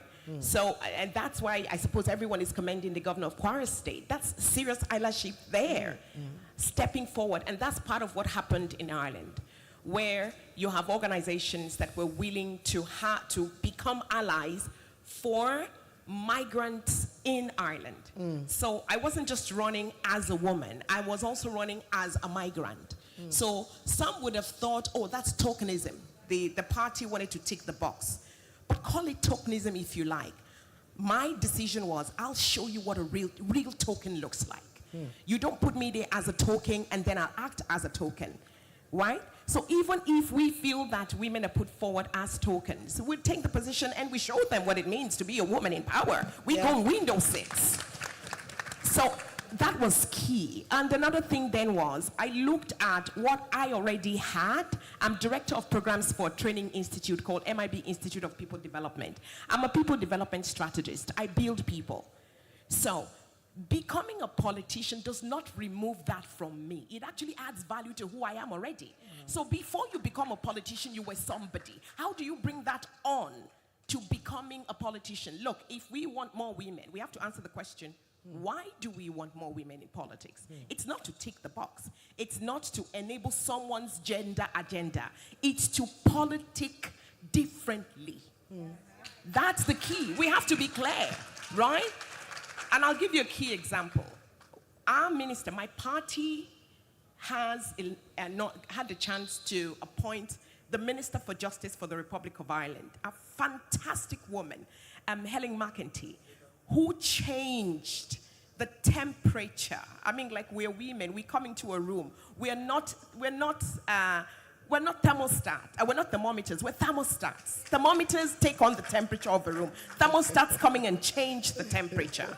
That's what we are. So this woman came in, right, to Parliament in Ireland, and she'd been in politics before, but she wanted to do things differently. And in Ireland, we did not have any legislation enabling women who are in the Parliament or at any sphere of politics to take maternity leave. Would you believe? In a place like Ireland, European country, in 2023, politicians cannot take maternity leave, female politicians. She didn't argue. What did she do? She negotiated with the men. They hold the power, don't they? There was no fighting, there was no argument. She collaborated with organizations that were pushing the female agenda and negotiated with the men who held the power, right? And today, she's the first woman in Irish history who has had a child while in power and took 6 months maternity leave. And she wanted to make sure that that was clear to everyone. She got pregnant the second time, had a child, went again 6 months. Those are the kind of things that enabled me get there. And in being there then, in order to be able to sustain that, because it's lonely at the top, I don't want to be the only black woman who is in politics in Ireland. What I did was started to build enabling circumstances for women. Like I said before, I'm a people development strategist. So I use the benefit of my training institute to set up political leadership training program for migrants who were interested in politics. And I said, by force, by fire, you will run. I've seen you, I know you're capable, and you will run. And I have to say, the first cohort of that program ran in 2021. And I'm proud to say today that of the people who ran in that program, at least 12 of them are registered with political parties in Ireland today. And at least 6 of them have been selected to run in the next local elections next year. Thank you very much. A round of applause. Thank you so much. Why do we want more women? Is it to just tick the box or to make a shift? And that's an interesting question. Now, I want to go back to Namibia. While looking at your CV, I noticed that you have been doing a lot around bank. You were a head of a bank, you were into enterprise, you were into a lot of things that has to do with developing the economy of Namibia. I want to ask you about gender mainstreaming and financial inclusion. How did that go in Namibia, and how did that contribute to the ranking of Namibia today? Thank you. Thank you very much. I think the first important thing to understand is that governments need to be gender sensitive in budgeting, but we must also take note that it is a cross-cutting issue and not only an issue for the Ministry of Gender. But what we do specifically especially for the rural women, is through the Ministry of Gender, we have loan schemes that starts as small as $100, equivalent of $100, to enable rural women to start to borrow and to access financing. And what we also do, and of course it goes up to, should I say, 1,000. That is for the ministry because it is the microfinancing part. And you can get into that without any history of saving and what have you. We also do have a housing scheme, housing credit scheme, where women save and then are able to borrow against, not against their saving, but they have to prove that you can develop a saving culture and then you can access financing to enable them to build a house, because we have a lot of houses that are female-headed households and child-headed households. Another aspect, of course, of financial inclusion is also that it's the Ministry of Finance. We have built platforms for financial literacy, focusing on young people, on women, and also at school-going age. That is to expose people at an early age to financial planning. And mind you, Nigeria, I know, is a cash country. In our world, we are credit-based financing. Everything goes on account. And the interest rates are very high. So financial education is very important. But we have also credit schemes where government gives guarantee for bigger loans. And especially with the COVID setbacks, we have special programs for economic revitalization that we finance, assist banks to then loan money to the company, individuals that had those economic setbacks. But I must say that we still have to do assessment to ensure that it reaches the intended beneficiaries, because our system is also a bit different, because we are coming from an apartheid system. The financial institutions especially is used to privilege, to benefit the most privileged, mainly the whites, and therefore there's a lot of entry barriers that are built in. So as government, we have to engage to ensure and intervene where necessary. We're also looking at an aspect of financial ombudsman to see how we can, because with digital economy, first of all, increase in digital crimes are increasing, people are losing money, and I think it is important that we develop confidence in the system by having a reference point where people can go for inquiry. So we have multifaceted interventions, cross-cutting, like I said, through other ministries. Yeah, thank you very much. Yeah, that's a round of applause, a round of applause. Yeah, thank you very much. And so it's a society that is gendered anyway, so that's why you can see that the conversation is to ensure a mainstream in their economic intervention, in Namibia. We have a prime minister, it's a woman, and we have quite a number of women who are in the government of Namibia. And our future president is a woman. And they are already telling us that with the zebra system, so the future president is a woman. So the future of Namibia is woman. A round of applause. Thank you very much. So I'll go back to Kenya. I know that reading about some of the things happening in Kenya, the Supreme Court at a point in time was made some orders to ensure that there is implementation of the two-third rule, because there were challenges, to be able to make up that gender role. And of course, that takes me back to the question of where are the women? So was it that situation in Kenya? And I want to also to take that with being the head of the Gender Commission in Kenya to lead us into some of the policies, that is supporting gender equality in Kenya. Thank you once again. Let me start with the Supreme Court. That's our highest court.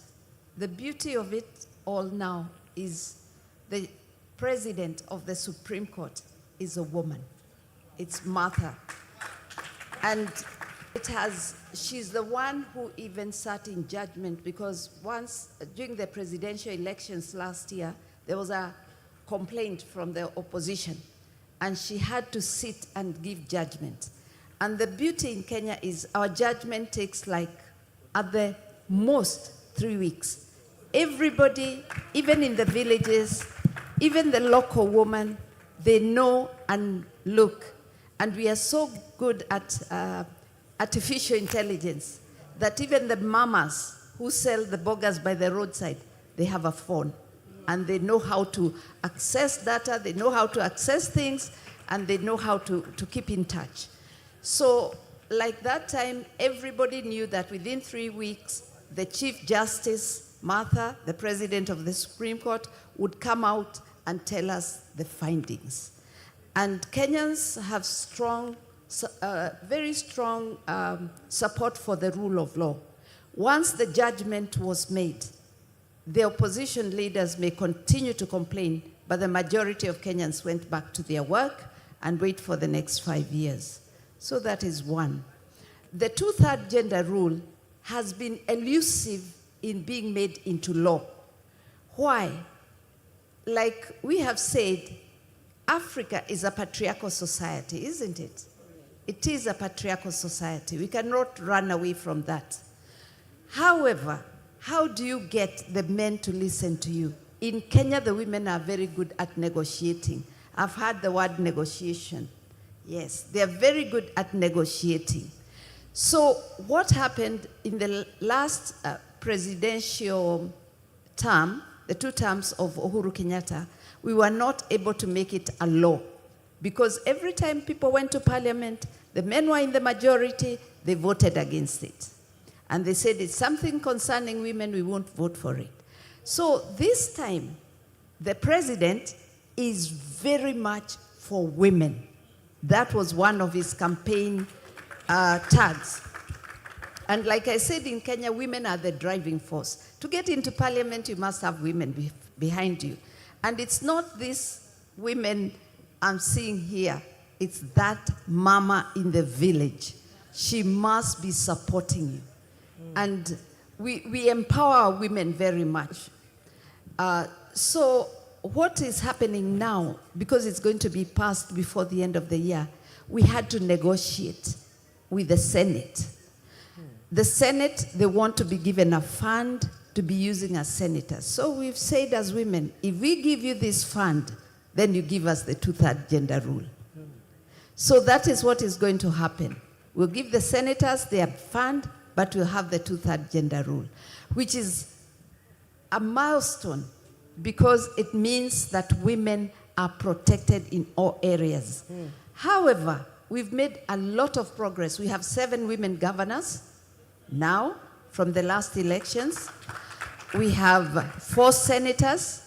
We have about 100 and something women in parliament. So we are getting there. But like I said, it's the rule of law. And also, our women campaign, if I want a seat today, I must remove all this beautiful paraphernalia, stop putting makeup on my face, tie a shuka, and go to the grassroots. Talk to the women as one of them. If they tell me, sit here and drink uji, that is porridge, I have to do that. We sit with them, we talk with them, And that is the only way in Kenya you can win. Because the women are the ones who lead, and you have to be one of them. And another thing that I would like the women of Nigeria to take home, support fellow women. Don't look at women as adversaries. Stop looking at your sister as competition. She's not competition. The other thing, by